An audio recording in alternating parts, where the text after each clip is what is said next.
Hallo. It worked. Well, good morning, everyone, and welcome to our panel, Improvisation.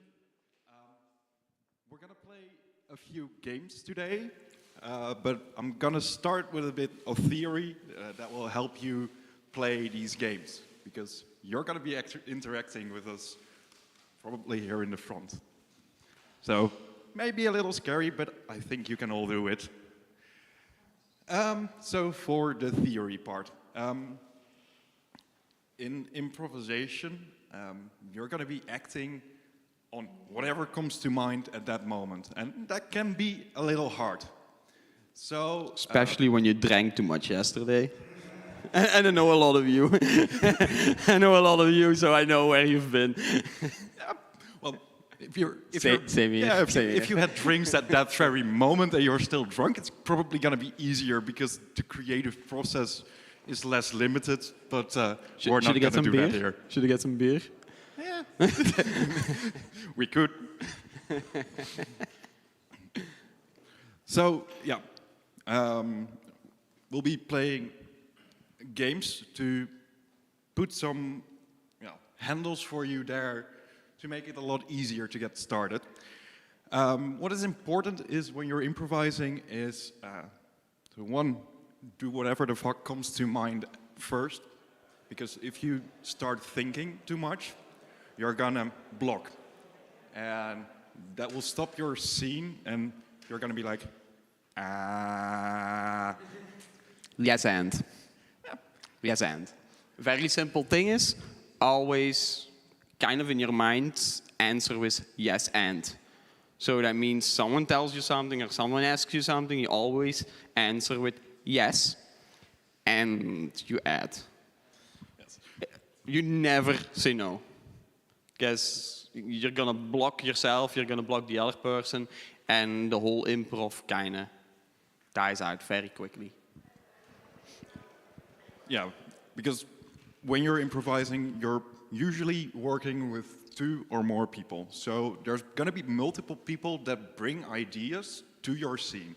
So when you start saying no, you kind of deny their ideas, and that just makes it more difficult for everyone. So just go with whatever happens. Do you have anything else that's important? Yeah, I hope you're all 18 plus, because it's not always going to be as friendly. Yeah, show us. Yes, and show the ID. I'm almost 30. Are you sure?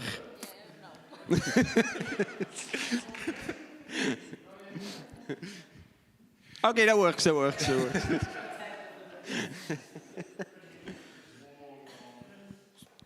So yeah, basically, there might be some adult language in this panel. If there anything offensive has been said or something, this is not offensively meant, but it's how it goes. And if anyone quickly feels offended, I'm sorry, I'm out front. Okay, so the main target's gonna be the Scottish, this one. What did he say? I couldn't understand. He said Scottish and then I think something about booze. Oh, okay, yeah. It works. It's Scottish and booze. It's like, you know. Yeah. So yeah, stereotypes, that kind of stuff may happen. I think that's everything. Yeah, that's it. Well, it was nice seeing you guys. Bye. Till next time. Oh. Which one shall we get started with? Something easy. We have a lot of easy stuff. Yeah.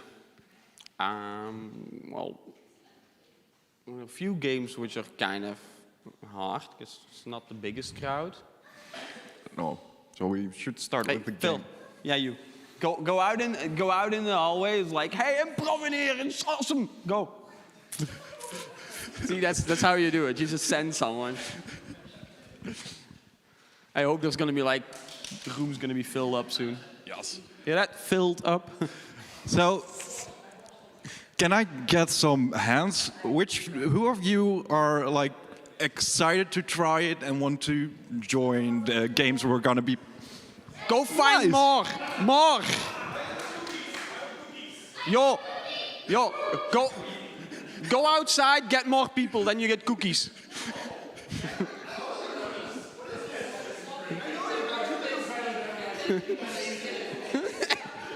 No, it just seems like it's less because the room is bigger than we usually have. Yeah. We but, bribed them.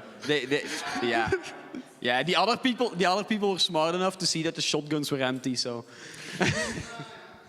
and he's Scottish. We already established that. We don't know what he says.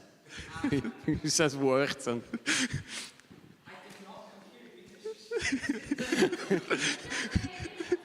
He said something again. I don't know. So everyone who's like interested to like try out and stuff, come sit in the front. Yep.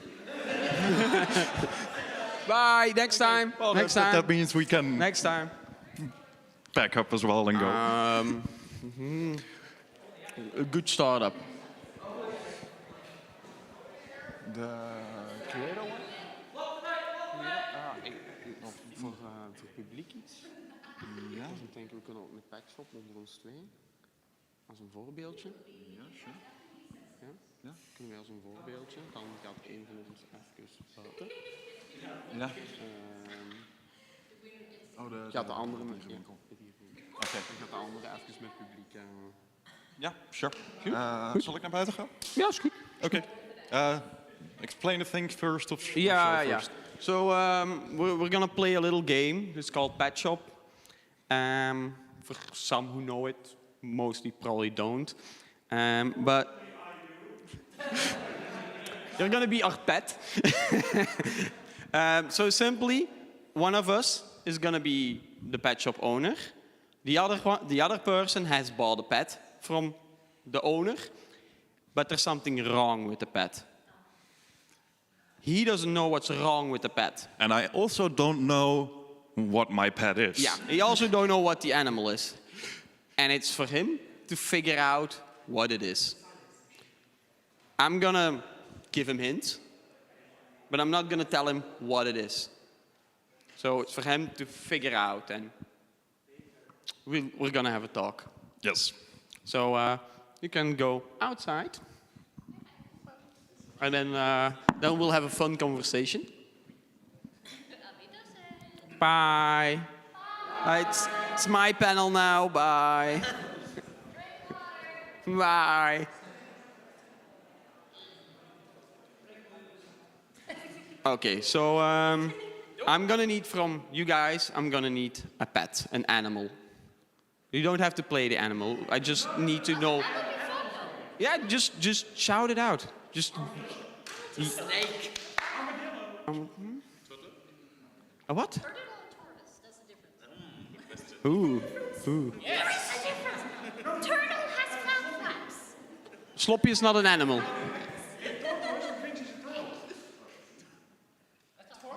It's gonna be a tough one. I want stupider than that one.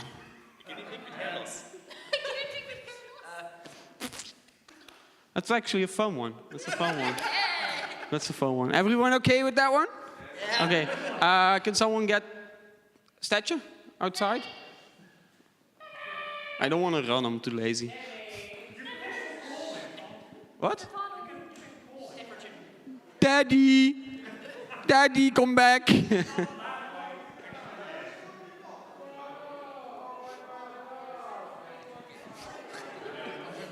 What? Oh God. It's not a furry con, so no.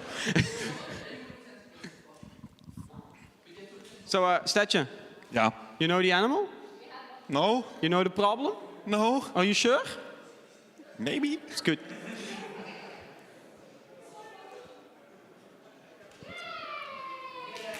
Join us. Join us. Yay! More fun people.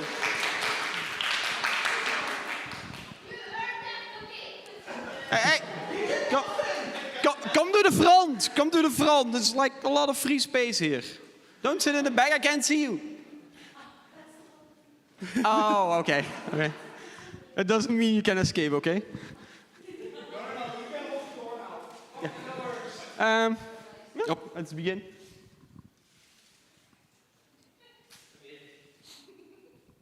I have my pet. Oh, I see. His name is Pete, and I think there's something wrong with him. Yeah, I can see that. Because there's something wrong with him. Yeah, I mean, This is kind of nice, though. yeah. I mean, he doesn't do much, I think. Oh, yeah. He does what he's supposed to do. Does he? Yeah. Well, I've never seen him do that before. You didn't? No. Oh, yeah. You should sometimes maybe feed him. I don't know. Well, what have you been feeding him? Cheese? It explains a lot, actually. But yeah, you shouldn't feed him cheese. There's like special pellets for it. Uh-huh. So you can feed it. You want a bag? Yes, at least. How much do they cost? It's a pet, sir, not a toy. Oh. So cost is not an option. You're gonna buy these pellets. You're gonna feed it.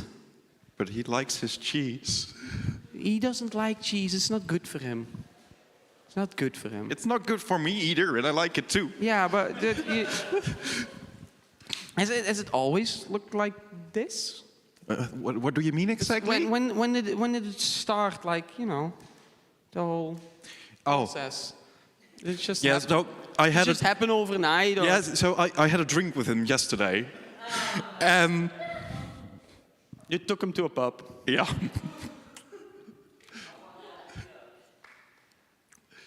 Yeah, maybe it's a hangover. I don't know. It's.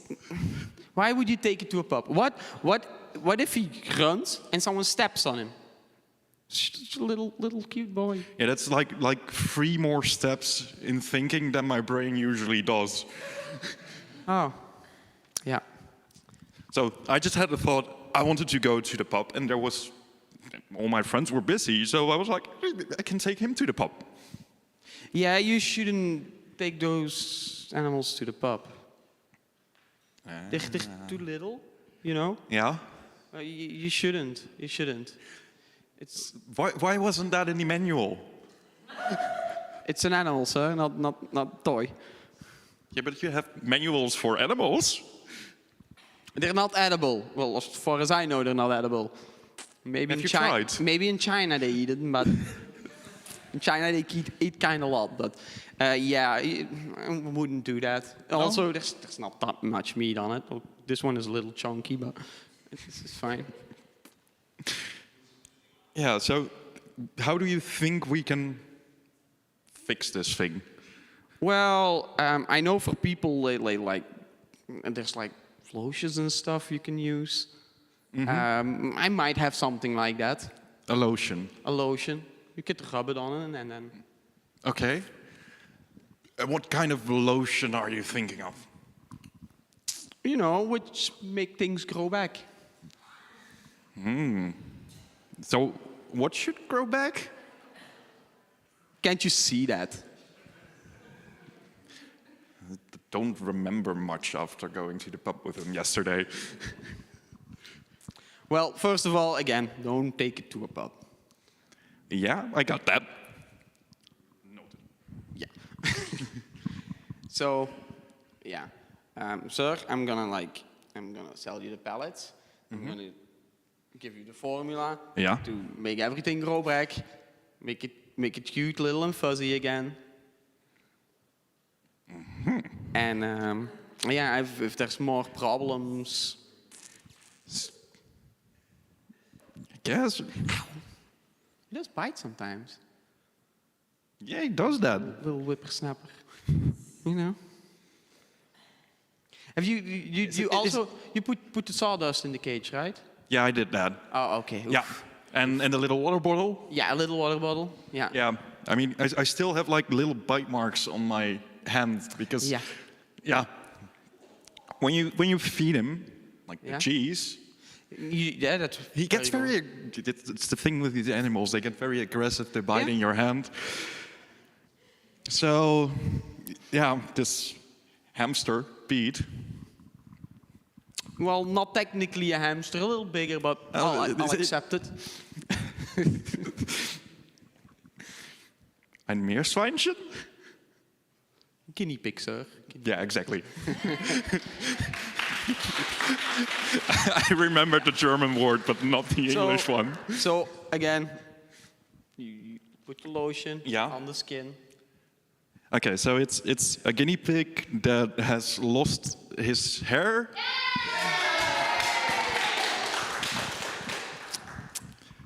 Okay. Yeah. That was the first horrible act. Are there other people in the pub, in the crowd, who want to try this game? We only need two.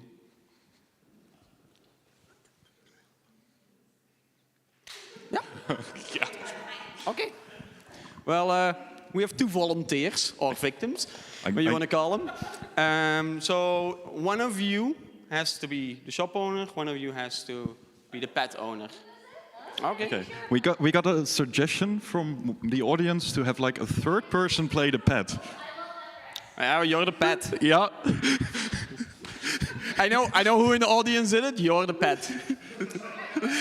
Yeah. Yeah. Well, we did get a cookie earlier, so yes.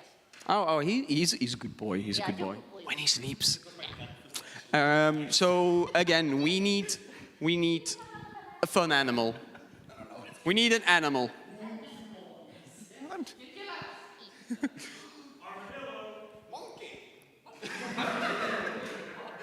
I got that monkey. Um, Can you make monkey what do you sounds? think? I wasn't paying attention. Nice, nice. The unicorn is fun because it's kind of in the theme. Yeah. The armadillo is fun too. Can we? Armadillos I are think the super unicorn cute. is best Yeah. because it's a good team for it. Also, hello, there's a lot of ways to work with an armadillo. They have very little fur, but they're also very cute and tiny. So you can say, like, if you're touching it, it would be like scratchy noises. and He's tiny, not cute, so it feels. also, he can sit on the ground. See, he can be tiny. You wanna go for the armadillo? Yeah, I want to go with the Okay, armadillo. it's I an like armadillo. armadillos. So You shouldn't what's say that wrong out with loud. him? Or her? A shy unicorn or a shy armadillo. I think a little more dumb. It already has that. It's a unicorn. Are we doing a unicorn or an armadillo? I'm confused. Yeah, we're doing. Wow. So alcohol still. Yeah, he has Yeah, mental issues. That's the one. That's the one. Yeah. I'll go get him. Yeah. It's okay, we still love you. Do armadillos make noises? They don't make Ah, okay. Then he doesn't need a microphone.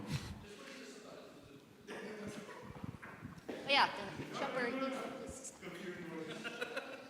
Thanks.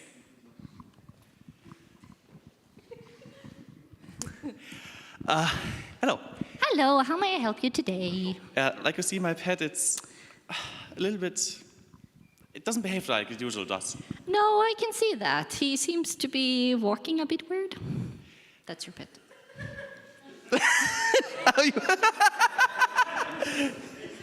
Yeah.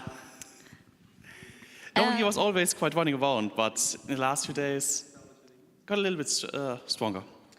Yeah, does she usually do stuff like that? She was always a little bit strange. Always? Not that much. So, Also, he looks physically healthy, as far as I can tell. I don't very often have these on the clinic, so it's not my field of expertise. I usually work with farm animals and stuff. yeah, but you know, when I saw him, I must buy it. I know it's not the usual pet, but That's I one way think to you put get it. You know, it's not many people who has this kind of animal. It's very peculiar in its food way, which is why I'm kind of wondering why he's eating a banana right now. I guess he wants to eat a banana. Doesn't that hurt? Come on, please. While you're scratching him like that. Yeah, I think she likes it. Well, to be honest, it's not very much I can do for him. I would take him to a specialist. Oh, okay. You think it's that bad? Well, he's not behaving like his normal animal species would do, and I'm kind of concerned because I haven't seen him curl up in a while, which they usually do when they're nervous or trying to get away. I think she's simply used to me. Maybe that's the reason why she doesn't running away. That might be. How often does he, dig around? Does he dig anymore? Have you seen him dig the past couple of days? Or has he mostly just pranced around?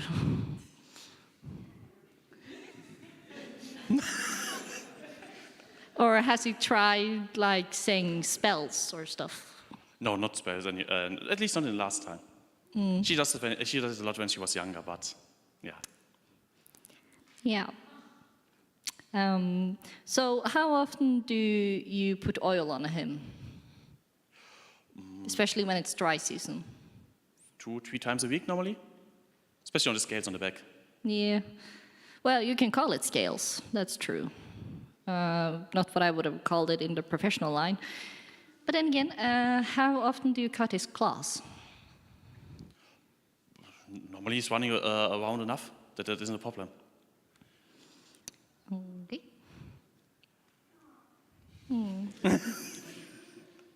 So if you ever put on a TV show, let's say My Little Pony Friendship is Magic, how does he react? I think she likes it. Yeah, he seems to like it quite a lot, especially when specific characters on the screen. I think her favorite episode were the one with the Kierans. Maybe.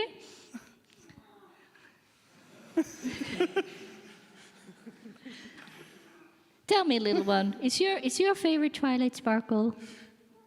Ah, it's a Twilight Sparkle. Yeah, we like her very much. Did you like her before she became an alicorn? Ah, I did. Maybe I should give him a library to sort. Yes, maybe he would like that. I mean, he is my best assistant after all. Yes, of course. So I'm going to ask you one more time. Has he curled up in a ball lately? When he goes to bed, like it's normal for dragons. Yeah. Do you have any guesses of what it can be? I think he ate too much ice cream again. In English? I think he ate too much ice cream again. No, what animal? A dragon. No. No. Oh. Okay, I'm doing a bad job apparently.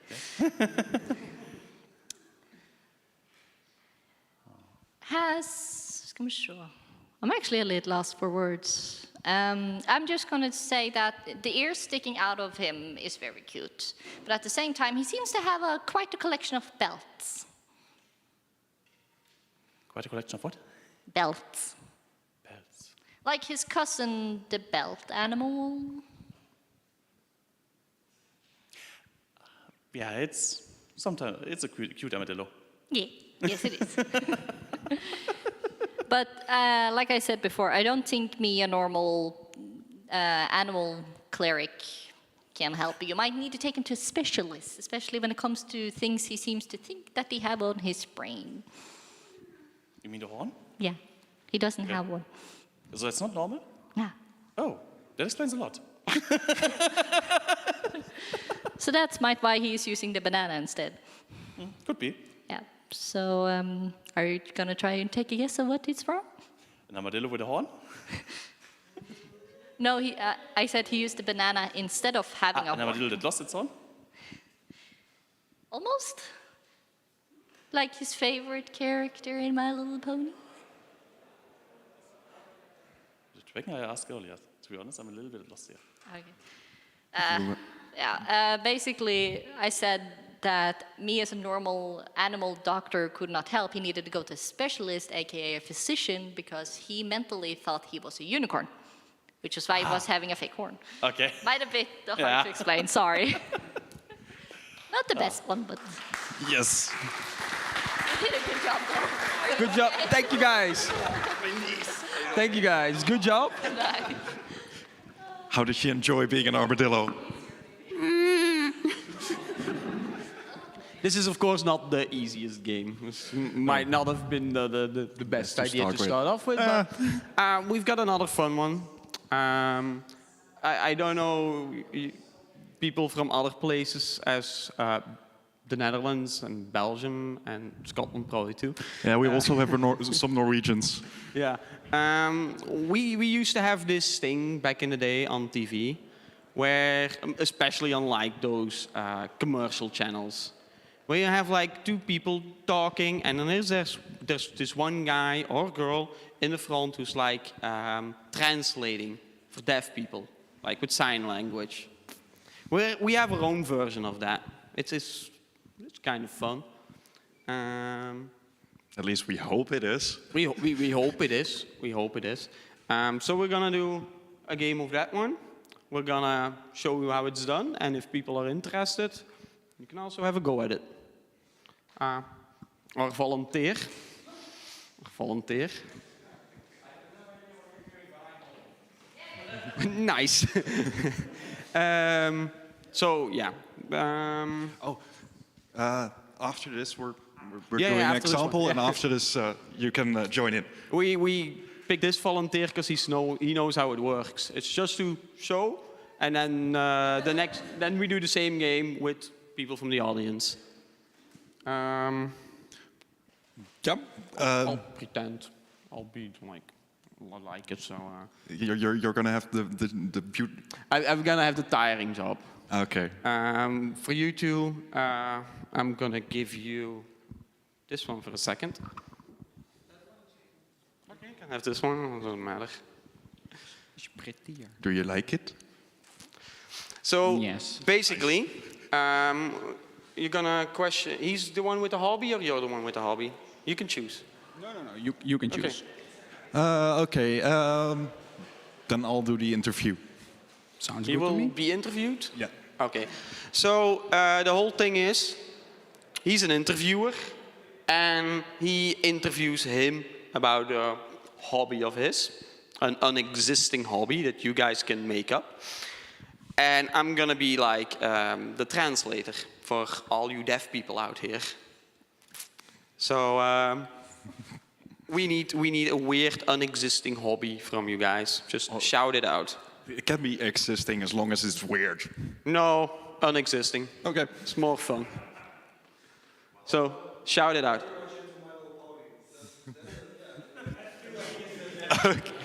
Yeah. Big fan of My Little Pony. We want something stupid. What? Gravel Gravel. collector. Okay. Okay, gravel collector. We have other ideas? Watching grass grow. Ooh, that's also fun. More ideas? What? Dragon cuddling. Yeah. Okay, dragon cuddling. Yeah. What? Textcraft. Ooh, that's a fun one. The thing that the dragon cuddling is fun. My Little Pony is too fucking easy. But anyway, it's your hobby. You decide. Now I have to make choices. You look like a dragon cuddler to me. Okay, then we'll go with dragon cuddling. Oh, you have a furry in the audience. Or in the panel. So, ja, settle een beetje aan de kant, dan take ik the stage.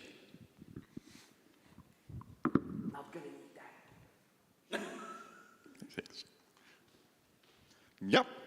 Welcome everyone to new episode of My Weirdest Hobby. And today we're here with Stefan. Hello.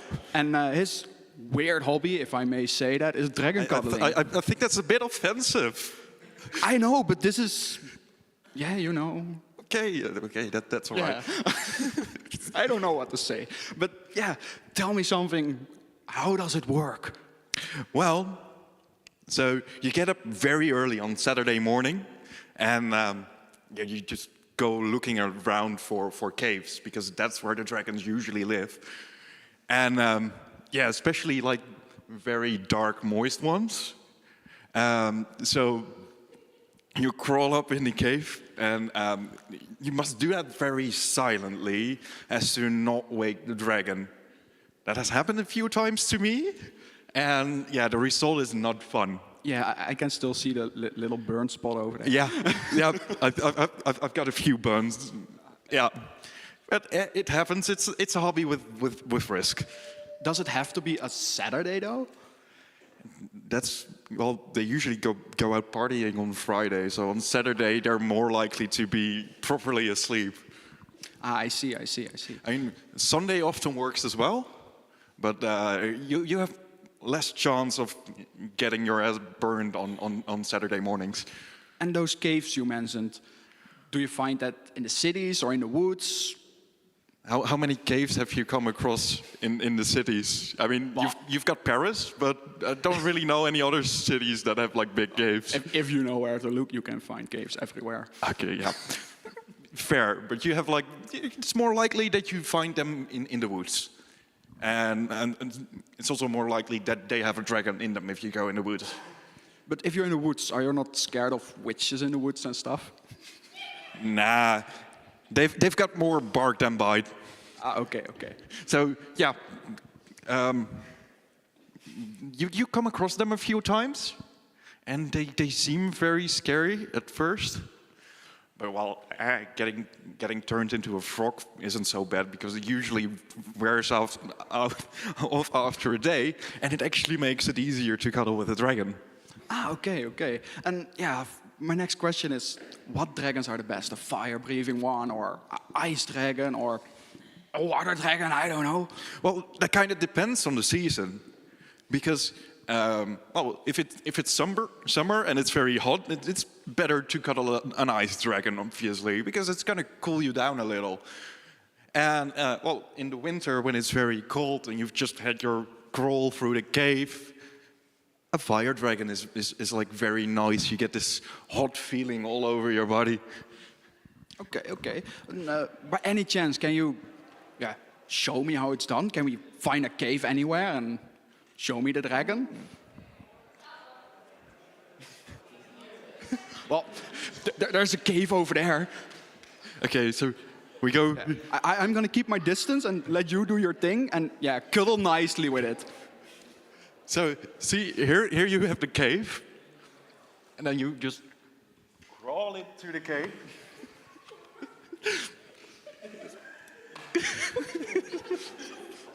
And then you find. I think this is a laughing dragon and you woke it. Shouldn't you run or anything now? But I shouldn't get closer because this one is awake. I see. I don't want to get burned. It's a laughing dragon. The worst thing that could happen is that you start laughing. Or it starts laughing at you. Well, From emotional damage. I don't like being emotional damage. I don't like being laughed at. Yeah, that's how it's done basically. Yeah. So yeah, that's how you cuddle the dragon. And for all the people watching, don't try this at home. It's obvious to don't try it. This man is something special. But yeah, stick to the ponies. And I mean the plushies. I mean, if you're a little more experienced, you can cuddle the real pony. But especially with the Shetland ones, you've got to watch out a little that they bite. Oof. Yeah, to the commercial, I guess.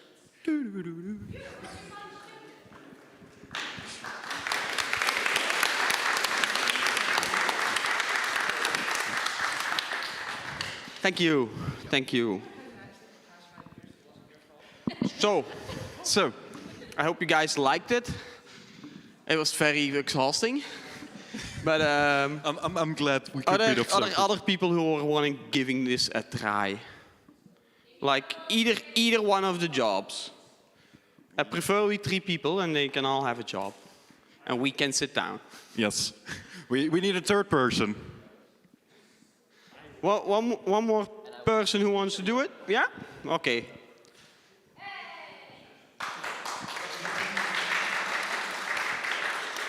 So, yeah, you 3 figure out among each other for a second who does what job.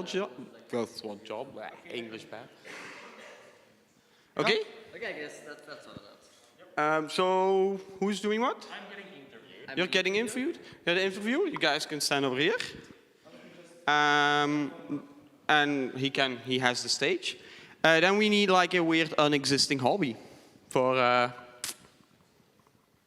lovely people. What? Cabbage merchant? Tax fraud? What was that? Col- Feeding trains, that's a good one. That's a good one. That's a good one. Okay, so you were the interviewer, right? No, I'm No, okay, you're gonna interview about feeding trains, apparently. feeding trains. Interesting thing. Okay. Yeah. Can you move a little bit more over there? Give Okay, is give this- your translator the stage. Okay, is this running?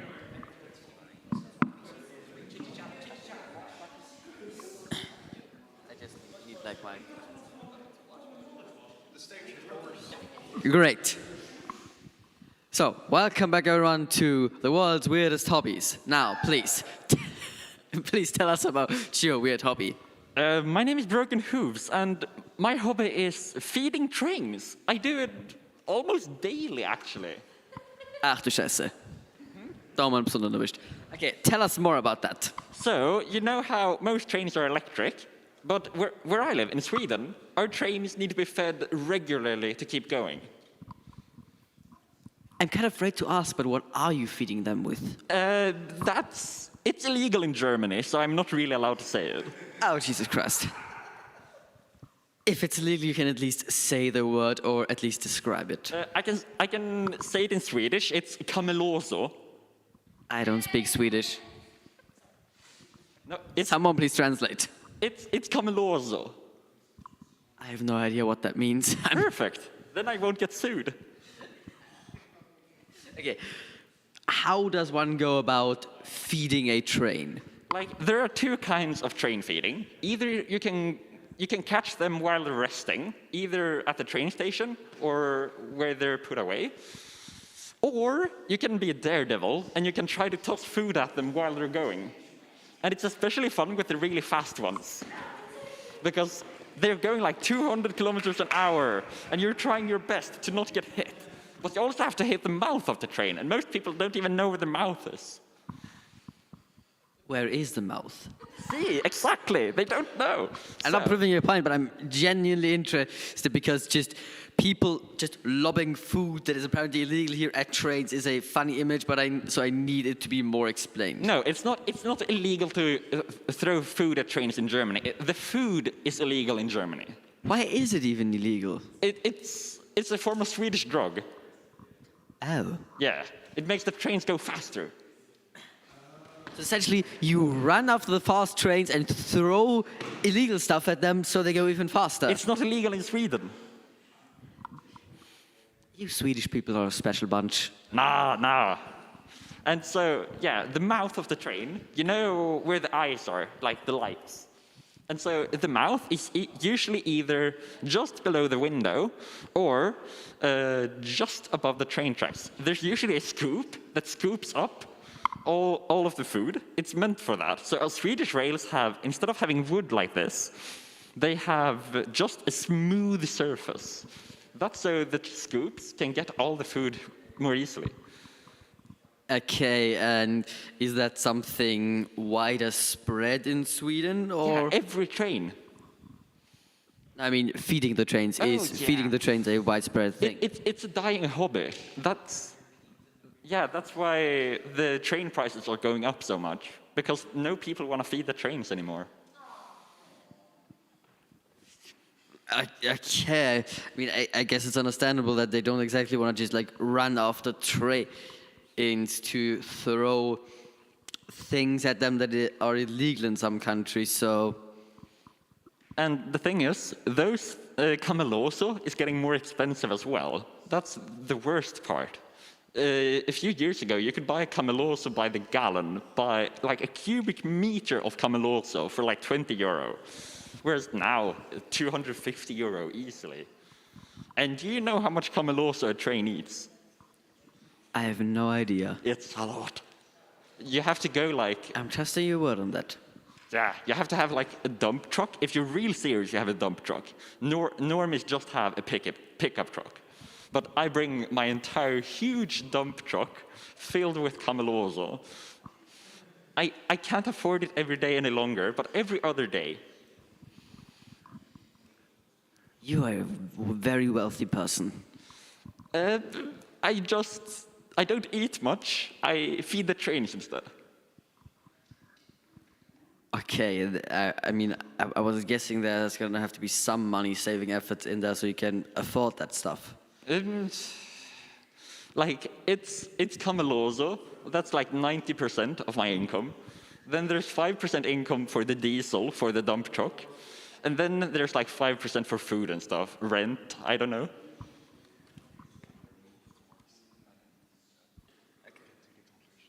Okay, so thank you for sharing your quite interesting hobby with us. So we are now going to cut to commercials and grab the next person off the street we can make money off of. Thank you for your contribution.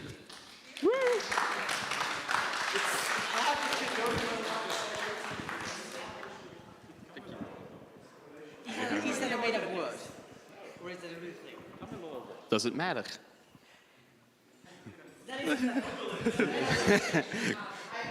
Yeah, Google it, but at own risk.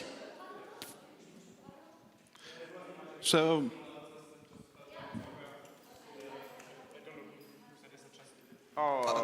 yeah, I think that dropped out of your pants. Weird, because I have mine at my place. Oh, Well, yeah, if anyone wants it, it's theirs.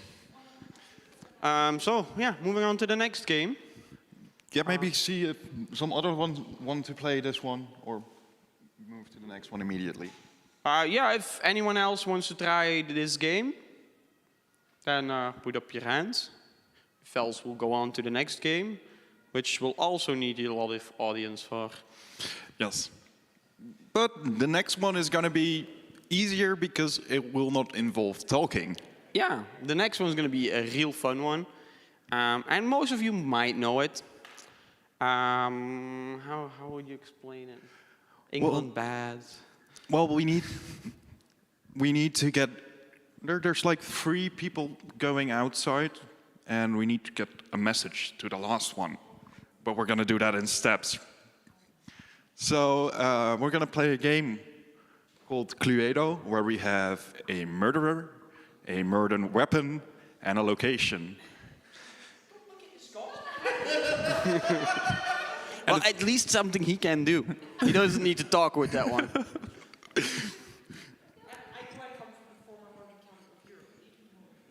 Okay. Excuse you, why are you sitting right here? So, yeah. Can we have some volunteers? One. We have one. How many? 5? We can make the train as long as we want, but I guess Yeah. 3? 3 to 5. Yeah. Okay. Anyone else? We have one victim. We need more. We need more. We need at least 3 to 5 people. Yep. See? There we go. There we go. That's how it goes. No, join us. Join us. Join us. Yeah, join us. Join us. We can use all of you. Okay. So what's going to be happening is 4 of you will soon be going to outside. Yeah, we'll scare you out Yeah. with candy. It works. And Yeah. yeah. And then we're going to think of a murderer, a murder weapon, and a location with the audience. And so one of you is staying here, and this person will show to the first one coming back in by using Prince Merch. body language, like by acting it out what each of the three thingies is.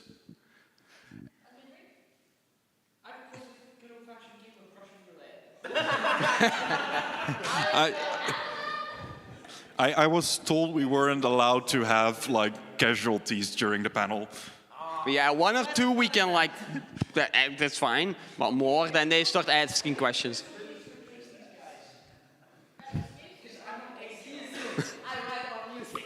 So, yeah, who wants to stay? And everyone else can go outside. 1, 2, 3. Well, he stays. No, that was easy. Oh. Oh, by the way, before you go, a little more instruction. So if you're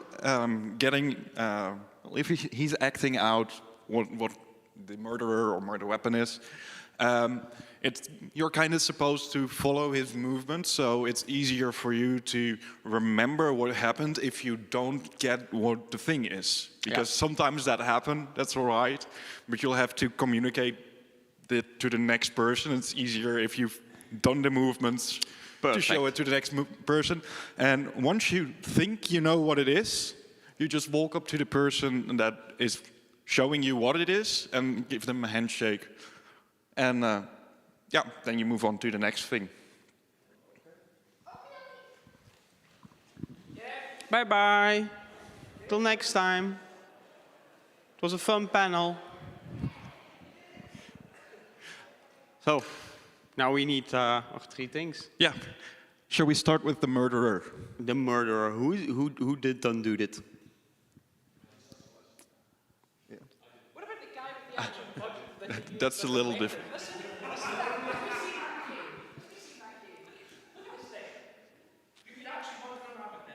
Oh, you can easily. Let's not though. Yeah. So yeah, a fun murder weapon.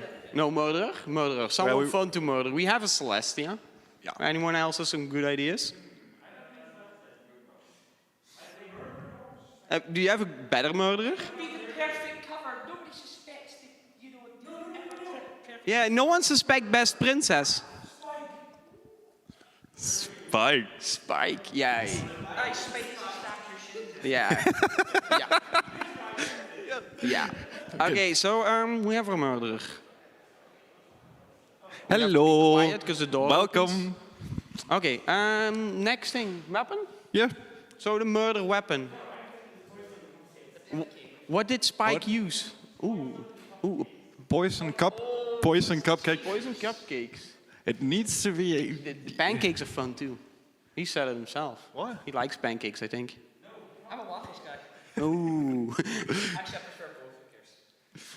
Who cares? Okay, so a suggestion we had was poison cupcakes. Poison and cupcakes and pancakes.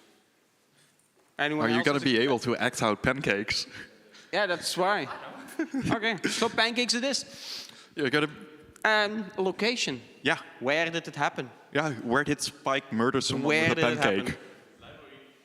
Where? The library. That sounds so good. It was done in the library. I'm with him on that. Yeah. Sweet Apple Acres. The gaming Yeah, room. yeah, the gaming room. Let's make it simple, like make it gaming room. Yeah. If you make him guess Luna, you get extra points. You can't win anything with this panel, so. I wish I had my Switch on me just to confuse them. Yeah, so to make it clear, it is Spike Poison cupcakes in the gaming room. in the gaming room. Yeah, poison cupcakes. is Okay. Yeah. Spice. I'll- Spice. Spice, okay. I'll get the rest. Yeah. No more Well, spoilers. the first one, right? What? Was one by one, right? You can have them like turn their back to each other, then they can all come in. Ah, yeah.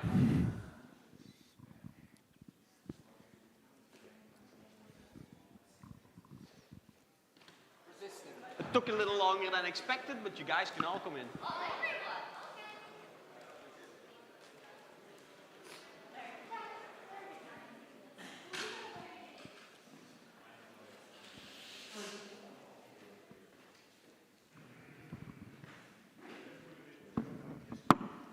So the whole point is talking is not allowed, of course. You can make a little humming sounds or whatever. That's allowed, but not too big of a hint. I'd say form a line. You out front. You three turn your back towards her. And you stay like that until she taps your shoulder. Oh no, I have to start. I'm sorry. Yeah, that's your problem now. For you too, as soon as you get it, or think you have the word, you shake his hand, and then he knows you got it, and then you move on to the next. Yep. Yeah, that's gonna be the whole thing. And You're not gonna get it. Yeah. It's easy. And then turn a little bit so that you're looking at each other, but Yeah, at like an angle to the audience. yeah. Yeah. So, I'm beginning with Let's start with the murderer. yeah, the murderer.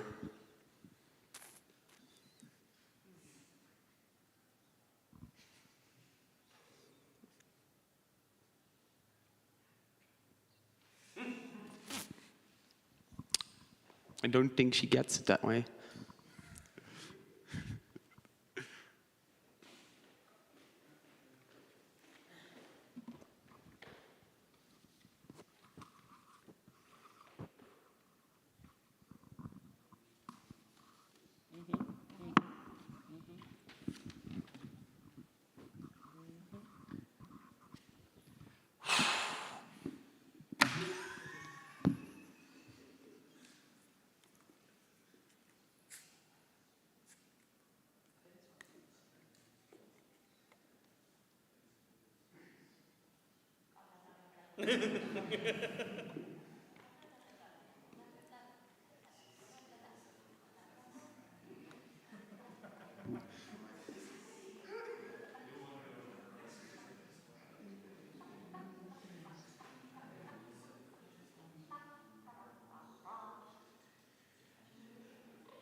The whole thing is, it's all pretend. There's no wrong things.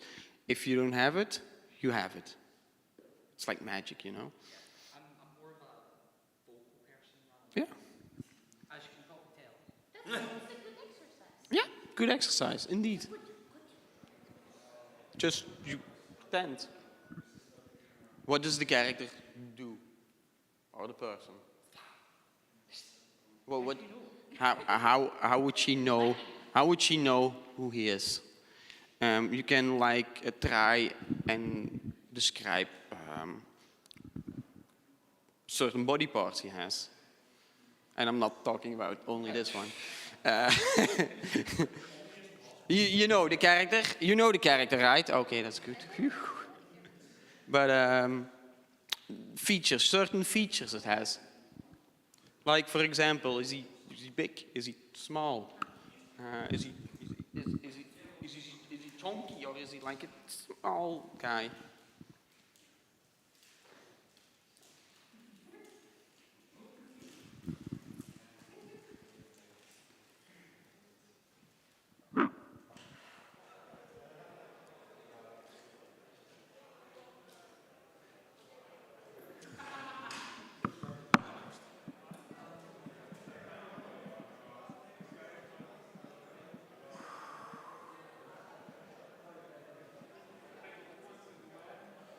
Okay, next part. No, not yet.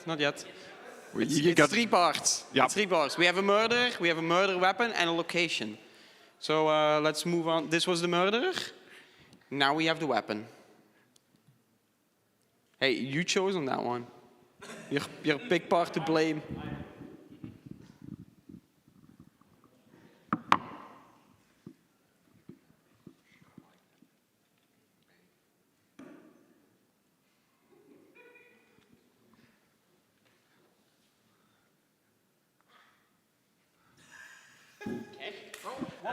One more. We still have a location. No, this was that the murder not a weapon. This was the murder weapon. We're all professionals here. You surviving, Chris?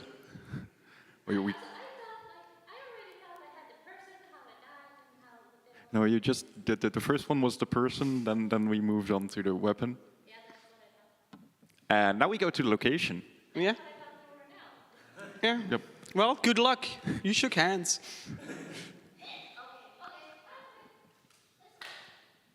You got it? You got the location? You show. Yeah, No, about, you about shake the weapon. hands per thing.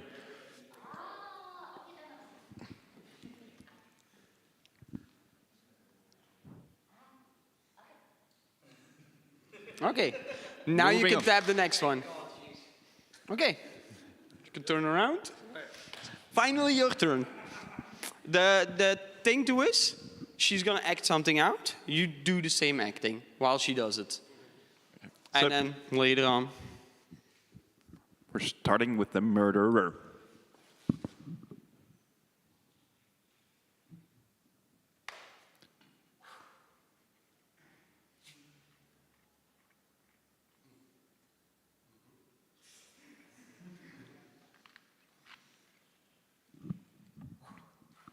When If you think you know it, you shake hands. Okay, next the weapon.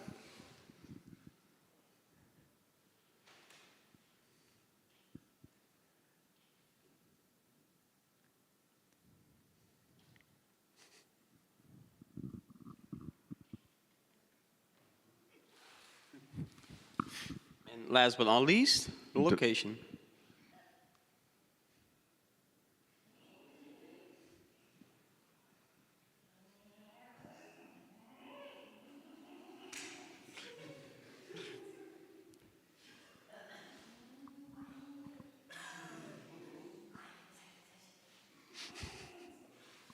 Okay, next one.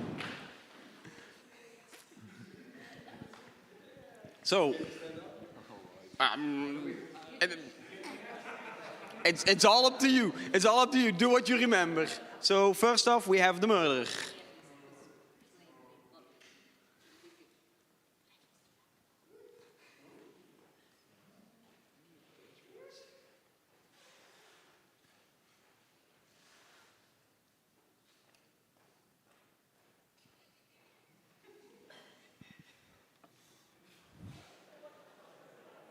If you think you get it, you shake hands. moving on to the murder weapon.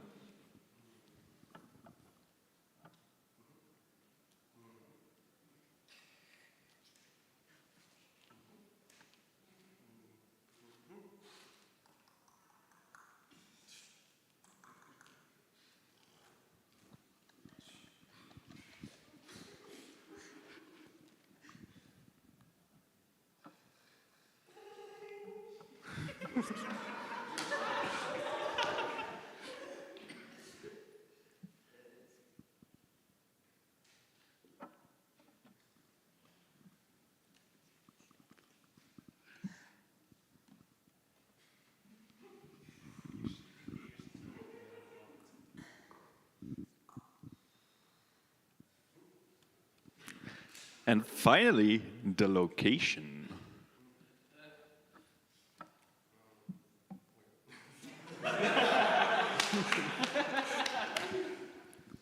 Can we give him a little hint from this side what it was again?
Well, if you're not entirely sure what it is, if it's taking a very long time, at some point you can just shake hands and you repeat what he did to the next person and hope they figure it out. It's fine. He looks like he knows already. Good enough. And last person. So the thing you act with him. You act the same as he does it. And as soon as you think you know what it is, you just shout out what it is.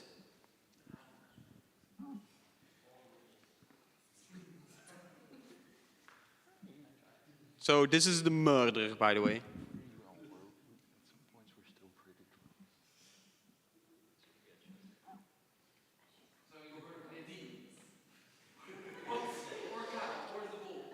Well, some might call him a demon, I doubt it, but...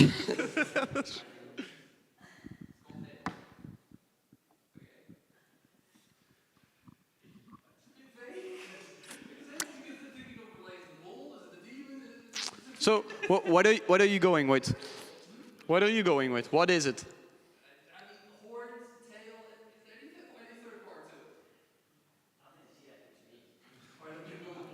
It's a bull. Apparently it's a bull. Okay, next, the murder weapon. If he's with rarity, I think he can be a bull. Yeah, he might be a bull when he's there.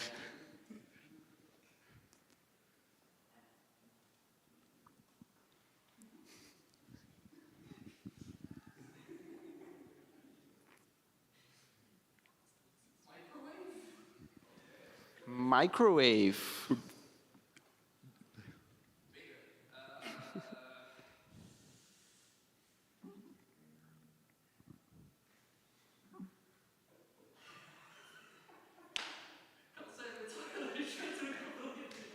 What do you think? What do you think?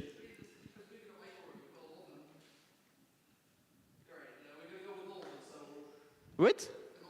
An oven. An oven. An oven. Apparently, the oven is a murder weapon, and then we need a location.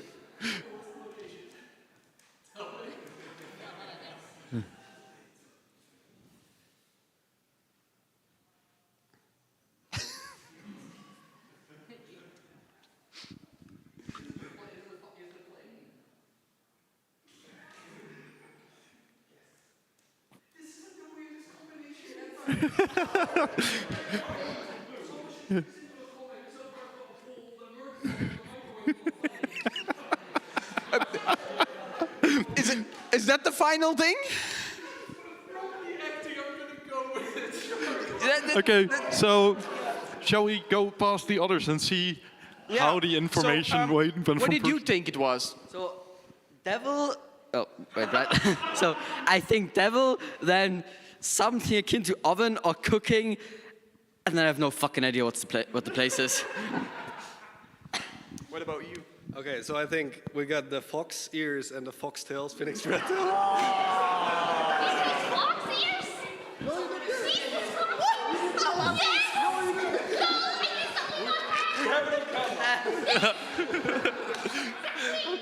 So. Okay, that's what I thought. That's what I thought. So the murder. Yes. So Phoenix Red Tail has been put into an oven to like kill her, I guess. I don't know. And we are in a gaming room. Yes. Ooh, I got that one. I thought it was Spike. Yes. In an oven. No. Okay, I thought it actually was an oven because you put some salt, you put some pepper, you roll it all around in the dough, then you put the dough on the table, and then you put the table in the oven. Then you close the oven and turn it on. Yes, table in the oven. Who doesn't like a toasty table? Yes. So we're already at Spike, and we have the gaming room. Yeah. I hope you thought it was a gaming room too, because else it would have been interesting too. Yeah, like first I thought he meant just in a video game. That was what I thought first. But then it was like, no, it has to be in in the gaming room. Yeah. Okay. So No, What? I didn't. what was the murder weapon? I'm just listening.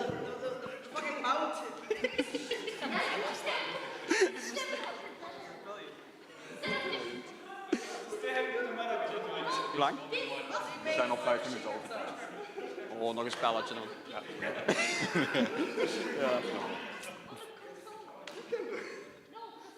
So, are we still curious to find out what the weapon was? What was the weapon? What was the weapon? I don't know. Poisonous cupcake. So it was more about the baking process than the oven.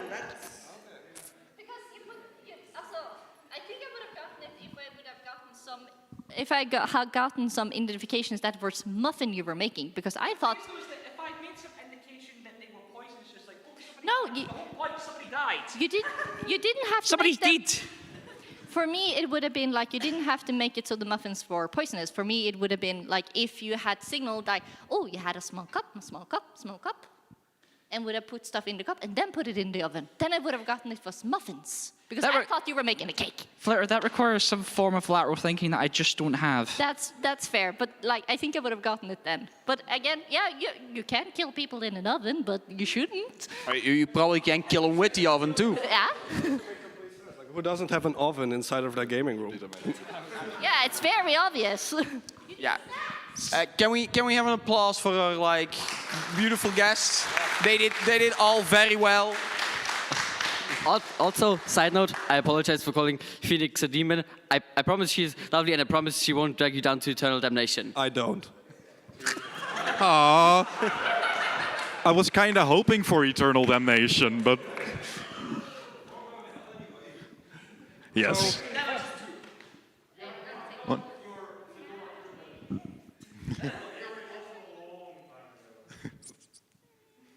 So yeah, apparently our time is up. Yeah, I think so. We had till 12:30, 12:45. We already went overtime, so again, also an applause for yourself, and you did all a good job. I hope you had fun at least. And for the rest, well, Well, thank you for being here. hope to and, see you here next year, and hope to get a bigger crowd. enjoy your GalaCon. Definitely enjoy GalaCon. Have a good day, everyone. Bye bye. Is that your keys? Statue? Ja.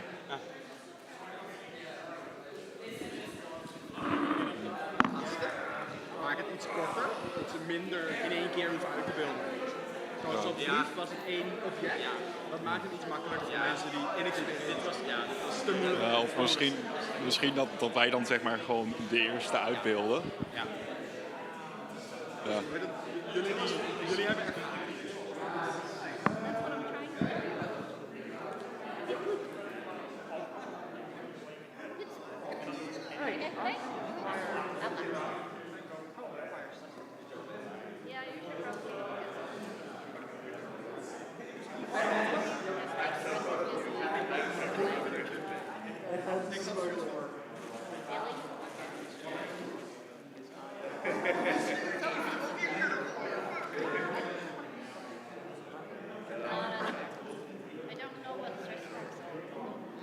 I need to meet up with Ellie. I guess you can ask her to change refreshment.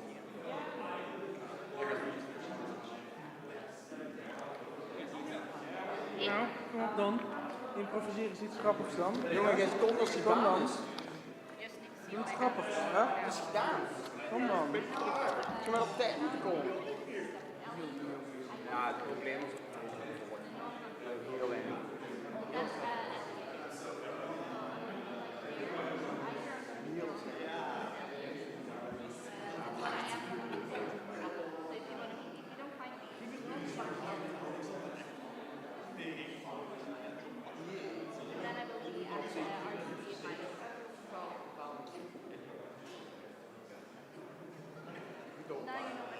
After the con, I guess we're all gonna go and go.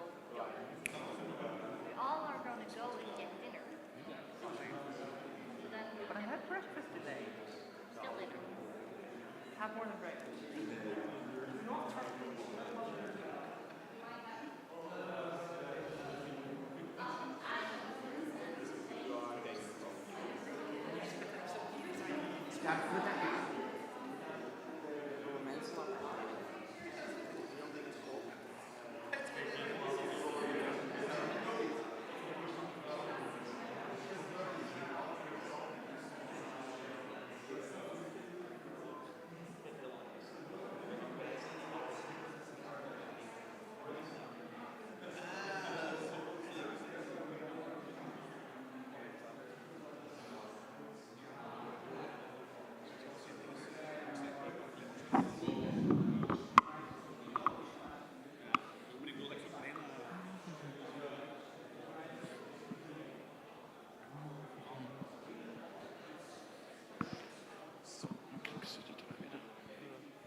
press one of those buttons randomly.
hello, hello.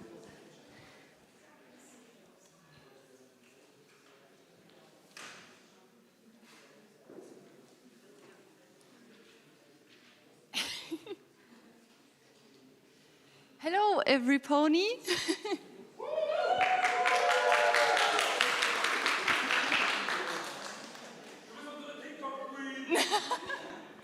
So, oh no, there are signs. So, thank you for coming to my first ever panel at GalaCon. And thank you for having the interest in social media for bronies. I want to make this panel a little bit more interactive. That's why I wanted to ask you if somebody is an artist or why you're here listening to the panel, what you're hoping for to see.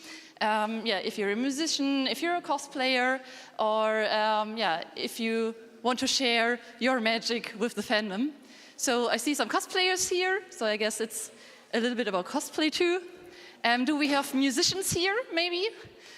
No musicians. Oh, no, yeah, one. What about artists? Oh, yeah, okay, awesome. So it's going to be an artist panel. And we also have a photographing blogger here, Xeto. Anybody else in photography or something like that? Yes, Stefan. Nice. Okay.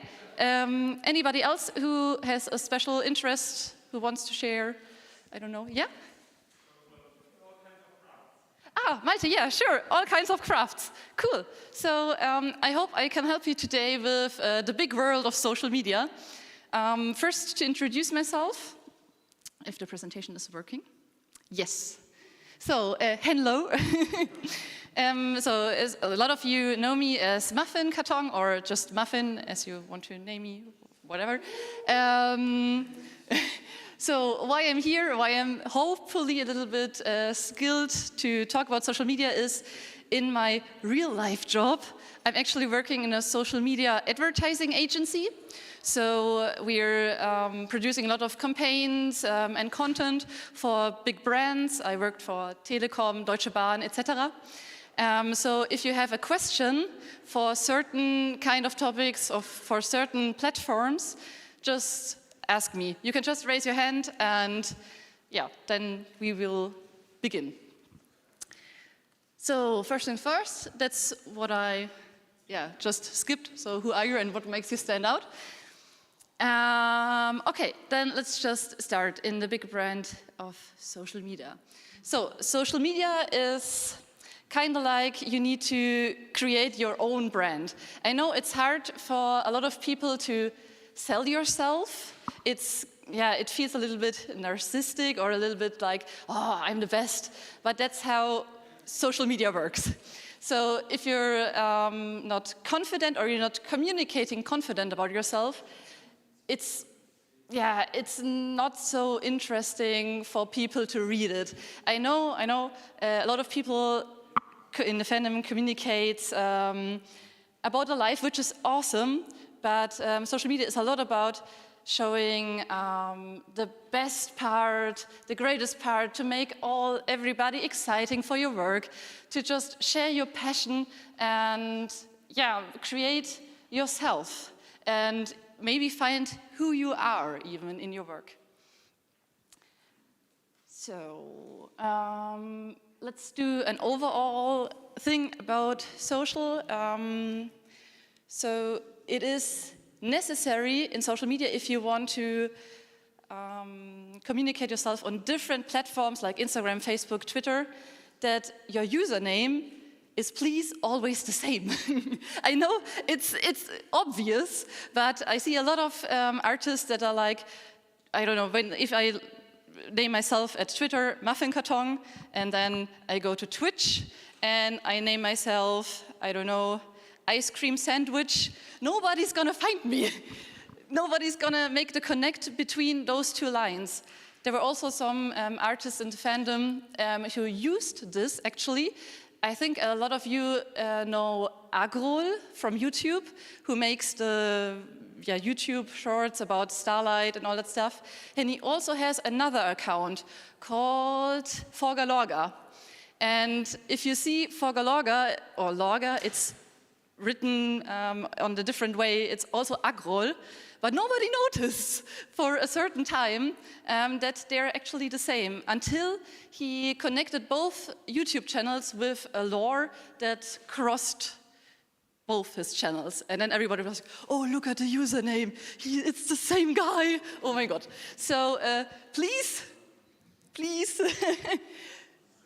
make your username stand out, be recognizable, be easy, and be findable on different platforms if you want to communicate on different platforms.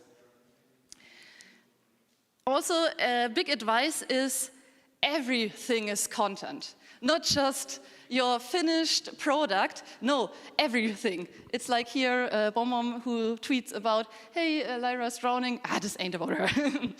So it doesn't matter if you're preparing your brushes for the next use, listening to new music for inspiration, or sketching something at the train, share it. Share it. Social media is so fast, so incredibly fast, especially when we come to Twitter. As soon as you stop posting on a regular schedule, then you will become irrelevant for the algorithm. So you just maybe have to find a calendar, or you can have some tools helping you, which we will see later, that help you create content in a regular way. And please share everything. So if you think, oh, this sketch, nah, it's not cool, I don't like it, share it. Share it as a disaster or whatever. It is so often that people who share sketches are actually impressed how much reach the sketches get, about 200, 500 likes, and the final product gets half of it. Sometimes it is like that, because sketches and all that stuff that is behind the scenes makes you a human being, makes you a person. The audience can connect to you. They see, hey, you're not perfect, you also make failures. And that's awesome, and that's what the people want to see. So please share it. It doesn't matter if you, maybe you feel like an influencer, you be it. You are a brand, you share your stuff. I also have some examples. I should have made this easier. So process, entertaining, meme, GIFs, reviews, your story, inspiration, do-it-yourselves, problem solver stuff, interviews, tutorials, reactions. You can also include challenges to your audience. If you want to challenge your audience, maybe you know those PNG stickers, where there's like this PNG and people set it on different pictures. Your audience wants to interact with you, they want to know you, they want to share it. Introductions, unboxings, if you get a new set of stones, maybe for crafting, or paper, or amazing origami paper maybe, and you just share it. Hey, look, I have this paper, what do you think would you do with it? So ask them, try to have them engaging with you. Yeah, votings, raffles are always awesome. The good thing, the bad thing in the industry is that raffles always end up, in kind of those groups that are only into raffles and want to win something. But the good thing about the brony fandom is that when you do a raffle, you actually reach bronies. You actually reach your target group. So raffles are kind of awesome in the fandom to get more people to know your stuff. Making offs, best offs, Q&As, live sessions. Live sessions are also great, maybe on Twitch. Be popular. Do what you want. As we said, post on a regular basis. You don't want to be forgotten. I don't know if Ansis is here. Is Ansis here? No, Ansis is not here. I talked to Ansis, if you know him. He's the head of the Overmare Studios from the, what is called, Fallout Equestria game. And the Fallout Equestria game is happening. They are still trying to make this game running, but they don't post on a regular basis on Twitter. And that's why people are often impressed that this game is still on work, that this game is still running. And it could be prevented if they would post about the process. And I'm actually in touch with him to get this thing sorted out. Next thing, Don't be afraid. You only need one picture, a caption, and a hashtag. That's 3 things you need. And as I like to say, is that you only need 5 seconds of courage to post that thing, and then the internet will do its thing. So don't be afraid to share, especially in the fandom. You all know that it's awesome. We have awesome people here who always help each other, who encourage each other. So please, don't be afraid. A big thing is look what others do. You don't need to do something completely new. That's about, I don't know if you know the bunny Lestia trend. If you knew that trend back in a few years, where Celestia was drawn as a bunny with bunny ears. It's also okay to do what others do. You don't need to make something totally new, like, I don't know, sunset shimmer at the moon, or I don't know, down the sea, whatever. You can also take inspiration from other creators. It's totally fine. And if you take that inspiration, you can also tag them in your artwork, where you get also the discussion with them, and you can also get in touch with other creators. It's nice, and yeah, everybody loves to share. Set yourself reachable goals. You can always set the bar higher. So if you're starting with social media, don't make your goals too high. Just like, I don't know, until next week, I want to reach 10,000 followers, I would say. No, please don't do that. It's frustrating for yourself. And yeah, you get frustrated, and then you say, oh no, it doesn't work, I quit. No, please do that. Make reachable goals. Say to yourself, I want that 1 or 2 people comment my posting, or 5 people like my posting. That's totally reachable goals, so please don't overestimate sometimes the power of social. Yeah. Then everybody loves freebies. So I have some nice cards from Anticular. It's also the same with the next slide. So if your audience wants to share your work, you get exposure for free. You also know as an artist that it's always like, oh, you can draw it, but I won't pay you because you have exposure. Yeah, well, thank you, but no. But if you do freebies and stuff like seasonal content, it's awesome that the people want to share. It's like Christmas, it's like Halloween, Horsewarming Eve, summer solstice, and all those perfect examples are a nice way to share your art. And the fandom will share your art because it's seasonal. And they're like, oh yeah, nice. Here's a Valentine's card from Alumix for you, or from my favorite artist. And if they're cute, it's nice because they will follow you. That's why it is important, maybe, to have a trending topics calendar. That's something I work with every day too. We set some special days through the year, like January is Chinese and also New Year. It's about snow. February is Valentine's Day and the Super Bowl. March is Easter, Pie Day, spring cleaning, April, cherry blossoms, etc., etc.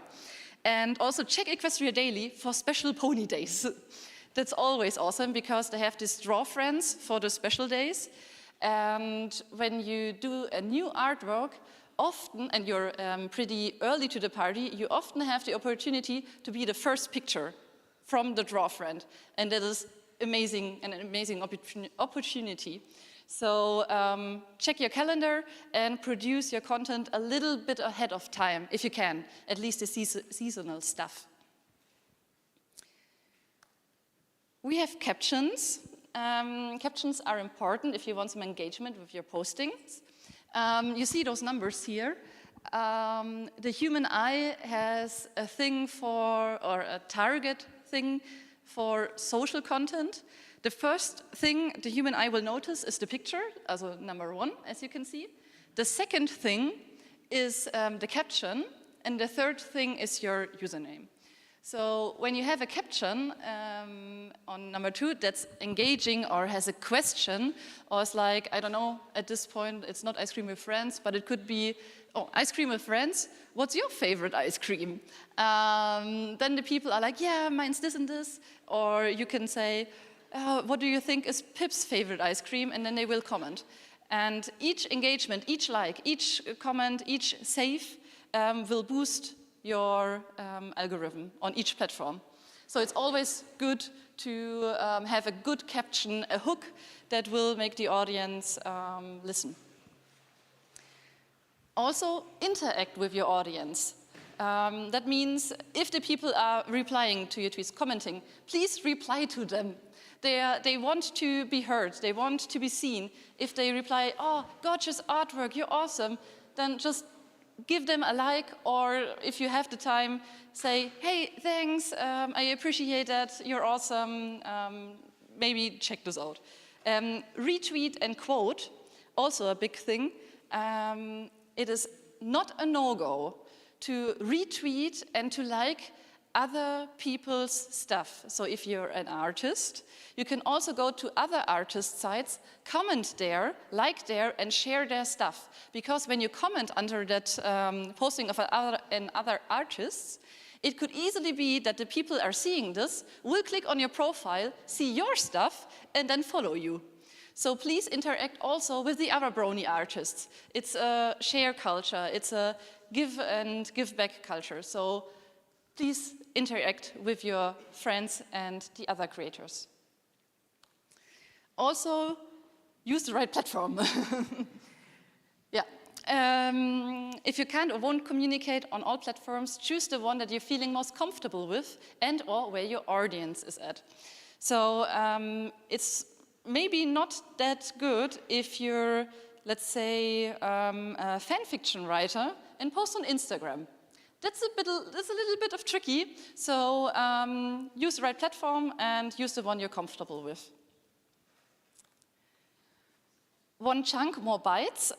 That's especially for people who produces artistic content, but also musical content, is that you can make out of one piece of content different stuff.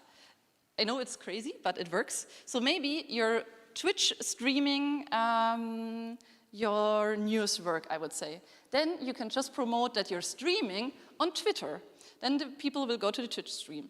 Your Twitch stream you can record. Then you can make a YouTube video out of it. Maybe a time-lapse video.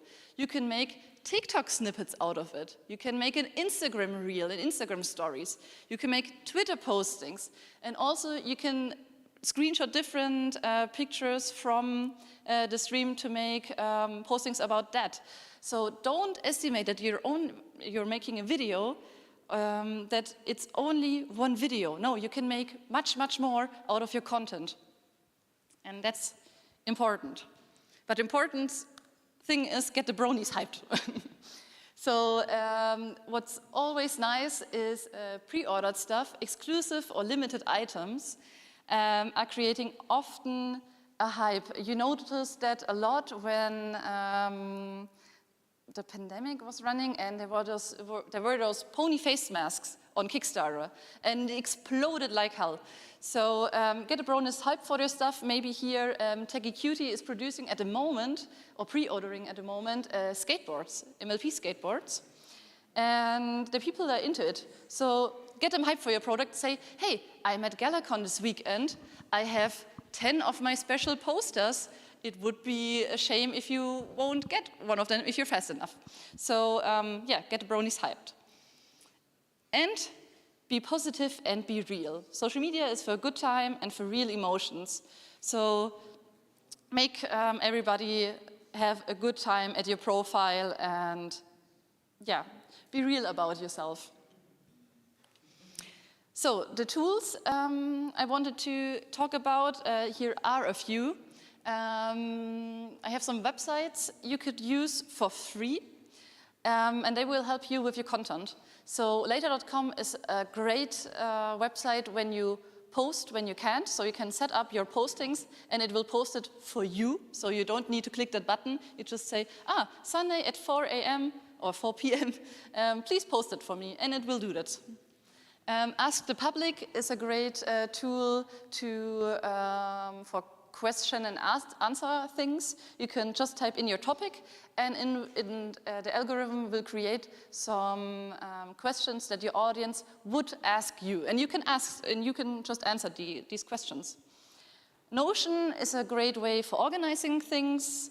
Lightroom, I think you all know, Adobe Lightroom is free on the smartphone, so for photo editing, and CapCut, also on the smartphone, is great for video editing. CapCut is a great tool for TikTok because you can link your profile to it, and then you can just upload the cutted things to your actual TikTok app. Social calendar. I know it can be frustrating to post on this regular basis, but try the 80-20 rule. So 80% of your content to inspire your audience, and 20% is to promote yourself. I think a lot of you know that advertisements and advertising itself is kind of boring, and it just isn't good in your feed and you're annoyed by it. So please share the most time your content and your work, and 20% of that time you can promote yourself actively. Oh, and don't forget Pinterest. Pinterest is a tool that's often forgotten, but Pinterest is an amazing platform of creative people of all sorts, and it's a really rich and positive community. So please also post your work there. I guarantee you it's an amazing platform, and you will get a lot of pins out of it. Okay, now we're diving in the different platforms. What about Facebook? Anybody is here on Facebook actively? 1, 2, 3, 4, 5. Yeah, okay. Thank you. Facebook is has a hard time right now. And my advice actually for Facebook is please don't go there. So, and if you do, only use it to mirror your postings, because Facebook, yeah, as I said, has a hard time right now. It's evolving to Meta, so it's getting better, but they're not really there. Don't get yourself into too much effort on this platform. If you have nice content for Instagram or for Twitter, post it on Facebook also there, but don't make too much effort. On later.com or on different platforms, you can also just make your Instagram post and say, mirror it on Facebook, and then the thing will do it. So that's my advice.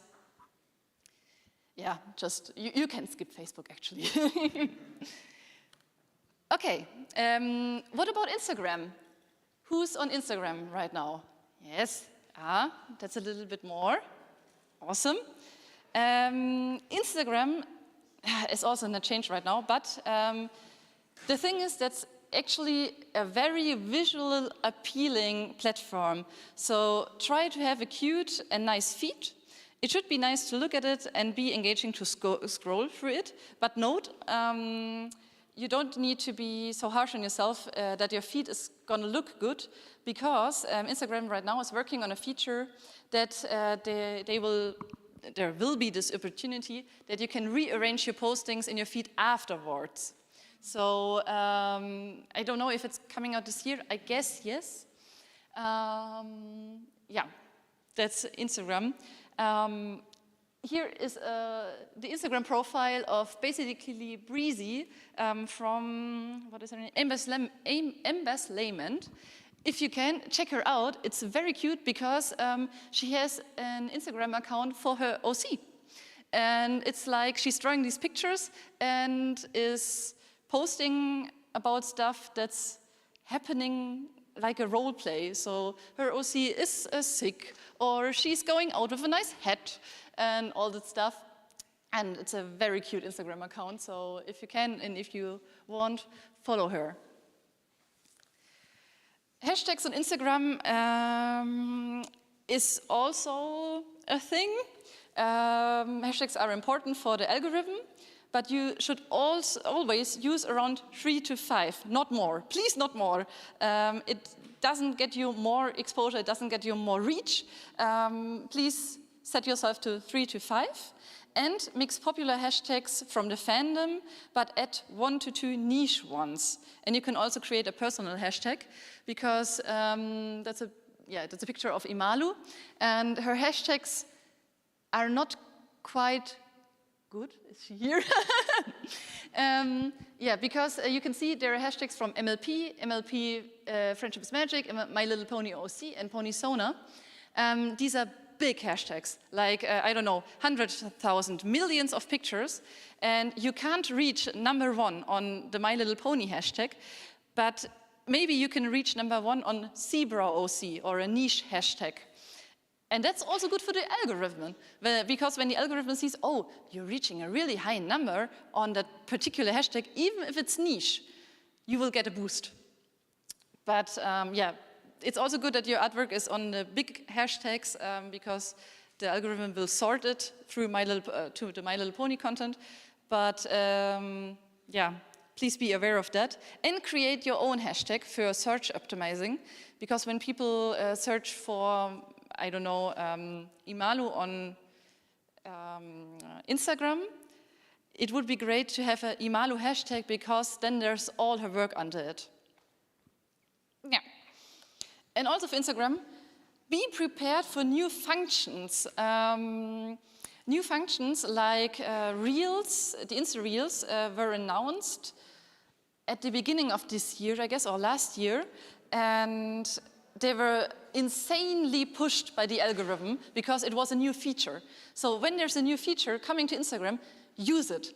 Because Instagram is like, oh, we want to push our new feature. And when people use it, we will push them because we want to push the new feature. So always check out for new functions and use them.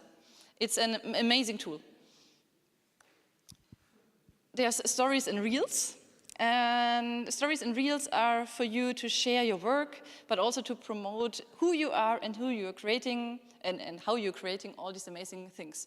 So the Instagram feed is not so popular these days. The most traffic goes through Instagram Reels and Stories. That's where the fun is happening. You can always make a promotional post or a promotional story like, hey, check out, my new posting is online.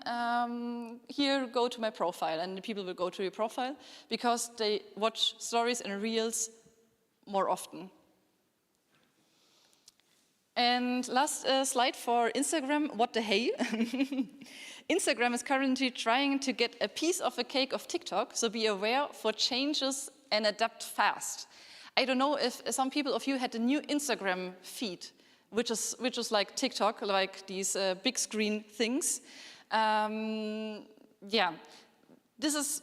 Instagram is more and more going into the direction of a video platform. So if this thing rolls out, you should adapt fast, because pictures won't get the exposure, but only animations and videos will get it. So please be aware of Instagram changes.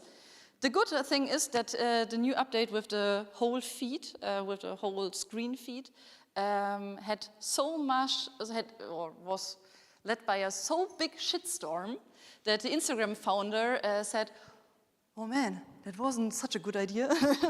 So they will roll it back, but it could happen something else. So please, always take a look at Instagram. Okay, what about Twitter? Who's on Twitter? Yes, Twitter is the brony platform. So, you all know Twitter. It's amazing, amazing tool to share your work with the fandom. But please, as you know, get ready. Twitter is close communication with the fandom. It can be incredibly thankful, but also be very hateful. So please be prepared. You all know the brony shitstorms that are coming. I don't know, that there's a wave every 3 months, I guess. So please don't be triggered. Just let it flow through and do your stuff. Yeah, we all know the fandom drama. Twitter is fast as Rainbow Dash. Twitter is the fastest platform. Trends and news spread in seconds. My advice is to hop on trends and share your silly little stuff. Post about 3 to 6 times a day. I know it's hard. It's fucking hard to post that much. But Twitter is such fast platform that you want to be recognizable.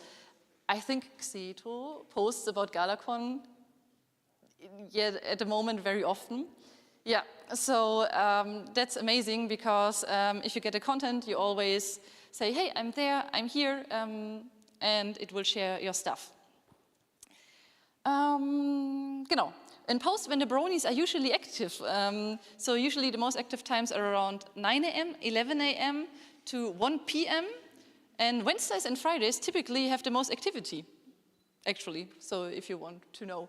And retweet other users. It's always important. And if you want, make your postings stand out. This is a posting from KFC. I don't know if you see it, but the KFC man is actually a picture, and the Buenos Dias and the little sparkles on top are the caption. So you can not only make your posting nice, but you can make it stand out and just make it more flowy and expand it. Oh, and use the crop.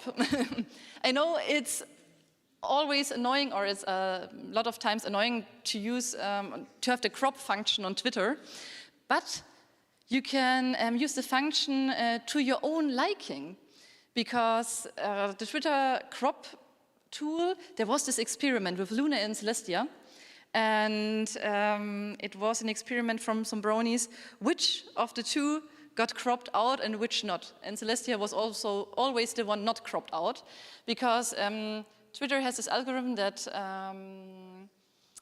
just identifies the most outstanding piece of the picture. It's likely text, it's likely big, colorful things, and you can use the crop, because it's always nice to have just this little picture, and then you expand it, and then something else appears. It's totally sweet. Also, connected content is awesome. You know it when you tweet something, and then you can make a thread out of it. So as you can see here, you see the knocked over plants, and then you see Dashi. And these functions are also, use it to your liking. It's also amazing. Coming to YouTube, I guess a lot of you are using YouTube right now. Who uses YouTube? All of you are. Yes. YouTube is amazing. I say it's the TV of 2022 because more and more people don't like to watch TV. YouTube is their TV.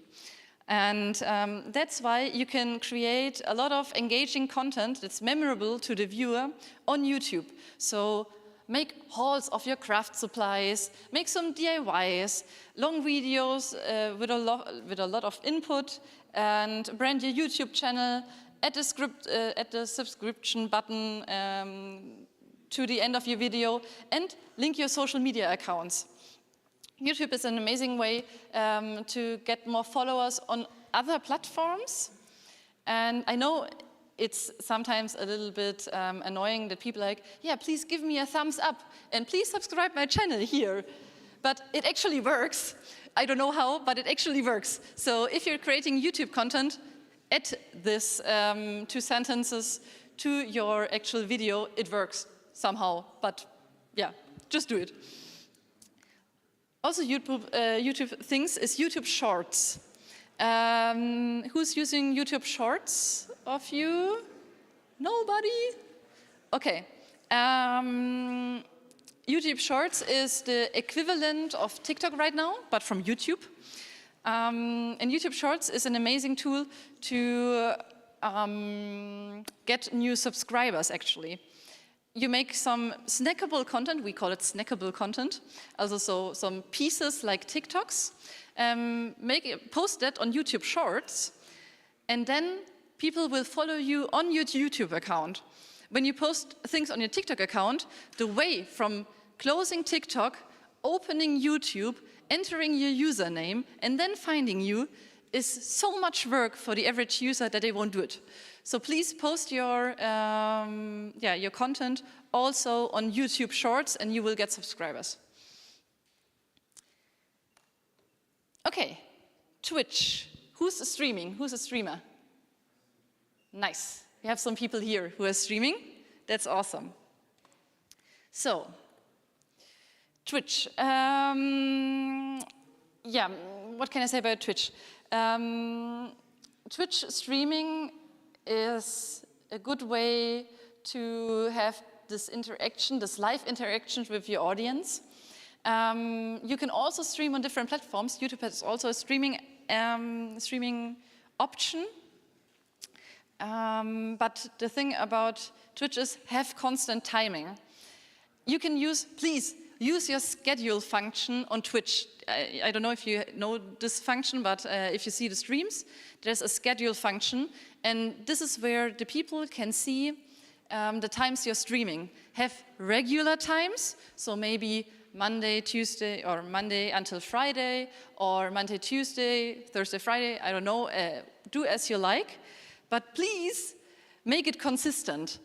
People who follow streamers, it's not more annoying than going on Twitch. No, it's 1 p.m. Thursday, my streamer should be on, and then you're not there. So please be consistent about your streaming schedule. Use Discord as a tool, Discord community tool to post your streams when they're online, to interact with your audience, and please include your audience in the stream. So I don't know, if you play a game where you can play with your community, then make a community day. It's also a function on Twitch that you can make polls. So let's say play a game where, like, what is this called? I don't know yet, but there's a game where you can make decisions, if yes or no, and that stuff. Life is Strange. And you can make your audience decide by poll what options you take. And that is also a nice way of interaction. Have a nice looking stream. And also, a good tip I can give you is use the money that you make in your stream for your stream. For better equipment, for raffles, for whatever of your liking, but please use the money from your stream for the stream itself. Yeah. Any questions else about Twitch? No. I have a question. Yes. That's not really a question, that's a thing. So, in my opinion, the best thing about Discord, we have your stream and you have your own Discord group. Yes. Yes, exactly. Yeah. You want to try it by yourself, like on Twitter and Discord, yeah. At the same time, you will fail. Yes. Because you will not be manually, it's not manually possible to do it by yourself and then just start the stream. So the bot is a very good idea. Tool.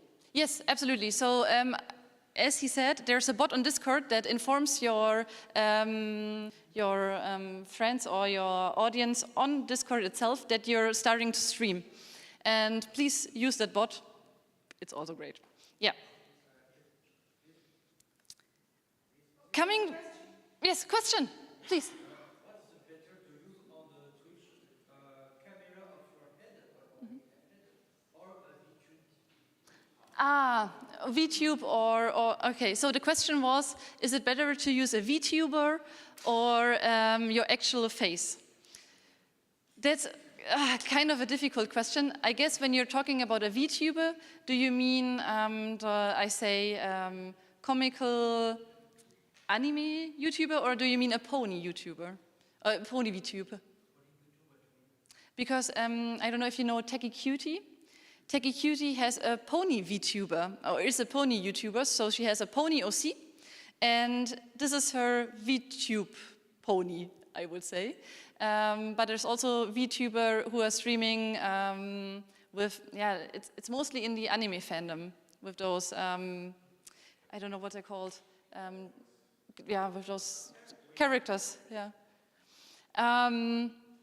It's an audience thing, because bronies don't really are into, let's say, the anime thing. There's also a big group of furry YouTubers or VTubers. Bronies are not also like too much into the furry VTuber thing, but they're also these OCs with the face cam. Oh, it's very hard. I cannot really make a recommendation. Please?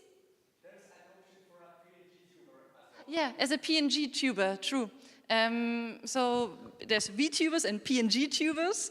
VTubers are actually movable face tracking characters, and PNG tubers are 2 pictures. It's a picture that when they're not talking, it's mostly gray and the mouth is closed. And when they're talking, the mouth is open and it looks like they're talking. That's also a thing you could use, absolutely. What I can say is that humanity itself, it's going big, always likes to see faces. Because when you see a face, you have a person there. You can identify yourself. You see them have emotions like human beings. And it's always nice maybe to meet the artists. That's why I would recommend doing a face cam. But if you're shy or if you don't want to, it's totally fine to have an avatar. That's okay. And if we are ugly? If we're ugly. The question is, what if we were ugly? First of all, you're all beautiful. So you don't need to hide yourself.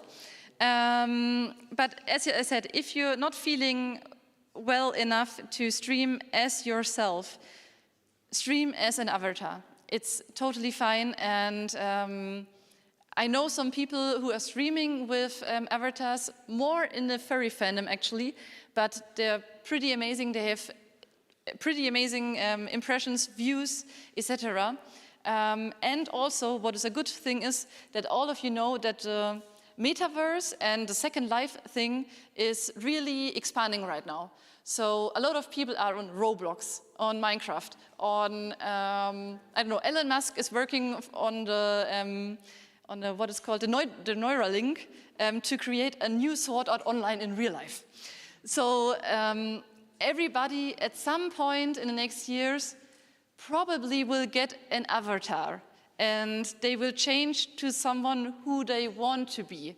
Maybe even in the brony fandom. Why not in the brony fandom? Sure, we all want to be our OCs. Don't let me lie. If I could be my OC, I would do it. So yeah, probably get on the train and do an avatar. Yeah. It's yet a niche, but I think it's going to be big in the next few months or years. Yeah, so do it, absolutely. Any questions to avatars or YouTube or stuff? Okay. TikTok. Yes, there are bronies on TikTok. Who's on TikTok? What? Oh no! Yes! I love you!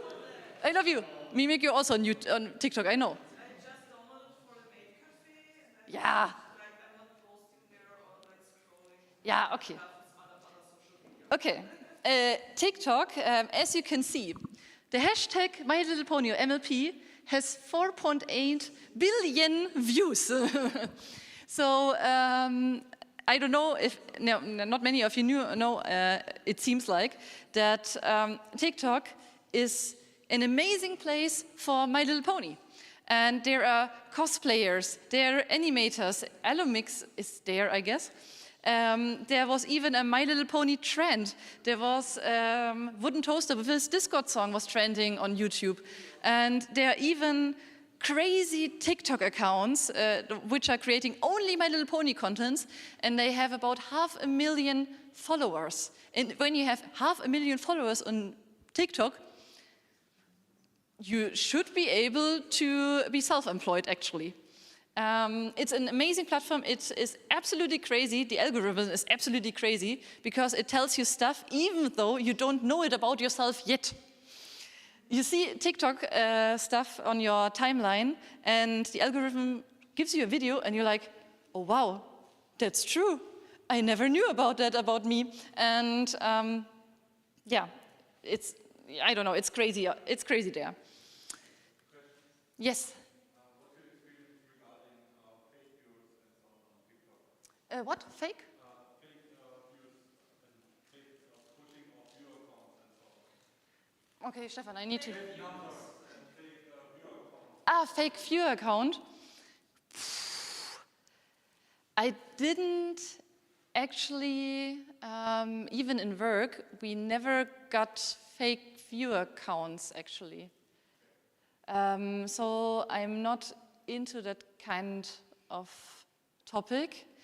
I don't know. Normally, yeah, I don't know. I don't know about fake viewer accounts, sorry. I never experienced it myself, not even in work. Yeah. But what is happening on TikTok sometimes, crazy stuff, is, yeah, it's with every social media platform, is that new accounts from brands pop off or pop in the app, and suddenly have about, I don't know, 2 million followers. And the followers comment under it that they didn't even know that they followed this account. So it's kind of cheesy sometimes, but we can't really look into it because it's a Chinese company. Yeah, use it as you wish and what you like to share. But sure, at every social media platform, you need to be careful. Yeah. Okay, but if you're on TikTok, please use trending sounds. Trending sounds are a great way to reach your audience and to reach more bronies. I don't know if this works. Tech. Maybe I do have a video now. Maybe it works. We can look at it. If it works, please. Is it working? No. No. Oh no, it doesn't work. I will just say what she's saying. So you see, the video starts with My Little Pony. I would never watch this. It's a kid show. And then the trending sound of Discord from Living Tombstone starts to play, and she's just having fun in her cosplay. This was an amazing time at TikTok because Discord was quite popular, was trending, and everybody, even creators who had nothing to do with My Little Pony, created content on the song, and that pushed the bronies even harder. Also, use filters. TikTok isn't all about music, so use trending sounds. Oh no, it's the same. I don't know. Okay. Filters are amazing. This video will also not play. Okay. There's My Little Pony filters on TikTok actually. So there's a filter where you can get sorted to your favorite pony or which pony are you. And when you use filters, you also get some push on TikTok. So use them. It's also it's always fun to use filters. Memes. Anybody know the "Can we pretend at airplanes" meme? Yes. Can we pretend that airplanes? This meme was also very, very big on TikTok. And this particular video, I tried to show it to you, but got about 1.4 million likes, 51,000 comments, and 60,000 shares, only from the brony community.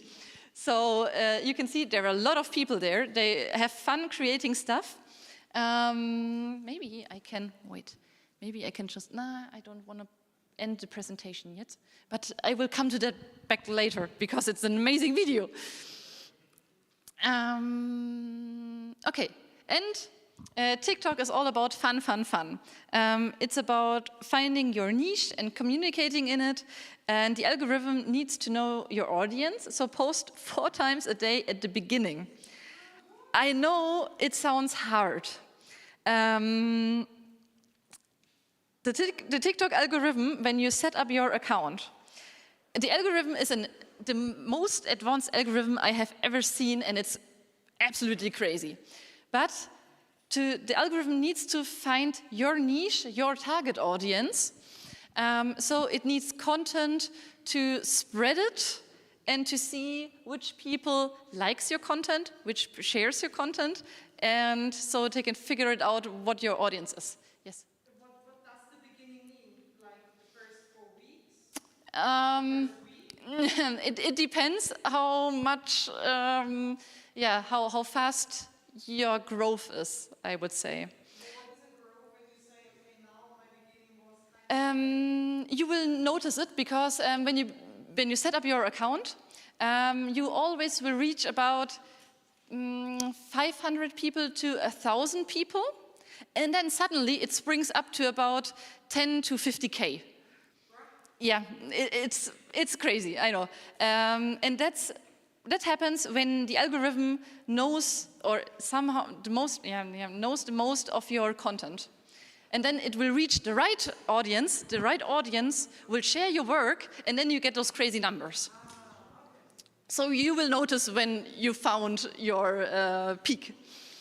Yeah, to the 4 postings a day, I can recommend you to post, out of these 4 postings, make 2 postings of you showing your face, and make a discussable topic. So maybe you can just make a video and say, my favorite pony is Twilight Sparkle.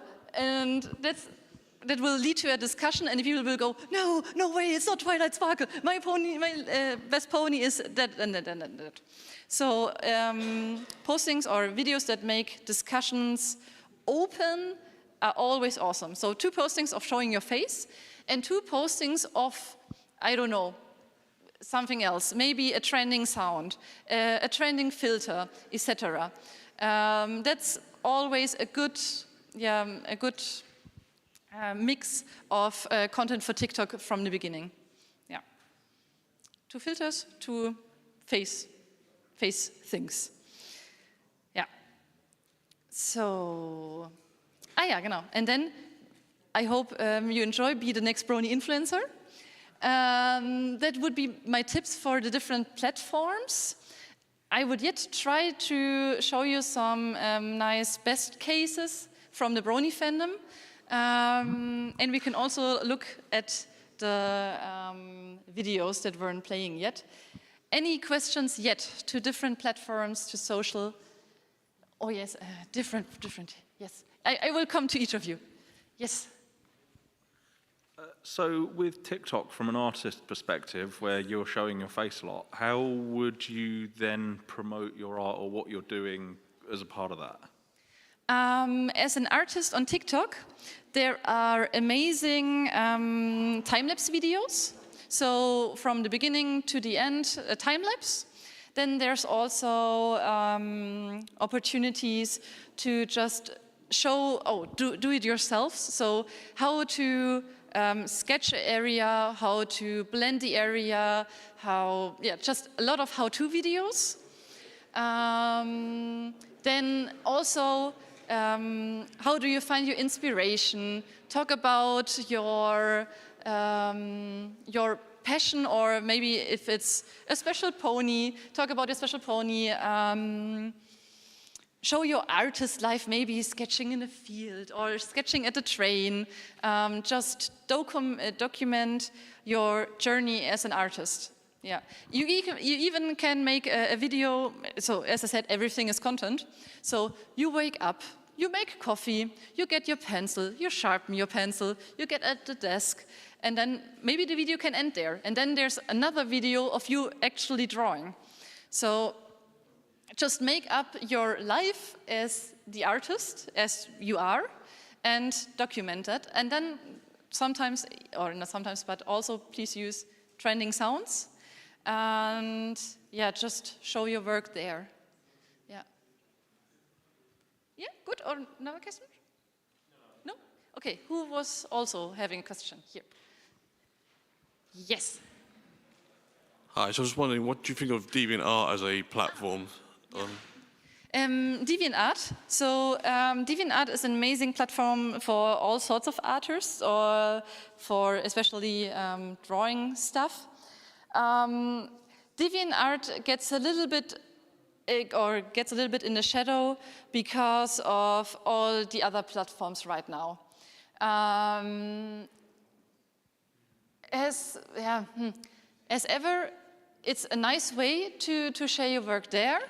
It's a better audience actually to post it on social as well, on Twitter or on that stuff. What I wanted to say, yeah, and if you want to be a professional artist, post your work on ArtStation. Because DeviantArt is more like, I would say there are also professionals there, but it's more like the hobby-ish platform. And if you really want to be working as an artist, go to ArtStation. That's also the place where Imalu got a mail from Boulder Media. Yeah, so post your best works on ArtStation. You can also you can always use DeviantArt, but it's more and more in the shadow now because of TikTok and Twitter and all that stuff. Yeah. Another question. Yes. It's more generic, but as I understand the social media, you have to open each account on all these media. Yes. And then if you want to get the new content, you have to check all media successful next the other next. You have to check you have to check manually all the media. When you have an account on all your stuff. There are tools actually for it. So I think on later.com, I'm not quite sure if it's on later.com. I know that there is a website. What is it called? I don't know yet at the moment, but you can Google it. There is a website where you can link all your social media accounts. The GalaCon is using it too. And when there's a comment coming in on Facebook, on Instagram, it will show you where the comment is and what the comment is. So you don't need to check everything. And I know it's a lot of stuff. It's Twitch, Twitter, Instagram. You also don't need to be everywhere. It's okay if you have 1 or 2 platforms and just be active and good at it, I would say. That's also okay. You don't need to be everywhere. It's too much. It's also what we recommend to brands. If you can't be everywhere, then don't be everywhere. It's okay. Just forget about Facebook. And for bronies, be on Twitter. And if you want, TikTok also can be a great audience, and that is fine. If you want to stream from time to time, it's also okay. When you don't want to be a streamer, you don't have to be an active schedule. It's also okay if you don't want to be a streamer. It's only necessary if you want to be a streamer. So as an artist, Twitter, I don't know, maybe if you want TikTok, and that's all. That's okay. Yeah.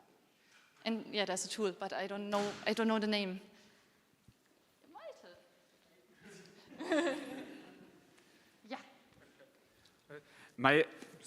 My main question is about the time it takes. If you are not a professional artist, if it is not what you make your living with, if it's something you don't make any money with at all and have several other jobs, how to make the time to post often and frequently? No way, or?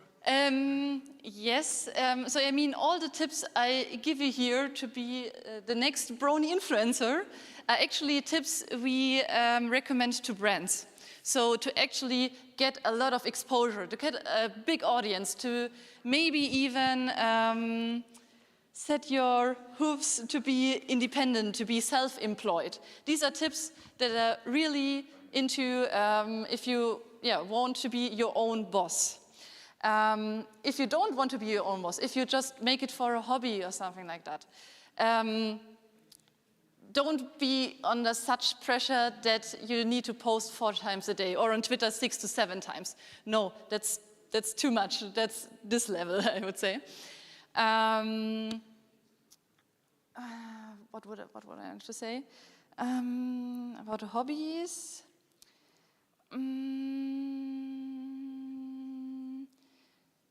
Malte, I wanted to say something more. There was a second point.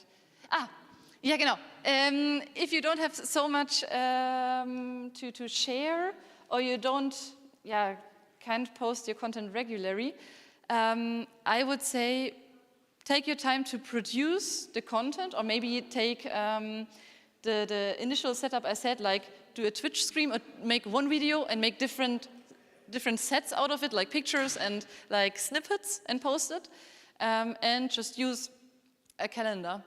Say, okay, I want to post, I don't know, every Monday, every Thursday, or something like that, and just be frequently. That's also the key. To be more frequent is better than to be non-consistent, I would say. Yeah. Okay, any other questions? Yes. Let's say you have a social media account, say on Twitter, and you haven't been posting for a long while because of whatever reasons. Yeah. Can you revive it, or is it basically dead to the algorithm? Like, would you have to start completely new with a new account, or? You don't need to start with a new account, no, because when you already have a social media account, and let's say there are about, we can go to Overmare Studios, and let's say you have about 2,000 followers on your account, but you don't post for, I don't know, 1 year, you still have the audience. The algorithm still knows what your audience is. You're not quite active, but it has these settings of your account. They know it is liked by them, by him, by her, etc. And you can just start frequently posting. It's better than start something new, have 0 followers, and it's starting from practically 0, and they don't know what you're talking about. So just revive your account and start posting regularly. Yeah, and engage with others. That's always one thing I say. Please engage when you're not posting regularly to other artists, and get their exposure and their followers as well. Yeah, sure. I'd like to know, is there like a hiding rule to absolutely not do on the influence work? But not many people say it, but like hidden rule for some people, yes, it's normal to not do that, but no one say not do that. So it's like I call the hidden rule. So there are things to not to do. So you're asking about what not to do on social media? Yeah. We can ask Jester. Jester, what got you banned on Twitter?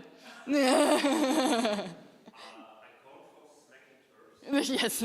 So, yes. So, what not to do on social platforms is to cross their guidelines. So, to disobey their guidelines about, let's say, not safe for work content, or to make hate speech. So social media tries to be a place of people who are genuinely happy and create this amazing place of, it is all awesome right now, even if the world is burning. So it is also critical to post political stuff, actually, even as an artist. As an artist, to post about your... I know it's hard and it seems unfair, but if you post about your let's say about your, I try to find the right words. When you go through a hard time in your life, I know a lot of people want to share about it, and that's totally okay. But if you want to create an actual brand account, an actual account for your artist stuff, and for your work, for your drawings, it is not a place to communicate that there. Then make a private account. Make a private account for yourself. That's fine. You can post everything you want. But if you want to create a brand, then please be positive and please share the things that others want to see and want to hear. I know it's hard, and I know everybody wants to talk about crisis, about the pandemic, I don't know, but that's private stuff, and that's also why brands are always late to the party when things get about political decisions, about let's say, the pandemic, about the war.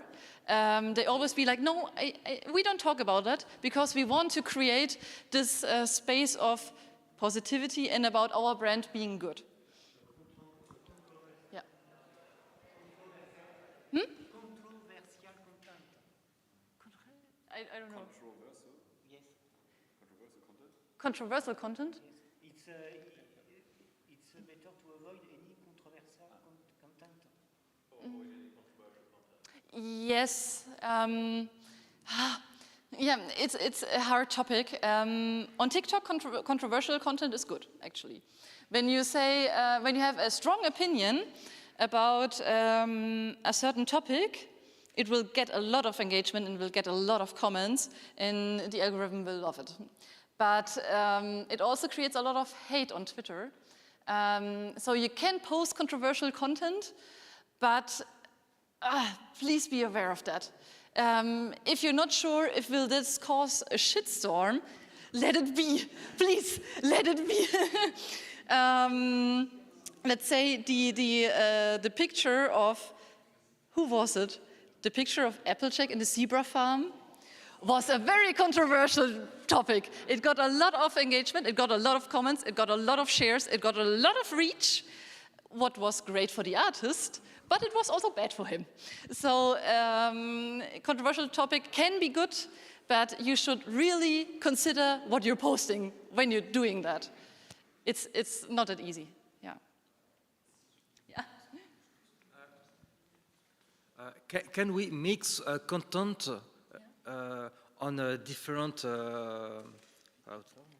platform? For example, if you're an artist and you have a Twitter, so all day you make your art, and one day you say, I go to watch this movie, and I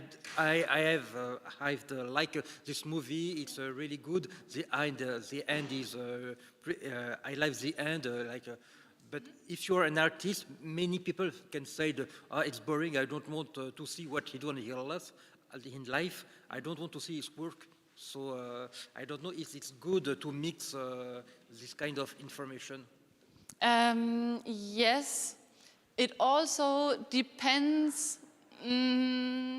Okay, maybe for Instagram. Instagram is a good example for that, because Instagram has the feature of the feed and the stories. And a lot of people are using it quite clever.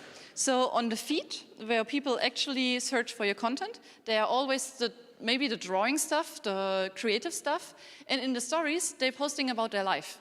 So they have this kind of split account about their work, which is in the feed postings, and sometimes gets promotion on the stories. But you can share your daily doings on the stories, because all the content that is on your feed should be somehow enriching. It should be somehow put a value to your audience. If you're talking about Twitter, Twitter is so fast because you post 6 to 7 times a day that you can always just kick some personal stuff in, and it will be gone in 2 hours, and then you can post about your drawing. So yeah, that's these 2 platforms. Instagram has also, TikTok has also now a story function. So you can also do the same as on Instagram. You can post your TikToks about your drawings, and you can post the stories in your TikToks about your life, as you wish. Yeah. Okay, any questions? Yes, right in the back. I'm coming. Yes. About the Twitch streaming, what to do when you're still not an affiliate? Because like I've been streaming for like 1 hour, and and I still have struggles with at least one task, and there's like 4 tasks, and I fulfill like three of them. Reaching 50 followers, streaming a total of 8 hours for the last 30 days, and at least 7 days. But I have struggles with getting like average 3 viewers. Yeah. Any tips for this? Okay, so tips for getting average viewers. Tips for getting average viewers. Ask your friends. Actually, it's easier to have those average viewers. The thing is, to have average viewers, you can take, 1 hour of streaming isn't actually quite that much. It takes a lot of time for people to recognize that you're streaming. So when we use the Discord bot announces, hey, you're streaming. And sometimes people will get a notification or see the notification half an hour, 2 hours later, and they will join your stream. So 1 hour of streaming is very, very short. Maybe you can make up to 2 hours or 3 hours even. As I said, make the stream content for maybe TikTok or YouTube Shorts. Also upload the Twitch stream on YouTube. That's also a good thing. And just... Yeah, genau, yeah. Highlights to YouTube Shorts, maybe. It's always amazing to have in your feeds like funny moments, amazing moments, glitching content. It's all that stuff that the audience like. And when they see that stuff and they're like, oh, nice, it looks like a nice streamer, I will get to his YouTube channel. And then they see, oh, nice, he also has a Twitch channel, then it is easier from YouTube to Twitch than from TikTok to Twitch, actually. Because TikTok is such a fast video platform. The videos are about 30 seconds, not even 30 seconds, 10 seconds, 5 seconds, up to 3 minutes. And a YouTube video is even more longer. So the people who watch YouTube Shorts will be more likely to watch your Twitch as the TikTok people watch your Twitch. So this is what I can say about it. And then just stream regularly, better at the same time or at the same time. And if you want to, or if you can, the Twitch community after 8 p.m., so the prime time, there are a lot of viewers and a lot of streamers online. But there's also a website. You can Google it. I don't know it yet. There's a website where you can type in your game. Like, let's say if you're streaming Minecraft, there's an analytic website that says, or that shows you the statistics of how many viewers are there to watch Minecraft and how many streamers are there that stream Minecraft. So when you see a lot of viewers, but not a lot of streamers, you can get into this time zone where there are not many streamers and grab the audience. Search for that website. There is a website out there, but I don't remember what this is called now. Yeah, or just write me on Twitter, Muffin Carton, and I will give you the link afterwards or on Monday or Tuesday. Yeah, so, and maybe the last tip, because my panel is over now. If you don't know something, oh no, we are over now. If you don't know something, Google it. I know it's always sounds easy, but if you don't know something, if you're not certain about something, just Google it. Google is an amazing tool, and you will find all the answers out there to start your next influencer dream or to share your hobby. If you have any further questions, you can ask me at the GalaCon. I will be here today and tomorrow. And now I would like you all to be, or to invite you at the cosplay contests, because there will be some nice cosplays there. Yeah, questions? No? Okay, then I'm finished, and thank you for coming to my first panel.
curious about.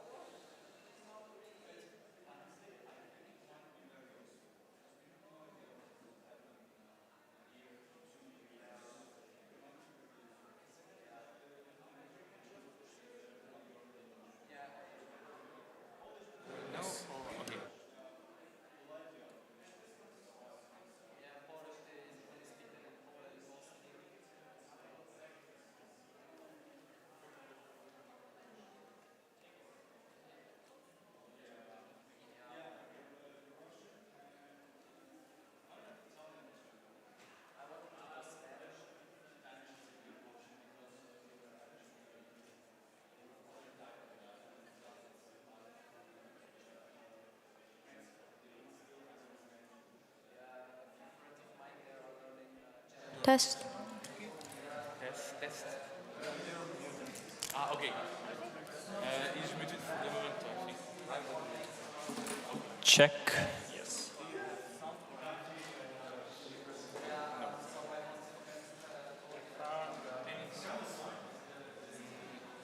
For me, no, not sure. Anything? Could I maybe have a bit of water? I'm really sorry for bothering. You know. No, it's no problem. That's why we are here. Yeah, I know. I mean, I'm not actually a presenter. I'm just staff. Like, I'm not important. I just ask her. Ask her.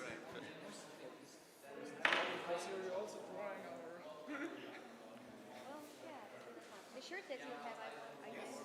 It's very nice. I like it. This is something I really think. Yeah, this is okay. Yeah, I love that. Thank you. Me too.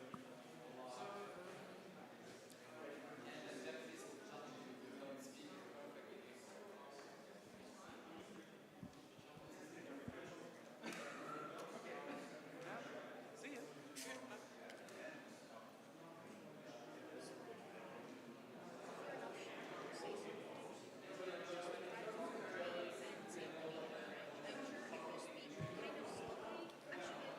I can understand pretty good French. I just am really bad at speaking. But I think I can. I mean, I could probably also speak, but like by now I have practiced French such a long time ago. I just. Okay, I will try. Should I just say I will try? Yes. Bonne chance. Merci. Thank you. D'accord.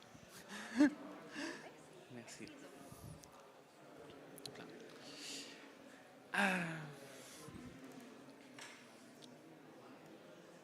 C'est bon? It's ready? Did you test this and make sure that it works just fine for you? I didn't test at the moment. Oh, okay. I mean, I guess now. Okay. So, it's good? Test, yes. So, hello everybody. I hope everybody are okay. So, today I will present my panel, Brought Your Art. So, what Brought Your Art? It's a panel to help some artists to improve your art.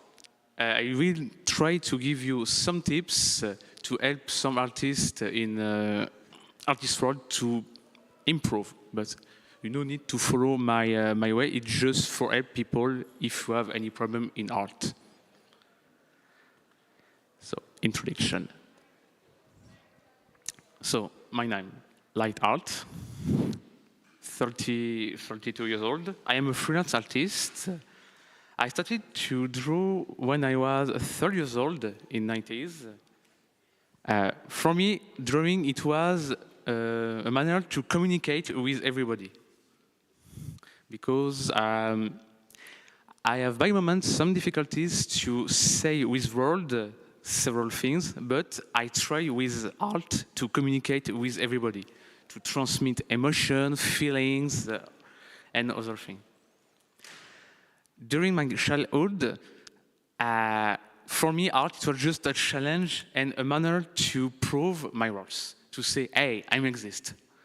And around 2013 and 2018, I changed my mind about how I see art.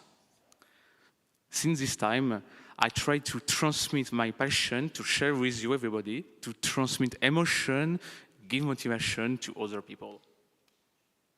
And you can see my alpaca. It's my original character for furry fandom. And why an alpaca? Because if alpaca or llama, if llama is angry, he always do that.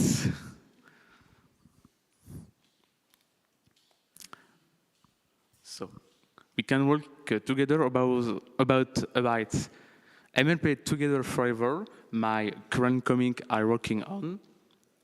After, in the other part, I will try to show you my artistic process I use for all my artworks and My Little Pony Together Forever. But what is it, My Little Pony Together Forever? My Little Pony Together Forever is an art lab for me and a storytelling experience and a self-therapy. It addresses several topics: drama, toxicity of trolling. It's very something dangerous today with social network, and it's very destroying several people, several friendship, and several life. And I will try to talk about this with this comic.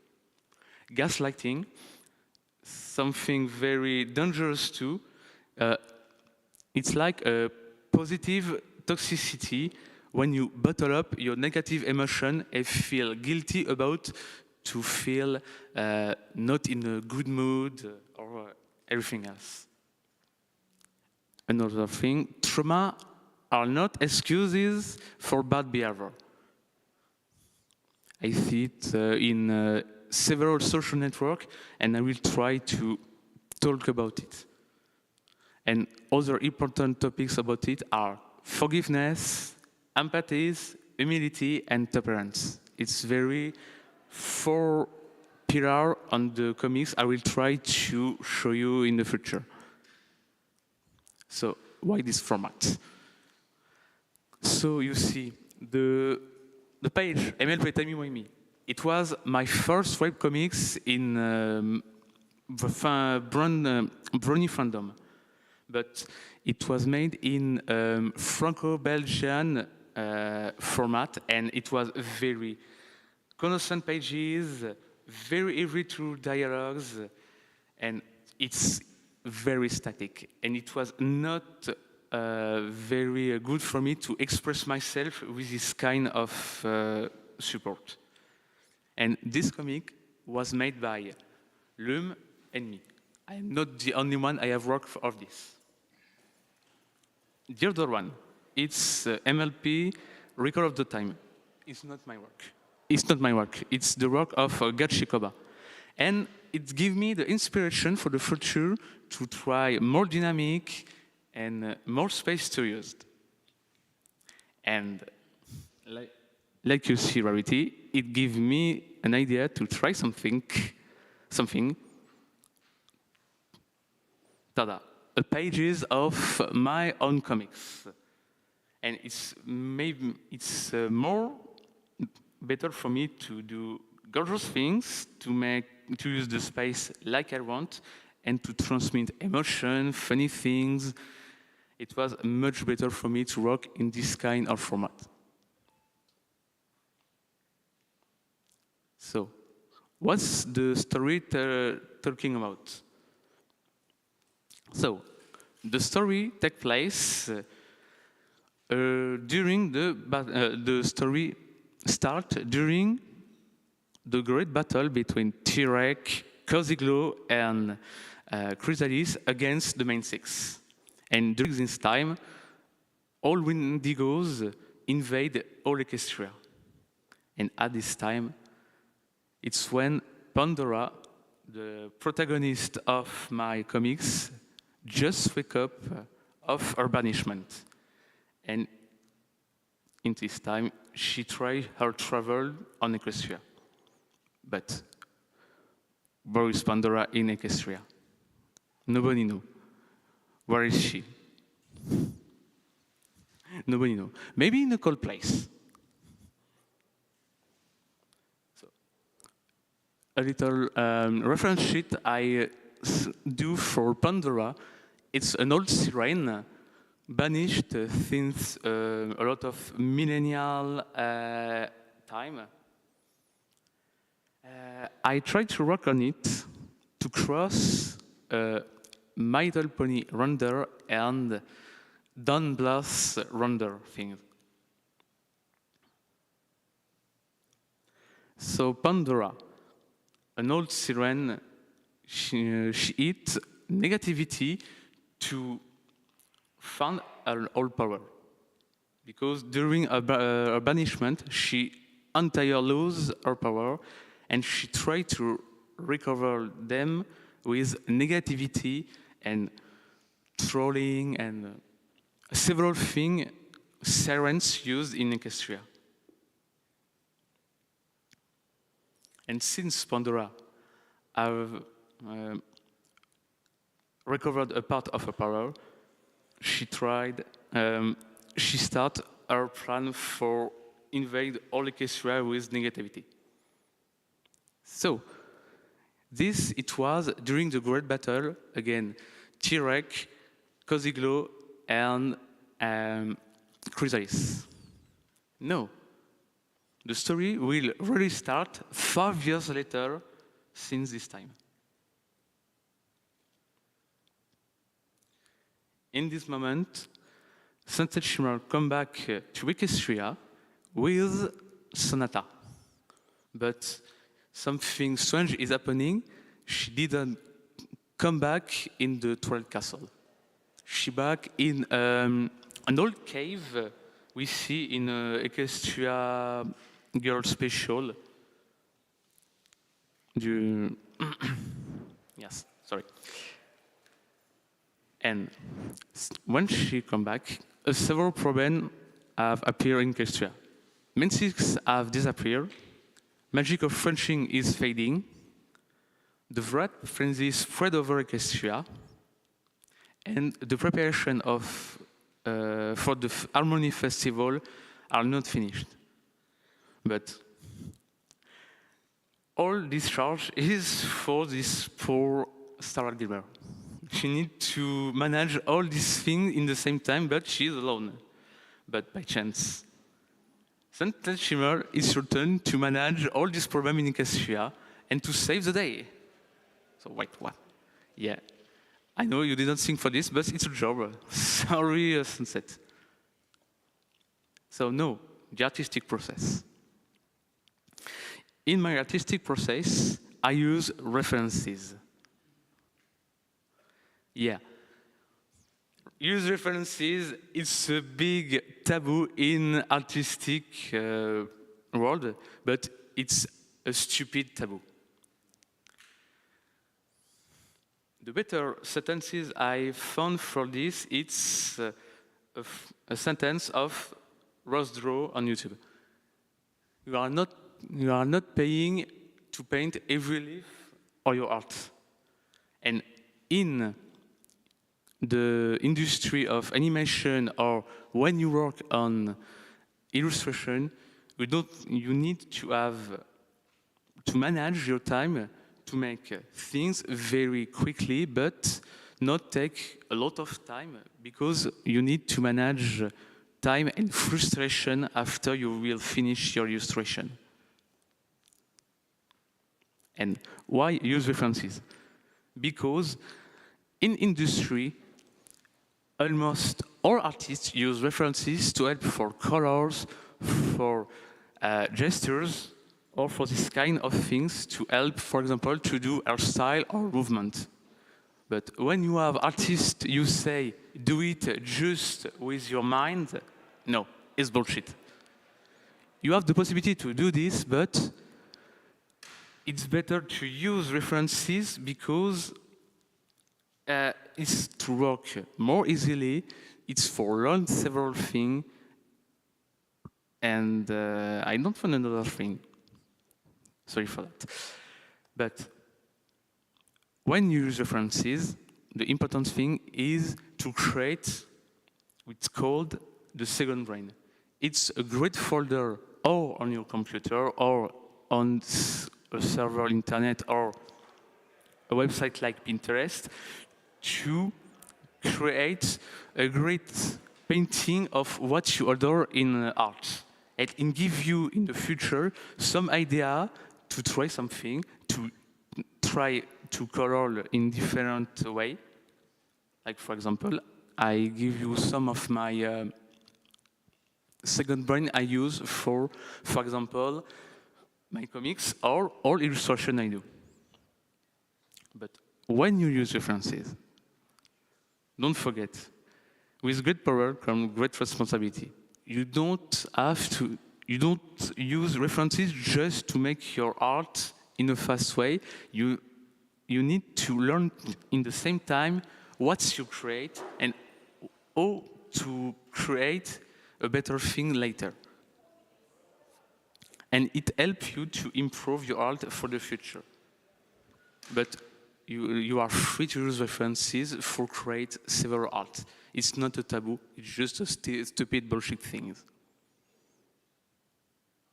So, you have some of my references I use for background. You can recognize Jordan Grimmer, Bob Ross, Sam for people who work on Eluva Boss and Has Been Hotel, and Don Bluth's animated movie, Land Before Time. It's several parts I use for my second brain and to give me a way to have a good colors, to have a good dynamic on my drawing. So, another kind of references I use, it's for the character design. My character design is not a bus like that in the void. I try to study different art style during my career to create my own art style at the end. For example, Vizzy Pop art style, Sam art style, another one, I don't have the name, on the right, and Don Bluth's animated movie. And when I study all this art style, I try to create a mix between all of them to create my art I use for my comics on all my illustration. But I try by moment to don't stay on my comfort zone. I try every time to work on different art style to grow up and evolve in art. So, another part interesting in art is the storytelling. Storytelling is important to create a dynamic illustration who talk very quickly in the mind of a public. And for this, it starts with gestures, a body shape, because the body it's created with several shapes like triangle, circle, square. It's different example, and all these shapes transmit you in your mind the psychology of the character. For example, when it's a triangle, you see a character very strong, like Superman, for example, or if a circle, it's a simple, cool character, but a common character. Another part of storytelling is the rule of third, or the composition, sorry. It's the composition. And the composition gives the dynamics to read your pictures. And for example, you have the rule of third to give you an idea how to place, different element, character, background, to tell a story very quickly to people. But you have a different thing to try, like a golden spiral or a diagonal. For example, for the diagonal, it's used in cinema in another name, it's Dutch cam. And it's used, for example, in a horror movie to make you in an uncomfortable situation in your mind. But the storytelling is worked too with colors, because like you see in some illustration and shows, you have the same scene, but in different color to express different things. For example, a middle of day with colors. It's not mine. It's not my illustration. But for example, a twilight time for the pictures of the left, middle left, and a night pictures with some blue, very kind moment. And you have the same example in the right column. Colors is very important to transmit you, everybody, emotion in a scene. And you have an example of what my process works. I try to mix several elements I showed you before to create the dynamic. For example, for direct illustration, I use the spiral dynamic to make you very stronger the sensation of the battle between Twilight and Tarek. For the dazzling illustration, I use the rule of third to show you dazzling domine all the public and the rainbow with just a single image.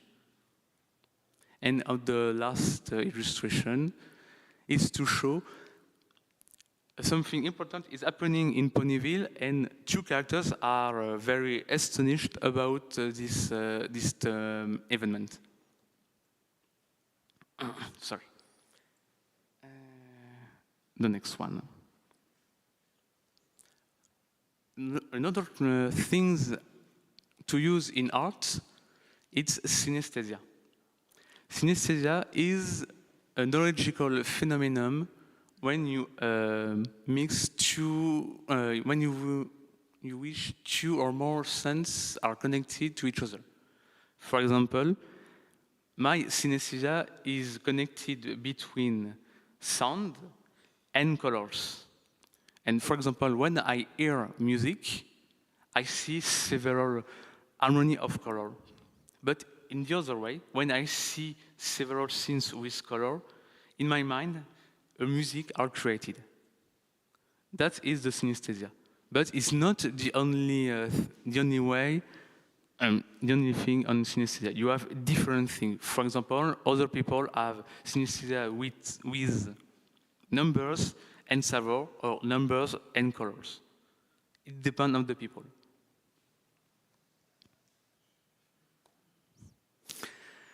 I think the conclusion of my panel.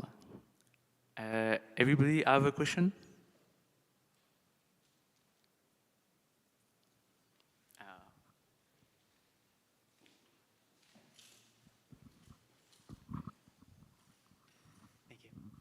Well, first of all, I want to tell you that your art is very beautiful. Your line is very clean. It will be very fun to animate it, I think. Thank you very much. And then I want to ask, do you have any tip against creative block or burnout?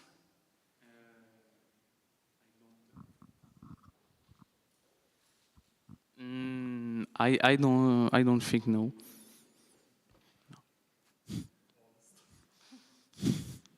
Well, if you have a creative block, what do you do to inspire yourself?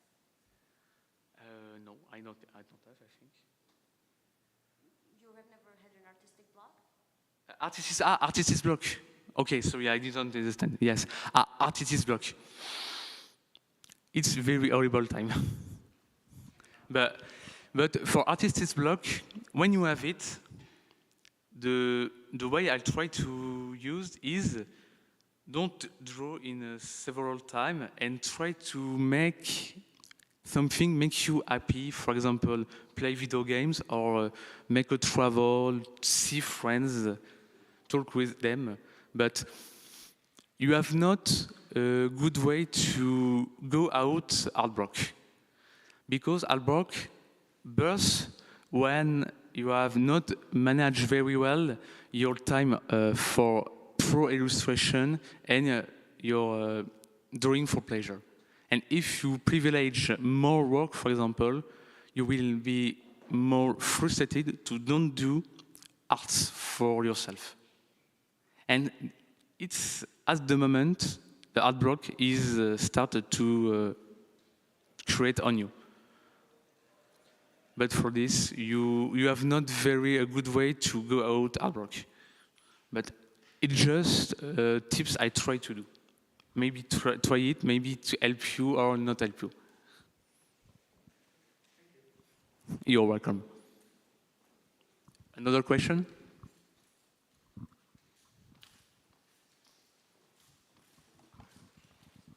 Okay, so you showed some rules for like composition, like for example using the rule of thirds. Are there similar rules for color? So I know, for example, a lot of people use contrasting colors, but are there any other rules and tips like that to help?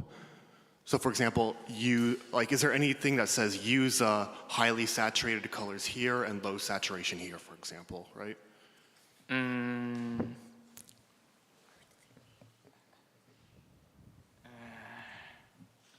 Like saturation, for example. For the situation, I use this.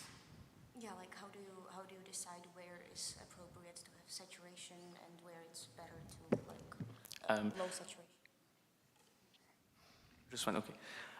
I just evaluate when I situate character with the rule of third, for example. It's occidental rule. For example, when you have a character on left on your pictures, and if he look on right, he go with the future in your objective, in your goal. But if your character is on the left and you see on the right, he see the past.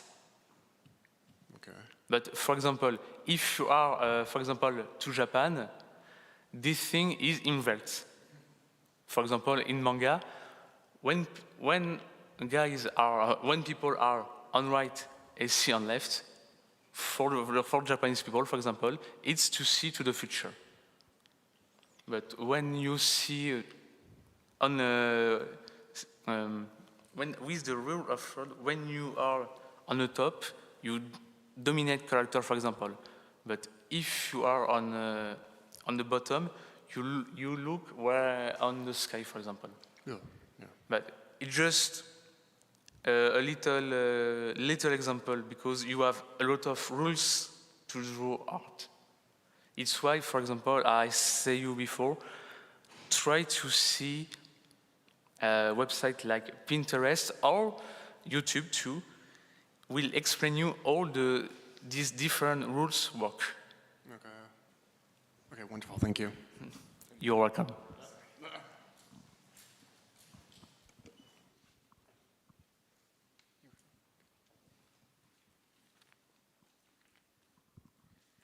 Hi, so I was having another question. What's your opinion with shading? Are you with shading with black when you lower the opacity, or are you with selecting a color for the shading? This is a very sensible opinion I can give because it's not cheating. For me, it's not cheating because artists, we take example, cheating too, but they don't show this. But what is cheating? It's when you retrace your art, for example, and you say, hey, it's my art, I'll create by myself. No, you don't need to do that. It's not good. But if you use it to learn how to draw, to understand proportion, the body, for example, it's more better. And especially, you need to quote the artist you use for references. It's a very important thing. But like I said before, when you use references, remember you need to use it to improve yourself, not to just finish very quickly an art and learn nothing. No, use references is for help you to improve. Thank you. You're welcome.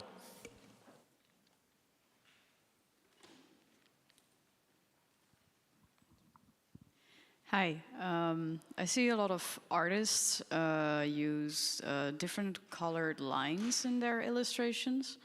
And I mean, there are also different ways to get this, but how do you decide what kind of color lines that you use? And like, do you do it by turning down the opacity, or do you actually color in the lines with a straight color, or yeah?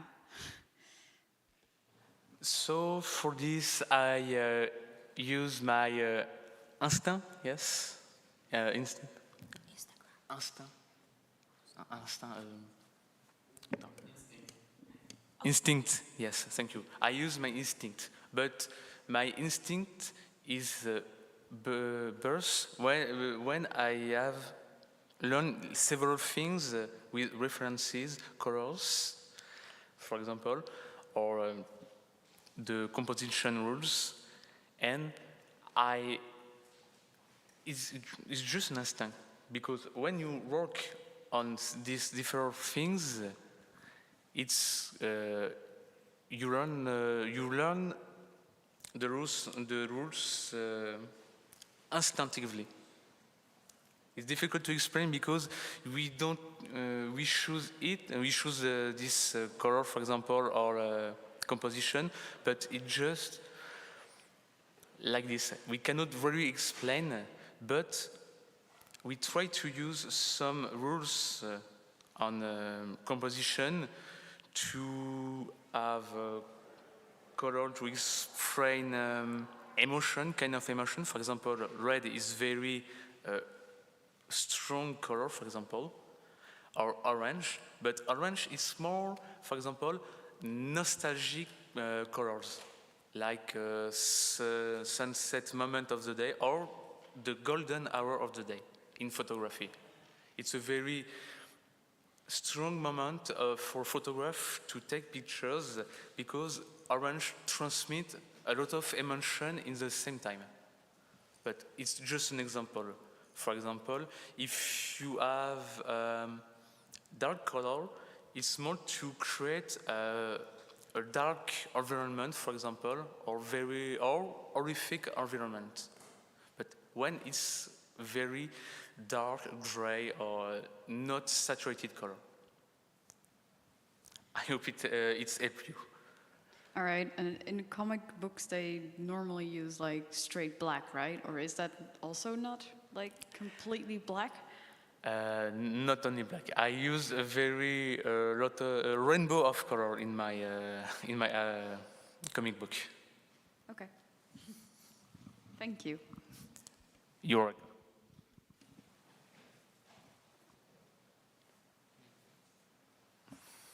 Any more questions? Okay.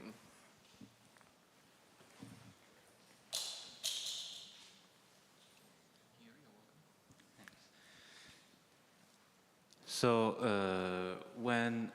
do you have any tips for artists which are frustrated with their art when it's not as good as they hope it will, or when they are frustrated with how good other art is from other artists that they don't evolve as fast as they want or like other?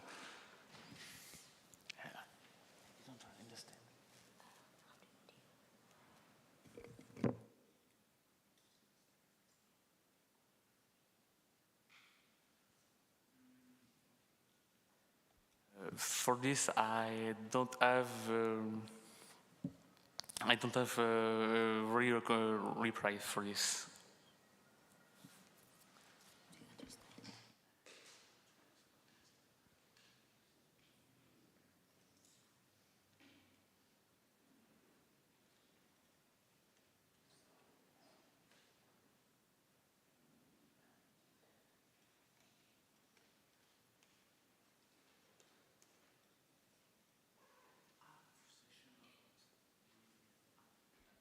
Sorry, you're talking about, for example, frustration of art?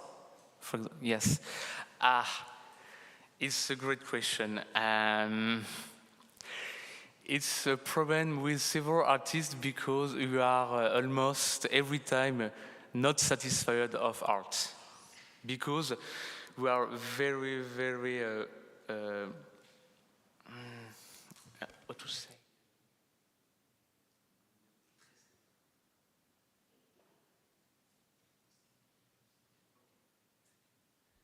Because artists, we are very strict with yourself.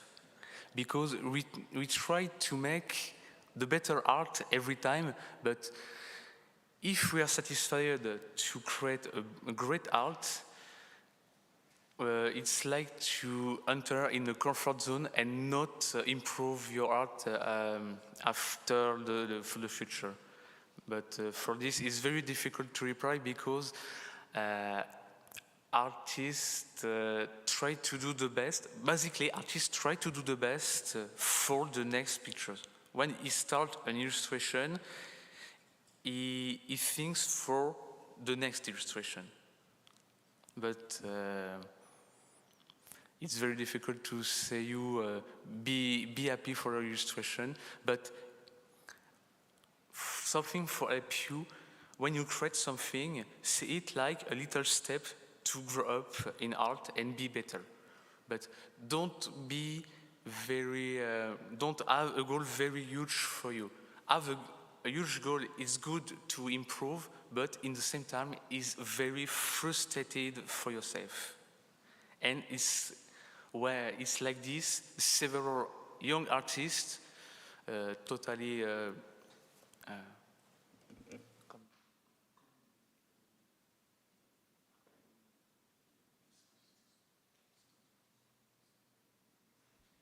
it's all young artists stop totally their art.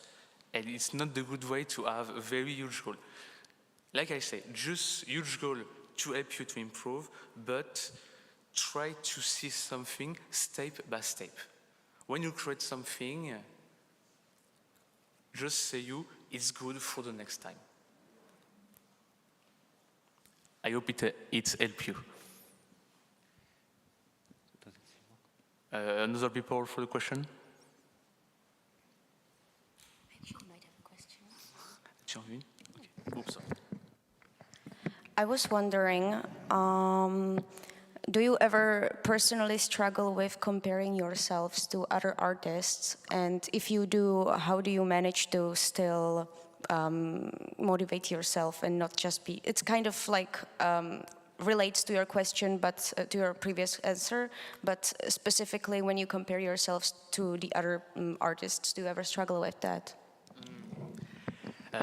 By moment, yes, I have this feeling to be struggle with comparing myself to other artists, because when you admire artists, you think you are not enough good of him, for example, him or her, sorry. But compare yourself with other artists. I try to banish this mind because I never step up with this. I always step back in my creations. No, I try to think more like, for example, Bob Ross. When you create something, you create for yourself, for example, and maybe for other people, and it's not a problem if you make mistakes on your art, because you don't make mistakes. You make happy accident. It's for Bob Ross.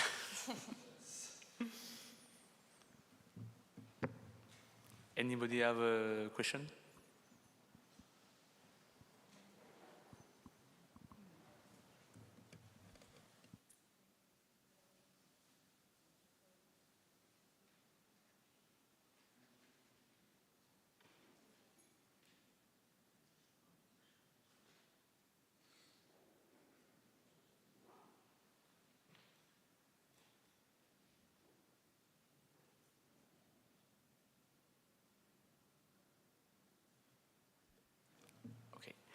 So I would like to thank you everybody to participate of this panel. I'm very sorry for my English, it's not very well. I am French and I was very anxious, but it makes me happy to try to transmit you, everybody, several things to maybe help you to step up for the future or maybe unlock yourself if you are trapped, for example, in a frustration of art or an art block. And if you want to step up for other way too. But it was a pleasure to share this with you. Thank you very much.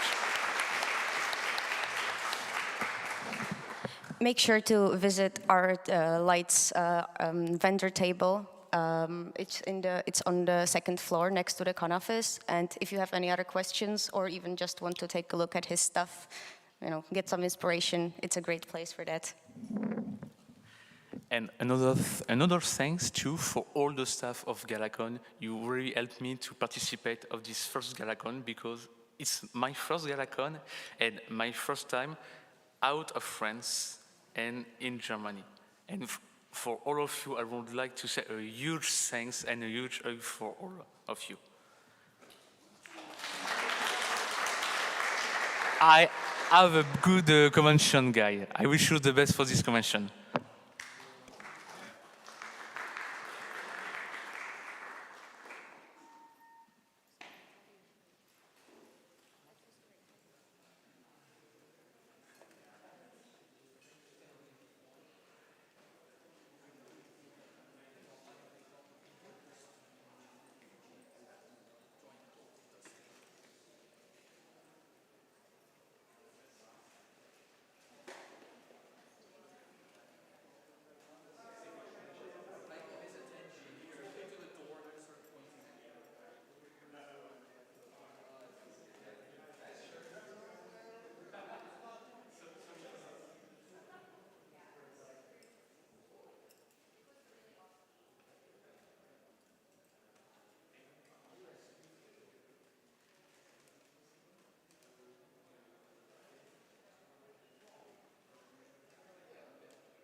Seems to be. We'll check it right now. Oh, that's a brick. Holy shit. 300. What is there? It's got a 3080 in there. Yeah, okay. 64 gig render machine. It's not computer, it's just heater. So, here's the second one. Check. Okay, perfect. Unfortunately, I have to say you need do these microphones have unfortunately, I have to say you need a microphone. They have, but, or, yeah, I can explain it to you. If you press the red button once, then it says off, and then you have to switch to on it, and now it's on. Okay. Once again, the same one. And should I confirm? Like, press? Yeah, press. And now it's unmuted. Okay. Unmuted, yeah. So you can do it on your own if you want to. No problem. Okay, I did it. Okay. Just for case, you know. Yeah.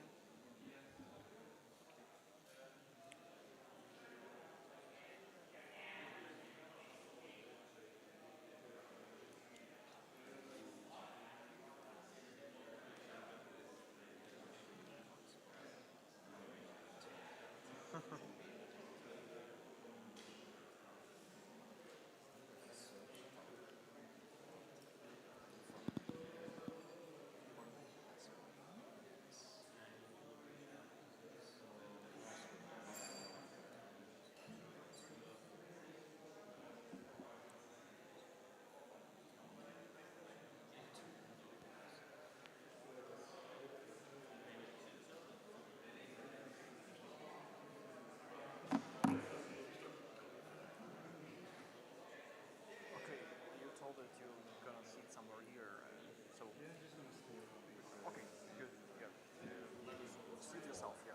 I think here is the zone for the projector. You are starting to hit. Basically, like half a meter from the table.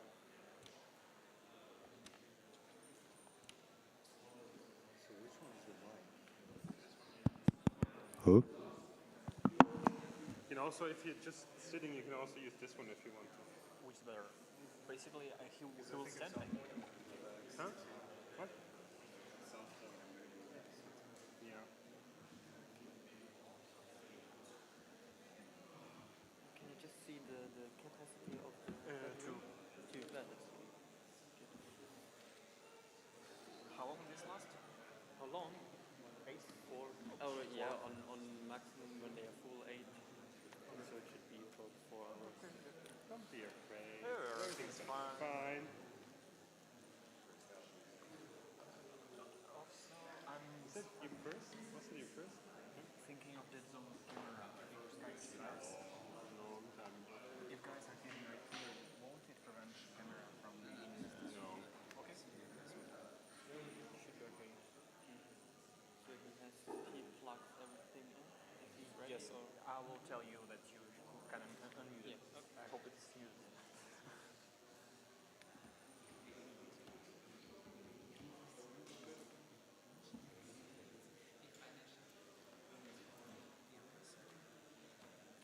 Somebody, I think that somebody forgot flash drive, or it is. I have no idea where it is from. USB door.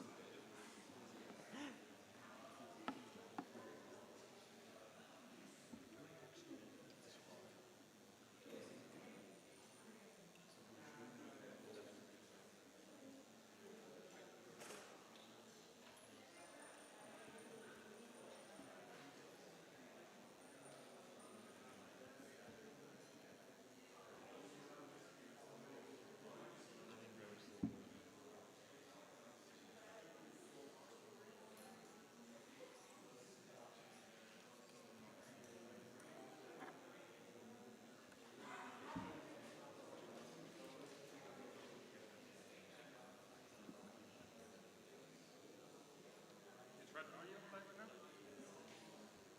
Could be possible that it's muted on the other side.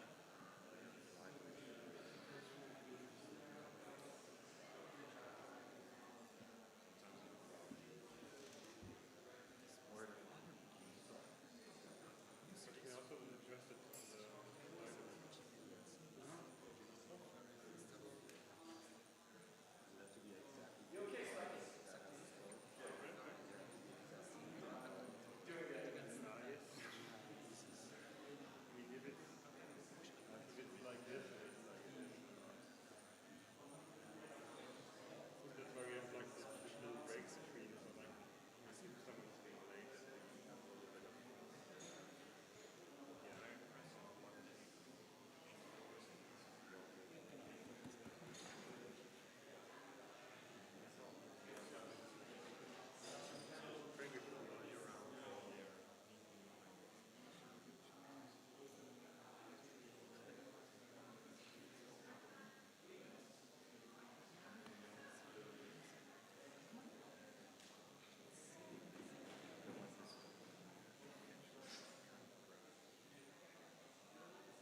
So are you ready to plug in the video? Set up the second screen?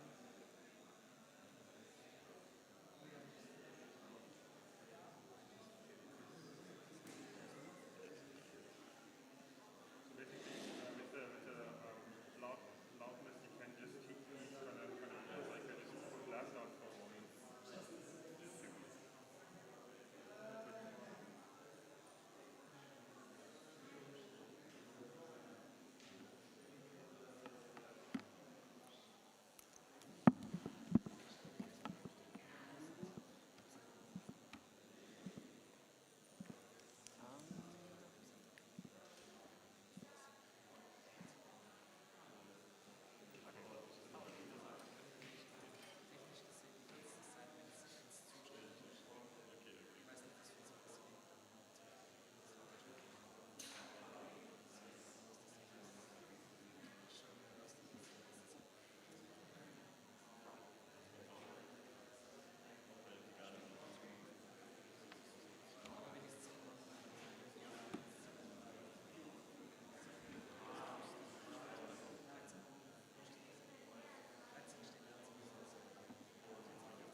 You want to extend them or what?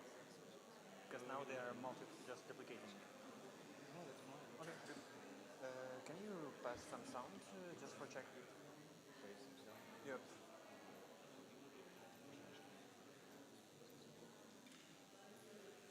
Sound check. Receiving? Yep. Not receiving?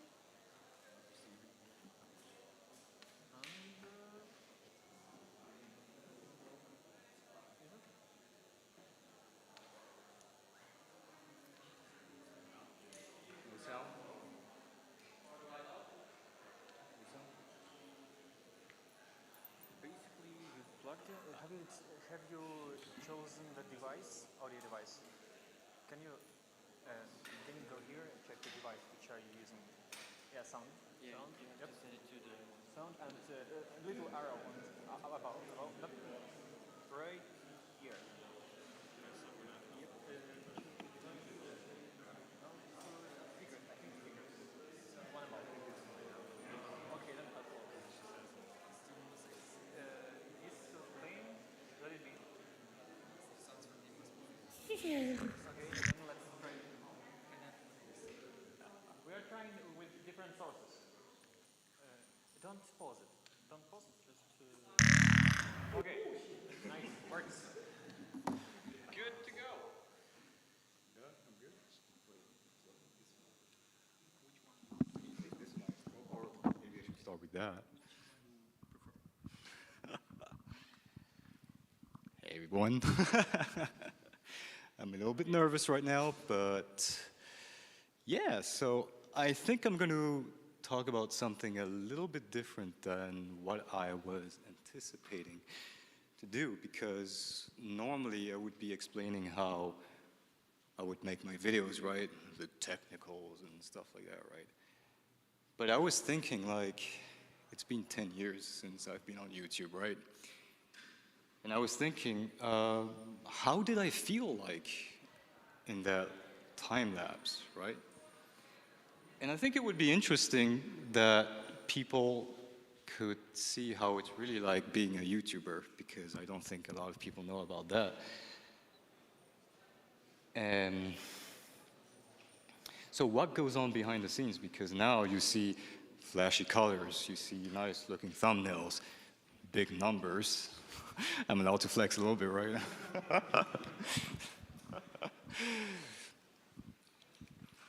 So I think we should go all the way back in 2012 when everything started. So let's scroll all the way down.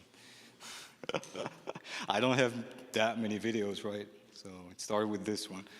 But how did I go to this video, right? Well, I was just a regular high schooler on a regular high school doing regular high school stuff. And one day I was just browsing YouTube and I think I was watching Happy Tree Friends videos before, like, and YouTube was recommending pony videos before.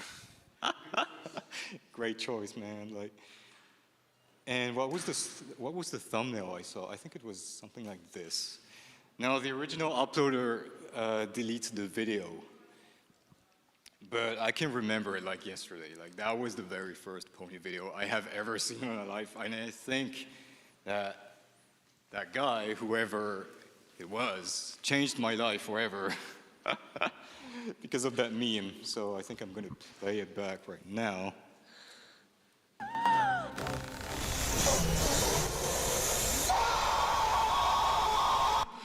So that was the very first pony video I have ever seen, and that thing changed my life. So if I could meet that person in real life, I would give him a hug. So maybe he's here, I don't know, but thank you for that. So then I continued watching some memes, so that's how I discovered My Little Pony.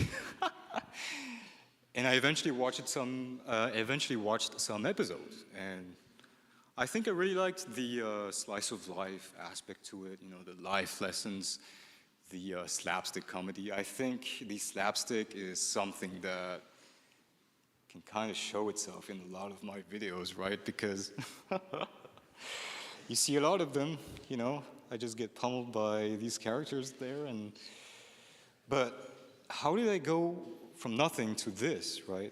Well, one day I was browsing YouTube like usual. I like browsing YouTube. And I found the very first generation of NLP in real life videos. I wasn't the first one. And I was telling myself, man, it would be really cool if I could do stuff like that. But there was one issue.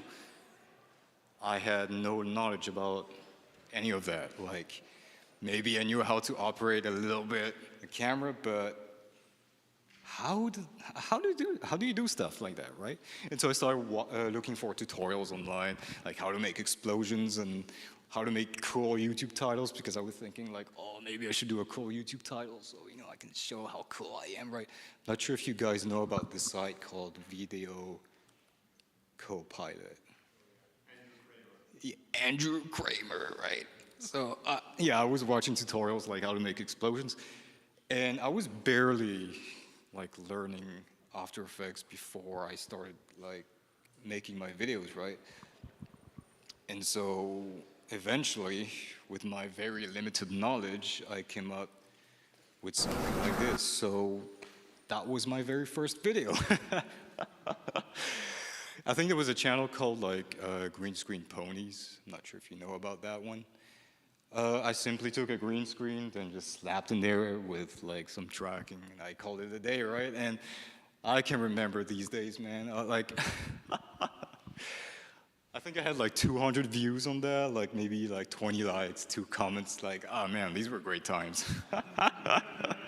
I was thrilled. I was super thrilled. Like, oh my God, like 2 people commented on my video. Like, I'm super happy. So I started making more of these. Like, I was thrilled. And now the question is, how did my YouTube channel eventually grow, right? I think some people know, but I have a lot of videos where I get beat up by ponies, and I think I can prove my point with this. Oh wait, maybe I should put in the beginning. Oh, okay, well. Can't see anything in there. Huzzah!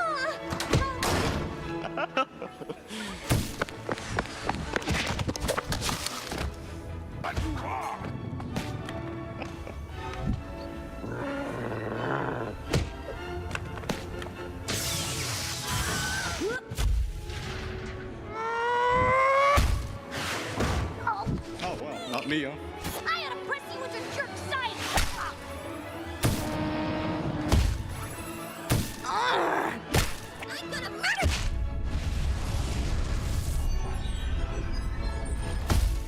So, yeah, man, the nostalgia, man. Like, so I started getting popular for that. Like, I guess people really like seeing me beat up by ponies, and I mean, that's up to you guys, right?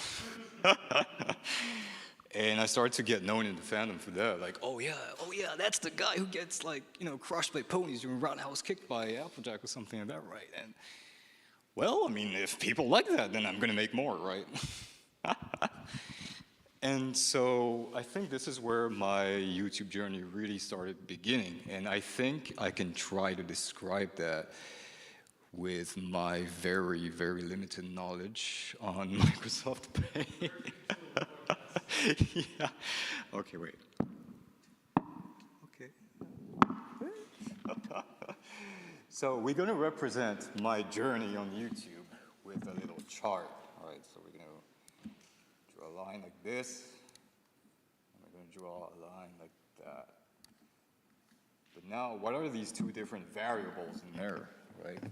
So I think the first one should be called, what is it already?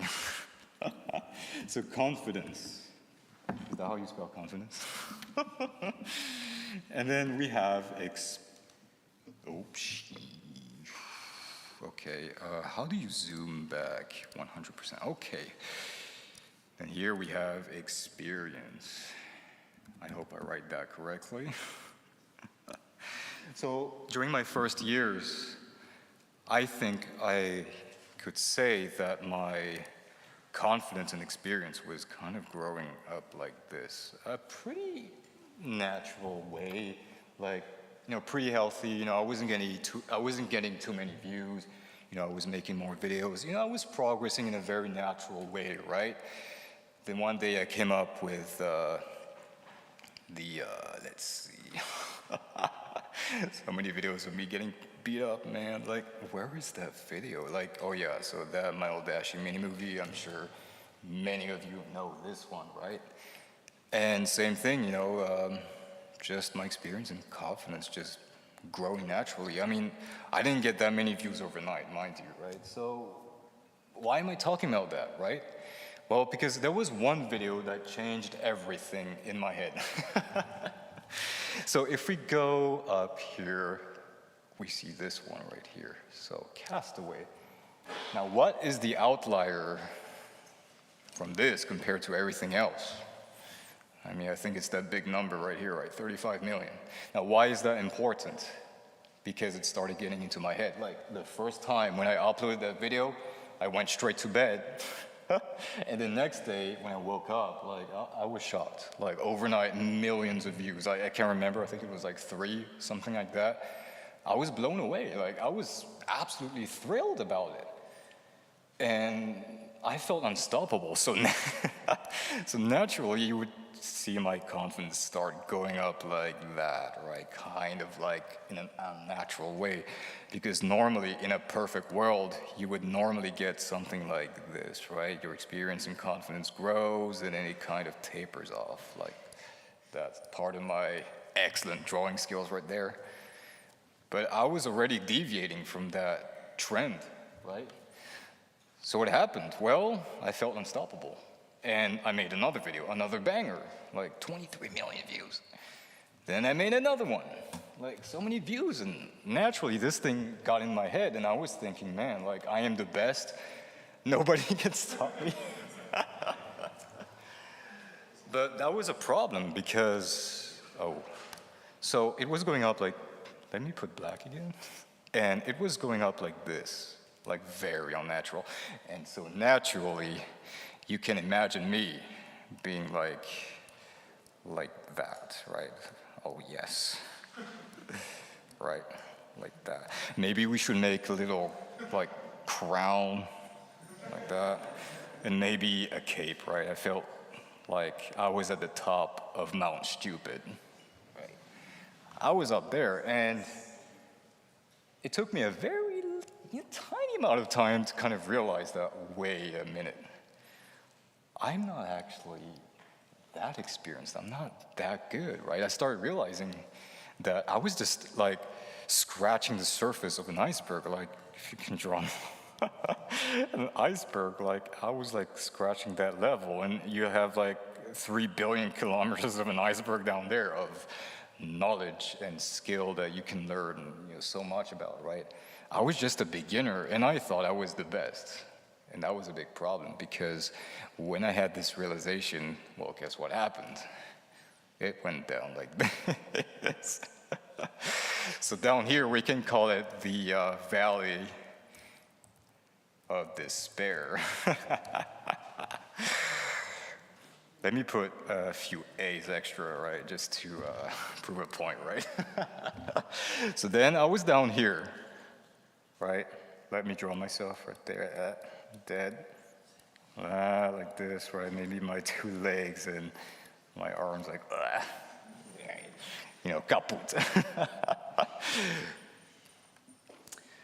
And that was a problem because now I was completely deviated from a perfect natural growth, right? So what did I do? Well, I just couldn't forgive myself about my attitude up here. So what did I try to do? Well, I was trying to, after that, improve as much as possible on my videos so that I could kind of redeem myself from up here.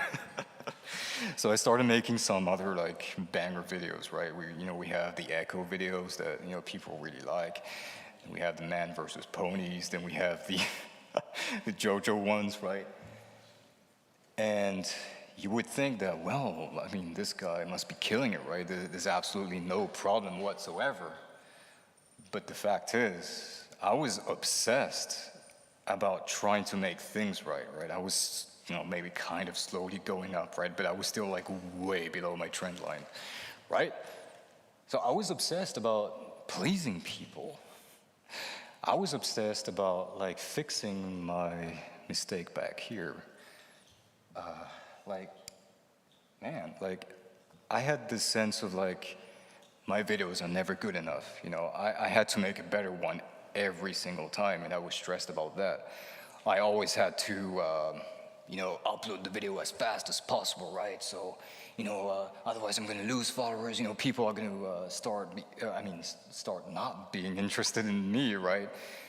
And I just kept having these feedback loops of just negative emotions. And what happened? Well, at some point, things kind of broke down, right? And, well, it just kind of crashed back down like this. So now I think my head was like maybe stuck under the sand, and I was just like, maybe like flaying around. I couldn't get my head down. I mean, my head up. Well, down in my point of view, right? I was stuck down there for a while. Like, I thought that my videos were just horse poo-poo. like I thought I just couldn't go anywhere, right? I couldn't forgive myself anymore. I don't know why. But then some person came to the rescue. That was my sister. And she told me stuff that I should know just to get me forward, right? And she was like, Storm, what are you doing? I'm like, what do you mean what I'm doing? Like, Storm, you have 700,000 subscribers. So? What do you mean so? Like, you have 300 million views. Aren't you proud about that? Maybe. And I was just going back and forth with her, and like she was the one trying to get me stuck out of the sand. And she was absolutely right.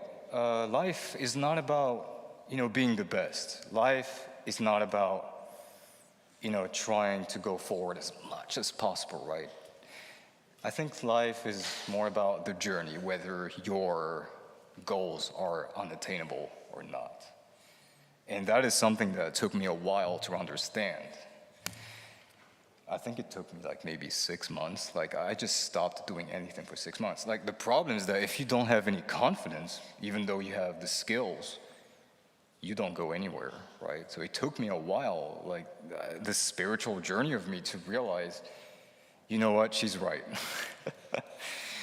So now I'm slowly crawling myself back out of this, this valley of torture down here, right? So I'm barely starting to get out of here. Like, I think this part you can kind of call it the slope of enlightenment, something like that. So what does this chart remind you of? Anybody know? Nobody? What? So this kind of looks like what we call the Dunning-Kruger effect. Ever heard of that, right? So you have your first peak like this, Mount Stupid. Then you have the first crash. Then you stay down there for a little bit of a while, and then you start going back up like this in a healthy fashion. Mine, of course, was all over the place, right?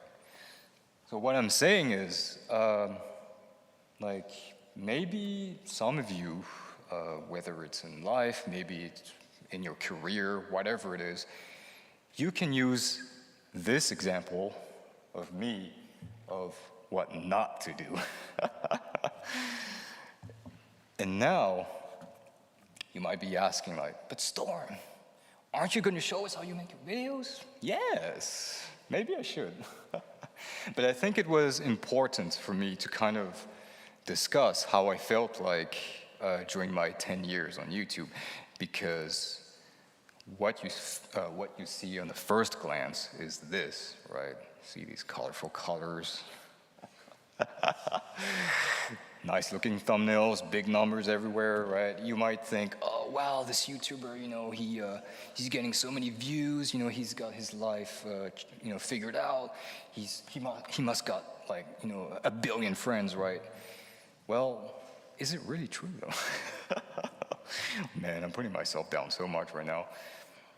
But yes, maybe I should show you now, like, how I make my videos. So where do we start? I think I can call myself, I think what we say is a roto artist.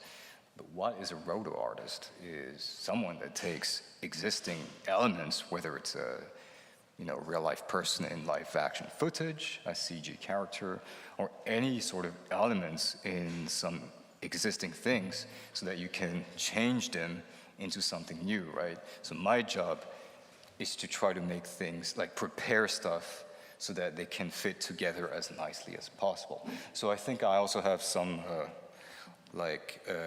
compositor aspect to it, because otherwise I wouldn't be able to do this YouTube channel, right? I wouldn't be able to do videos.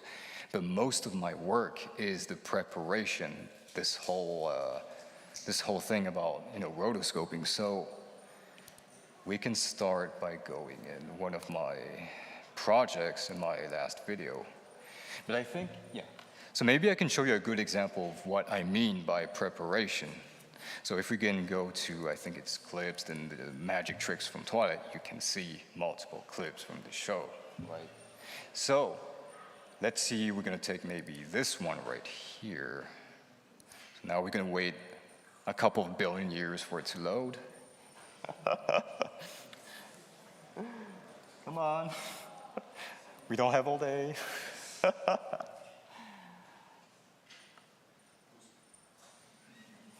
Okay, there you go. So what do I start with? Well, let me just disable a lot of things and we can kind of guess what we have. So the first step is this, right? Just to rotoscope her out of a frame, right? But then there are other things that we should take into consideration, because if we look at the video, there is something not right. Wait, isn't she supposed to be an alicorn or something? But there's also something not right. For example, in the rest of her shots, her mane is on the front, but on this case, it's on the back. And this is something that I can change. So the first step is, let's say we want to remove the mane, and it's done. Oh, what else? Maybe we can fix some few things right here. You see, something sticking out there. Okay, I can fix it. But remember when I told you about this, did I tell you about this thing about roto artists? They also do like color work sometimes. Like their job is to make different shots just fit together as nicely as possible when it comes to colors. And I think this, we can apply this here too, right?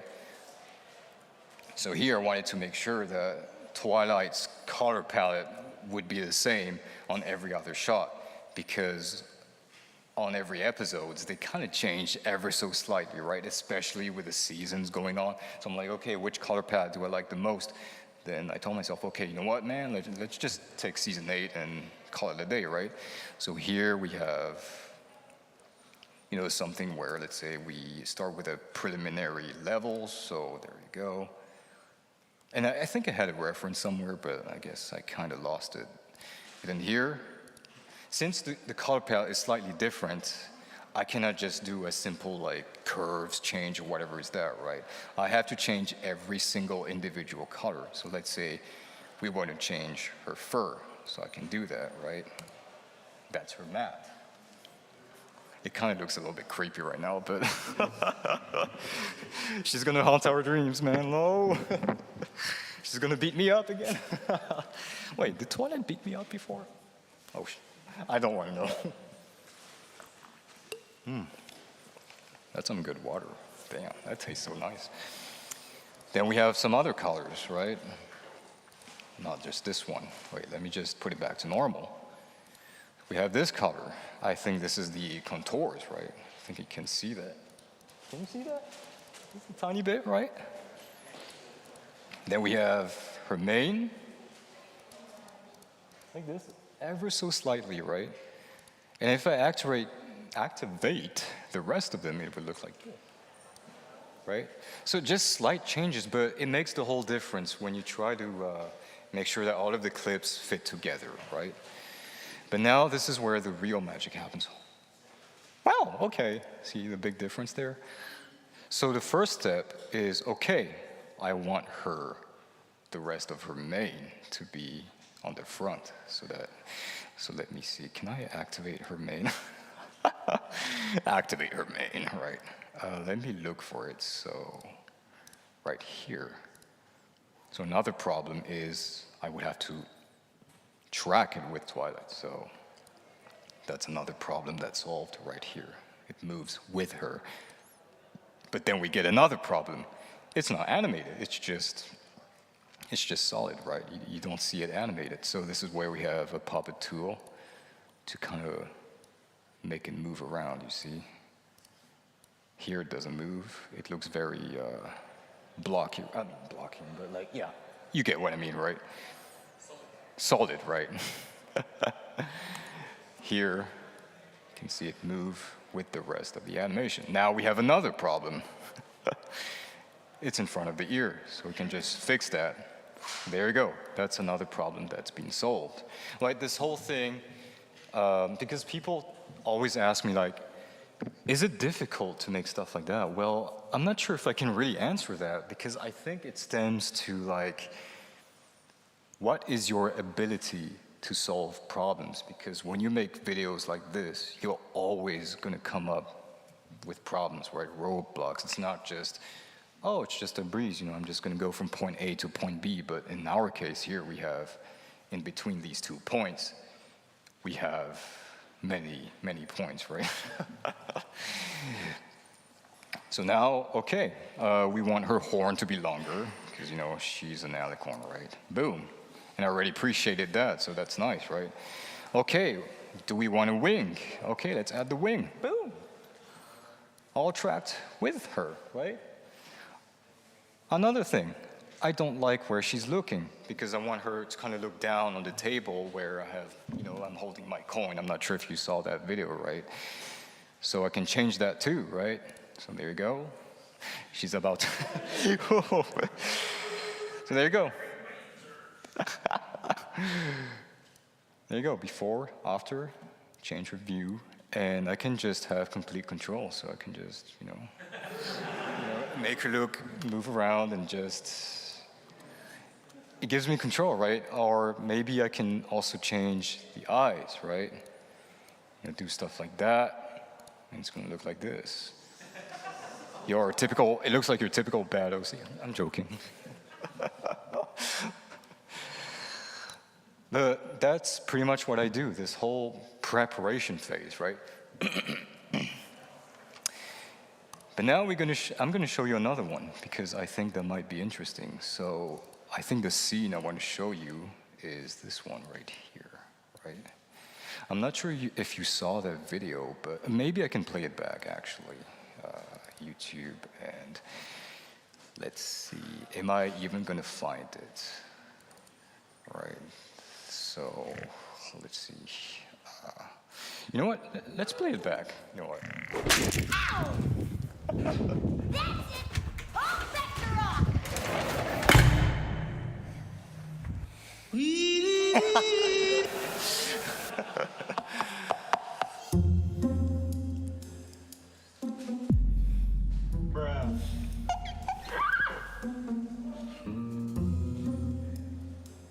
What? This makes no sense. Ugh, I will not believe in anything I cannot explain.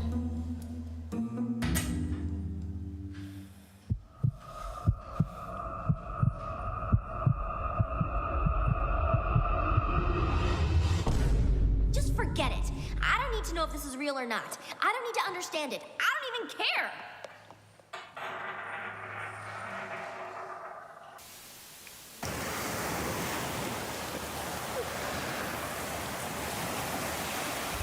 Oh, nice beach, huh?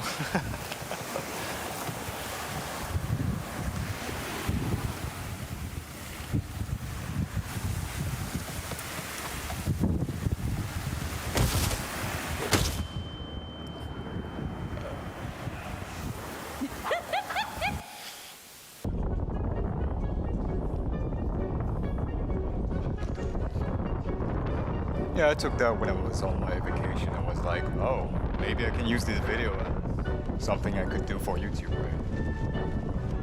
I guess it didn't turn out too bad, right?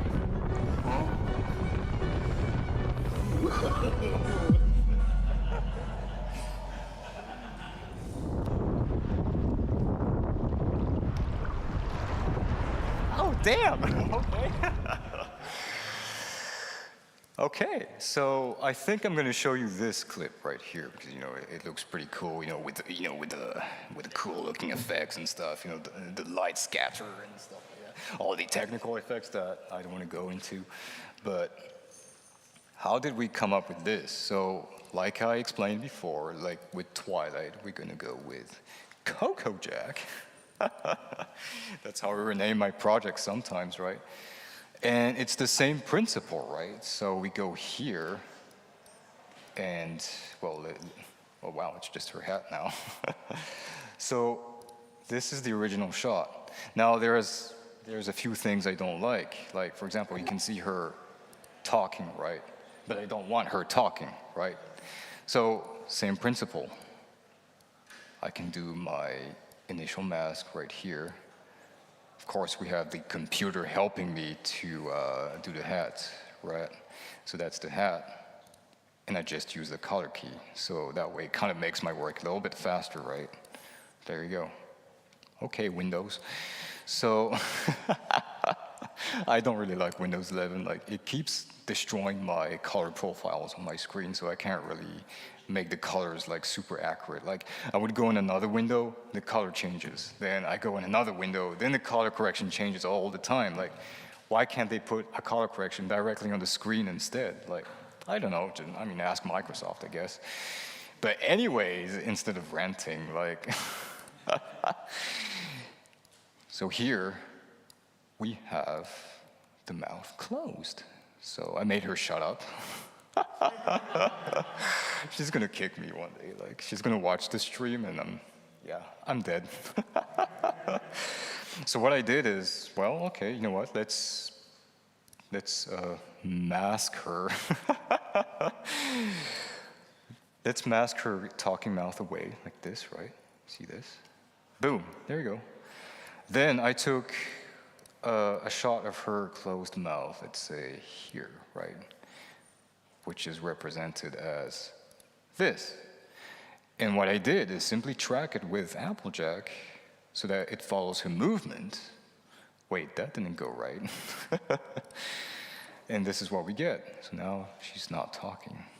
Wow, now she's completely silent. Exactly what I want, right? Did I change the eyes? Yes, I actually did, right? Now she's going to be in God mode, and God knows what's going to happen to me, right? And so same story, right? So I can just do whatever I want with it, and that's what I do.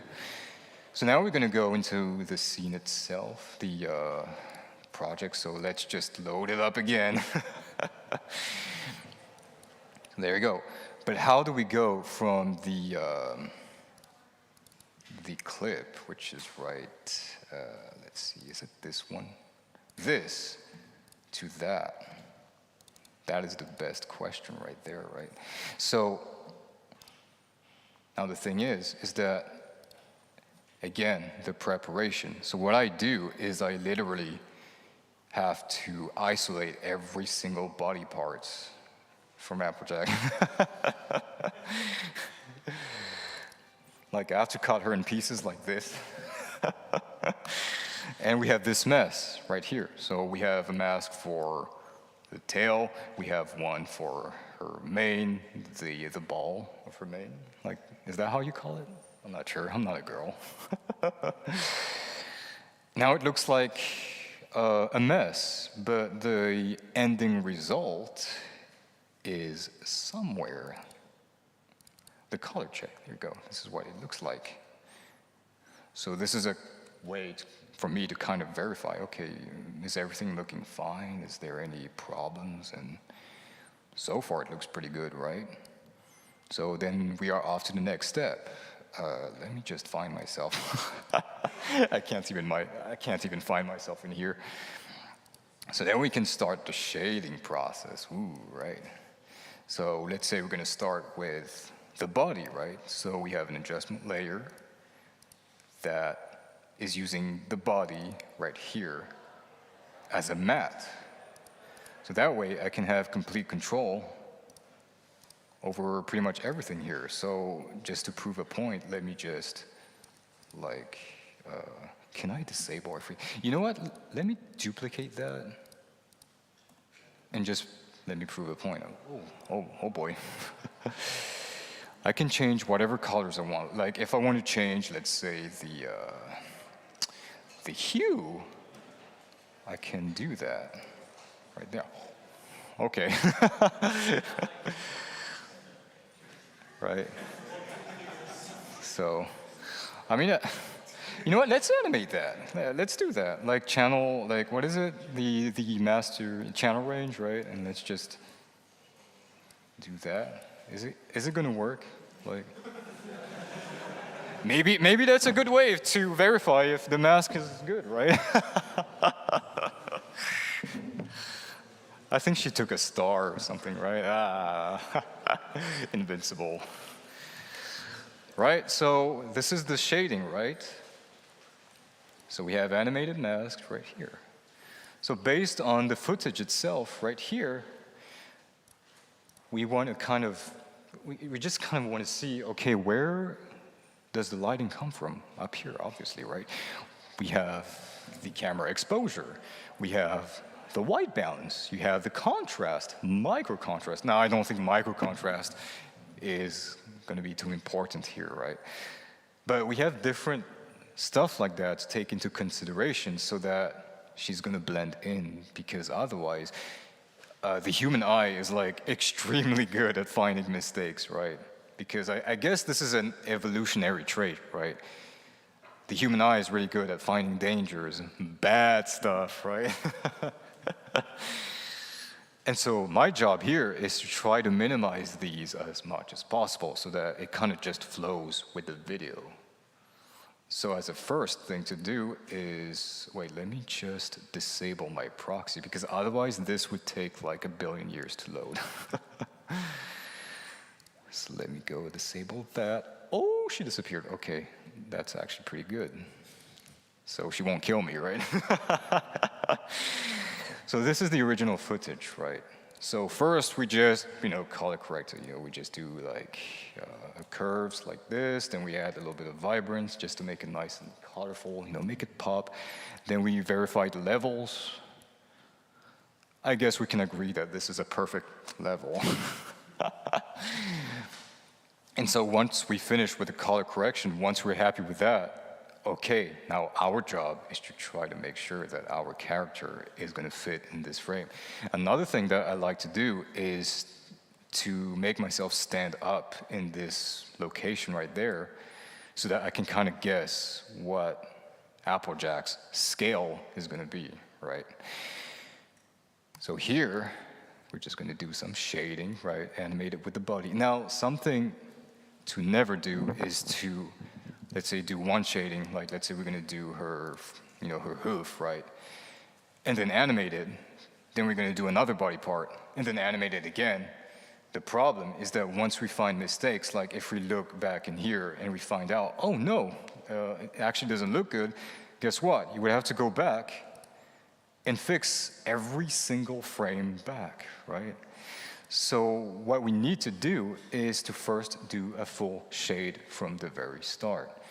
So then we have the highlights, right? Make it nice and shiny.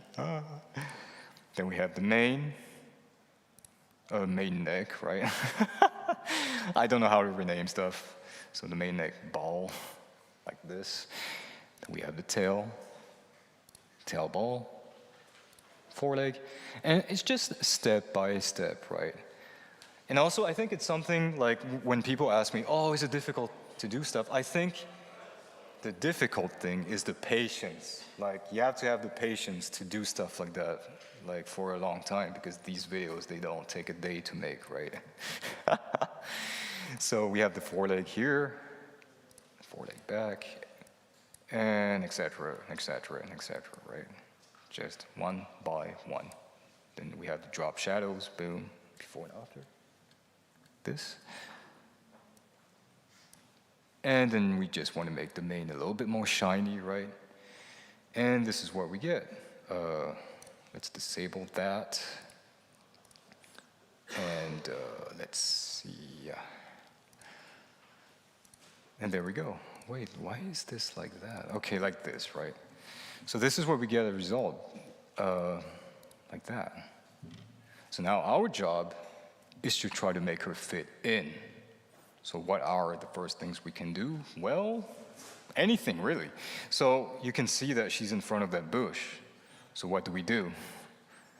We try to mask the bush, obviously. Now let me try to find that bush. I never rename stuff. Like organized chaos, right? Like they say. So there you go. We have the bush, and if we activate that, you can see it right here. Let me disable Applejack for a bit. And I can just load it up so you can kind of see that it's kind of moving with it, right?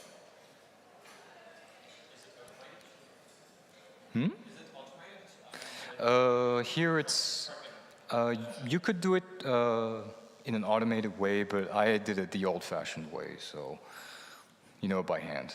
So I just, drew this, right? And, I just kind of guessed, okay, the leaf kind of stops moving here. Okay, I'm going to put a keyframe here.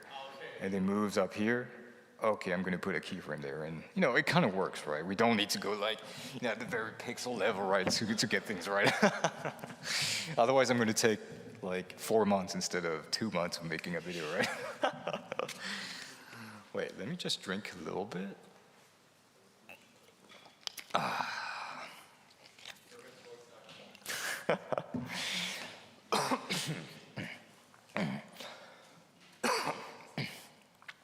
So what's next, right? So we have, let me just try to find Applejack again. So now we have this, right? So now she's behind the bush. Wow, damn. So what's next? Well, you can see here that we have the impression that she's kind of floating in the air, right? It doesn't look like she's touching the ground. So what do? Well, I just put some shading down there with these, ovals, right? As represented as a hoof, right? And now we have the impression that, okay, now she's actually touching the ground. So that's before and after, right? These little changes, right? They make everything. Like I said before, human eye is very keen at finding every single tiny mistakes, right? And so now we have this. So what's next? Now she's missing a shadow, right? So maybe she's a vampire or something. Do vampires have a shadow or reflection? I don't know, man. Like, I don't watch vampire stuff anyway. So we're gonna create a shadow like this. So let me just disable everything so that you guys can see how it looks like from the very beginning. So let me just disable everything. And it kind of looks like that. So my job,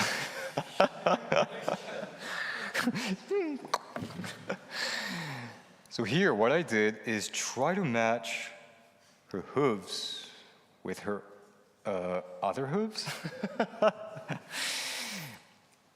And once we finish that, we just do a corner pin so that it kind of, matches with the rest of the scene, right? So we have this. So now we have like 2 Applejacks here. Perfect reflection of her, right? Then what's next? Maybe we can do a multiply effect, right? That kind of looks good, right? So like step by step, right? Like problem solving. Okay, we have one problem. Okay, let's solve the next problem. Opacity, let's change that. Now it looks like this.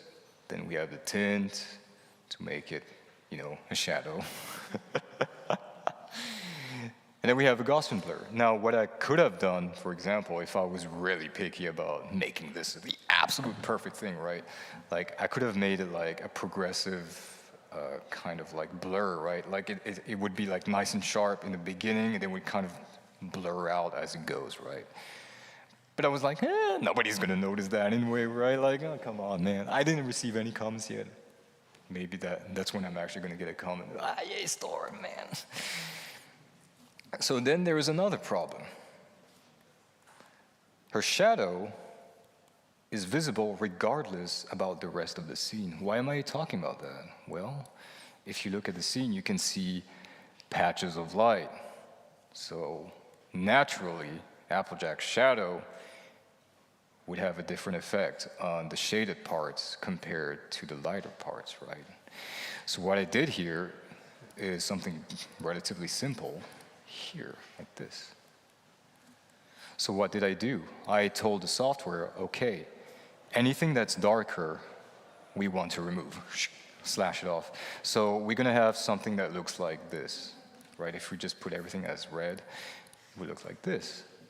So anything that is nice and bright is gonna be nice and opaque, but everything that goes to the darker sides aren't gonna be less opaque. So you can use this to tell the software, okay, I want the shadow to mainly affect the lighter parts of the scene and not the darker ones because, quite frankly, it's already dark. So let's do an alpha matte, if I'm not mistaken, right? Am I mistaken? I'm not sure. Isn't it inverted? Yeah, you see, if I do inverted, now her shadow is like only visible on the darker parts, right? But if I do an alpha matte, there you go. So now it mainly affects the lighter parts there. So now it looks a little bit more natural when you look at it. So this is what we get. But then what was the next thing I had to do, right? Because we have this. It looks pretty good, right? You might call it a day, but I was like, it needs something a little bit more, right? When you look at the rest of the scene, you have like nice and lush vegetation. We have all sorts of light patches just coming through, right? And I told myself, maybe I should add some light patches to Applejack, but how do I do that? So I just went on YouTube and searched for palm tree animation blue screen, whatever, right? And and this is what we get, right? Just a palm tree doing its thing. And so why is that important? Well, let's put the palm tree in the scene, right? It's gonna look like this. But we're gonna use that to our advantage, right? So we want to create some light, right? Some cool looking cinematic light on Applejack, right? Just to make her look good, right? Because her entrance is important so that she can beat the crap out of me, right? Is crap allowed? I hope. So then we get this, but how do we do that, right? So we have, let's see, let me disable everything, right? So we have this, oh boy, right? But how do we get that? So this is going to be a little bit difficult for me to explain. So again, it's a lot of problem solving, right? Let me find something. Okay, so I started with this. Remember the original shading I was talking about? Well, if you just add a gray filter on top of it, like this, then this is what you get, right? It looks like that. It's kind of useful, actually. And so we can use this information to tell the software, okay, I want the light patches to only affect the lighter parts of our character and not the darker parts. So then we have, let's see, this, right? So now we want to tell the software, okay, we want Applejack to only be visible on her lighter parts. So we do another alpha matte, boom, we have this, right?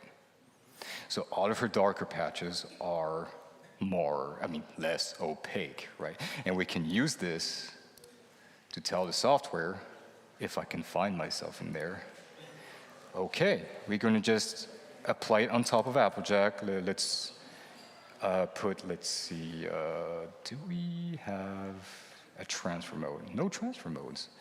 Oh yeah, I made it nice and bright, right? Like this, okay. It's the same exact Applejack, but this. So let's just put her on top of her, and let's just make it brighter, like that. And now we're gonna use our beautiful palm tree here to tell the software, okay, we only want certain parts of Applejack to show up. So we have this, let's see. We do an alpha matte, and we have something like that. But why does it look pretty bad? Okay, like this. There you go. So now we have this as a result. But now, and this is pretty cool because we also told the software that, okay, I only want these light patches to affect the lighter parts, because normally it would kind of look like this, right? If we disable everything, it would kind of look like this, regardless, right, of whether, what kind of shading. So here you can kind of see, okay, it kind of looks 2D, right? But back and just put this back to normal, we get this. And this is the gist of it, right? So when I make videos like that, it's the same kind of principle, but there's always different problems I have to solve. And I think when people ask me how difficult it is, or how experienced I am, I think it's your capacity to solve these problems. How fast can you do these things, right? And I think I'm still just barely scratching the surface of the iceberg. Maybe I'm here. I don't know. I don't even know where I am, honestly, because my confidence level about all of this is still relatively low because of all of this incident, right? But yes, let's go in another scene, right? Let's see, here, right? Is it gonna load up, right? So, kind of see here Applejack, okay, getting her idea that she's gonna beat the crap out of me. Oh, wow, I was trying to redeem myself for Storm, right? I'm not sure if you've seen this video where she was, saying, she was trying to say sorry to me because she beat me up before, right? And now she's being not nice to me anymore. What? So, same thing, right? Same process. For example, for this clip, right, we have the same idea. If we go back here, we have, oh, a missing file. Well, that's too bad. So now she has a multicolored map. Okay, let's pretend there is a real mouth there, right? But before she was talking, right? So if we go back here, blah, blah, blah, blah, right? That was in season 1, remember? She has her thing right there, right on her bum. So now I just changed it. Okay, I don't want any of these anymore, and there you go. That's my whole job about it. And so what can we take from this, right? What can we take from that? I'm not sure, but all I'm saying is if you have any projects in your life, if you have a career that you want to do, anything really, if you have any aspirations to go forward, right?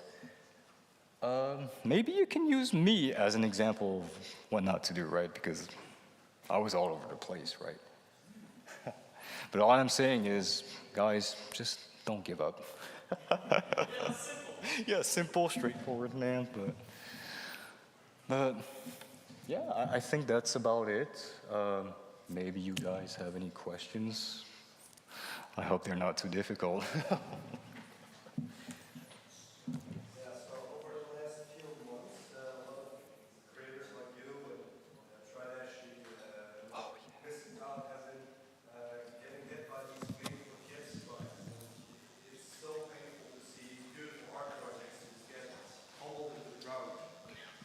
So I'm talking about the Made for Kids problem affecting creators like you, and I was really wondering what your opinion on the matter is and how you're looking at it right now and how you're dealing with it. Okay, that's a good question. But yeah, that is a gigantic problem because it's not just for bronies, but I've heard everywhere, like the Sonic community also, they're getting hit. Like everybody's getting hit. Like one day I was looking for a tutorial on how to fix my motorcycle and a problem, right? And that video was made for kids. I'm like, what? Like, I think it all stems to the fact that YouTube is didn't really solve a problem, right? They got like, I don't know how, God knows how many millions of dollars worth of a lawsuit, right? From the FTC. But YouTube didn't do any effort whatsoever to give us a proper solution to the problem. We're like, oh, well, let's just give that to the algorithm, and the algorithm can just choose whatever the hell is made for kids or not, right?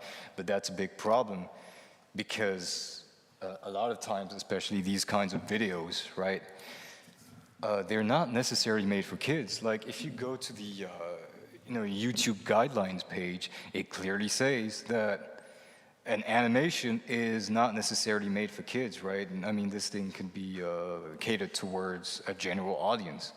For example, in my case, like, if we go to my YouTube studio, oh my God. Is my internet connection even working now? Like,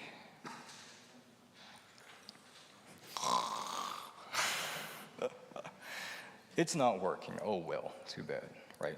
So anyway, I was trying to prove a point here that most of the time my audience, there's almost no kids. Like most of my audience are like maybe in their 30s or 20s, maybe even their 40s, right?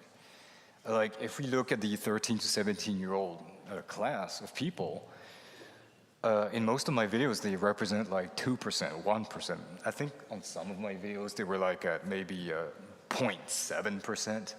So you might be wondering, like, well, I mean, why can't we use that as an argument against YouTube, right? Like if you want to click appeal and say, well, look at this trend, right? You have a trend going from like maybe 30 years old and all the way down to 13. You can clearly see a very sharp downtrend. And maybe you can use like a moving average, I don't know, and you can kind of see that, well, kids pretty much don't represent any of my audience. And I tried to explain that to YouTube one day, and they did accept on some of my videos. Now, I'm one of the creators that are the least hit. Other creators, they're not so lucky, right? Like, as soon as they upload, boom, made for kids, right? Yeah, I mean, like, it's insane, right? Like, and we can't do anything, right? The only thing we can do is like scream really hard on places like Twitter, right? So that YouTube can maybe, just maybe take a look. But then I think they're lying because they're like, oh yeah, so we looked at the video and we confirmed that it's made for kids. But like, I think they're liars about that because I tried to like appeal a few of my videos, but I got a response like seconds later. I don't think a human being is gonna take seconds to respond. Maybe it's a person that really doesn't care, or maybe it's a bot. I'm kind of leaning towards the bot, right? Maybe there are humans, but like, there's so little of them. I think one day I was like super lucky because, like for example, my old Dashi and some other of my big videos, they were hit, right? All of them at the same time. And I think I was lucky in a sense that I actually got a person to look at them and I explained to them, listen, there's almost no kids that watch this. And it makes no sense, right? So almost immediately they removed the made for kids mark on my video. So I think I was extremely lucky with this, but what I'm trying to say here is like, they're very stubborn. Like they don't want to fix things. Like, I mean, I'm no expert because I don't live at YouTube, right? But like, they have so many possibilities to try to fix this problem. Like, I don't know, maybe use that thing I was talking about before, right? This moving average thing where, like, okay, so maybe if the algorithm can see, okay, there is a sharp downtrend that goes from 30 years all the way to 13, then you can kind of create a moving average, right? You take the average of all of that information, and you can kind of deduce, okay, maybe they can kind of make like a threshold, okay, what's the maximum amount as a percentage of the audience that are for kids? Maybe they can put 1%, 2%, I don't know. I mean, they're the ones who are ultimately going to figure it out.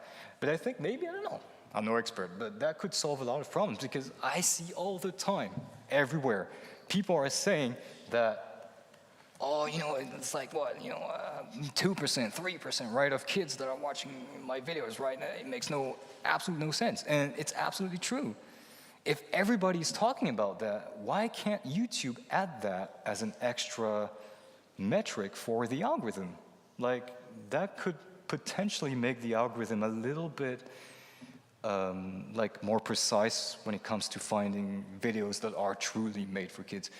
Are kids going to watch the videos? Yes, I mean, it's unavoidable, but I mean, you can't just say, okay, you know what, there's like 100 kids out of 1 million that watch the video, so it's obviously made for kids, right? Like, I don't know, if they just added this metric I was talking about, then maybe, just maybe, it could help a little bit, right?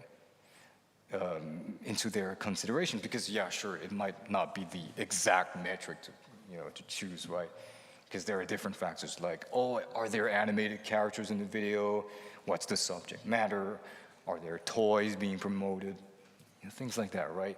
Like, this metric I was talking about just now, like, maybe you can just add it as a bonus, right? Okay, let's see how many kids are actually, like, well, I'm not sure if they're actually allowed to, like, you know, take any metrics from kids, but like, take the closest thing, right? Like from 13 to 17 years old, maybe that's close enough, right? So just make a trend line, try to deduce, okay, you know what, maybe if it's less than 3%, let's say, or 4%, then that's fine, right? Maybe push it up to 5, I don't know. I mean, they're the ones who could decide, but all I'm saying is that they're doing absolutely no effort whatsoever to fix a problem. Like, I mean, it's unbelievable. Like, they have, I don't know how many gazillions of dollars right there that they can just invest, you know, to fix something that is potentially ruining the lives of many creators, right? Because what happens, you see, when a video gets made for kids, not only do the views absolutely crater, right? Because, I don't know, maybe my assumption is that the video is only going to get recommended to kids, right? Well, it's a problem because if the video is recommended to 1% of the audience, then that's a big problem, right? What else? The monetization absolutely craters, right? Because they can't do targeted ads, so you earn less money. So this is a really bad feedback loop, right? You have, you know, less views, you have less monetization, and it just gives you less motivation. And besides, like, another part of being a creator is looking at the feedback from people, right? You want to see the comments. You know, you want to see the feedback, what people are giving you, so maybe you can improve and whatnot. But if you don't get any comments whatsoever, then what's the point of doing YouTube, right?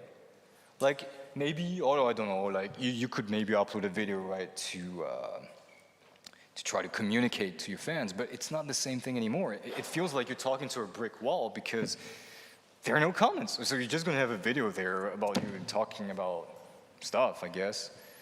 But, like, it doesn't feel real anymore. Like, you can't communicate with your fans anymore. And that's a problem because if your entire channel is deemed as made for kids, well, guess what? You don't have the, like, the community tab, like, on YouTube. Like, I usually use that to communicate to people, right? Like, you know, if I want to tell people, like, I'm going to make a new video and whatnot, I use that. But if your entire channel gets deemed as made for kids, then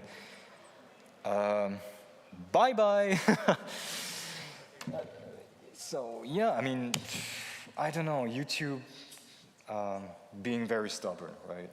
But I really hope that, you know, things can get fixed one day. So that's all I have to say about that. So one more follow-up question then is, I use a lot of swearing in my videos to circumvent the issue. Have you thought, even though it's really sad, but have you thought about adjusting your content to make sure stuff like that doesn't happen, or? Yeah, I thought about it. Now, there's another issue, is that, you remember what I said about YouTube being extremely stubborn? Even if you put swear words, like, I don't know, like freaking Smile HD got made for kids, right? Like you have like, I don't know, a gazillion liters of blood everywhere. Oh, but YouTube doesn't care, right? Because it has animated characters. If you say, you know, swear words this, swear word that, YouTube doesn't care. Like, what can we do, right? It's like almost impossible. But like, I'm really surprised that they're not, well, I mean, in a good way, I guess, that they're not touching me so much. Because what is the algorithm looking for to make something as made for kids? Like, most of my videos are, you know, live action footage. So maybe that might be a factor to why my videos are not really affected, because most of the other videos, like, they're just like pure animation, right? Like, you know, simple blocks of colors here and there. And maybe that's what the algorithm is looking for, right? Like, I mean, it can be pretty smart, right? It can determine, okay, what is animation, what is live action? And so maybe, I don't know, maybe the bot, whatever it is out there, is kind of confused that, you know, when it looks at my videos, right? It likes, is it really like animation? Is it like, maybe it's live action? Like, it doesn't really know, so maybe, yeah, maybe that's why I'm really lucky with this. I hope I answered your question right there. But yeah, but like in the future, yeah, sure, I'm going to try to put more like adult-themed kind of aspects. I mean, you see in my last video, you know, I try to put like a bit more violence and stuff like that, you know, flush art being an arson, but so that way I can select in like a small questionnaire. How do you say questionnaire in English? Yeah, I know French too. But yeah, there's like a little questionnaire that you have to answer, like, oh, is there like violence?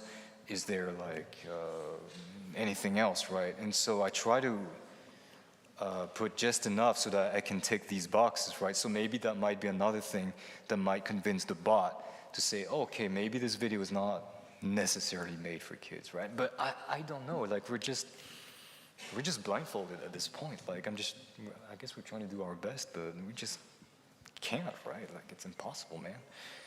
Yeah, sorry about that. Anybody else, right? Okay, guys, excuse me.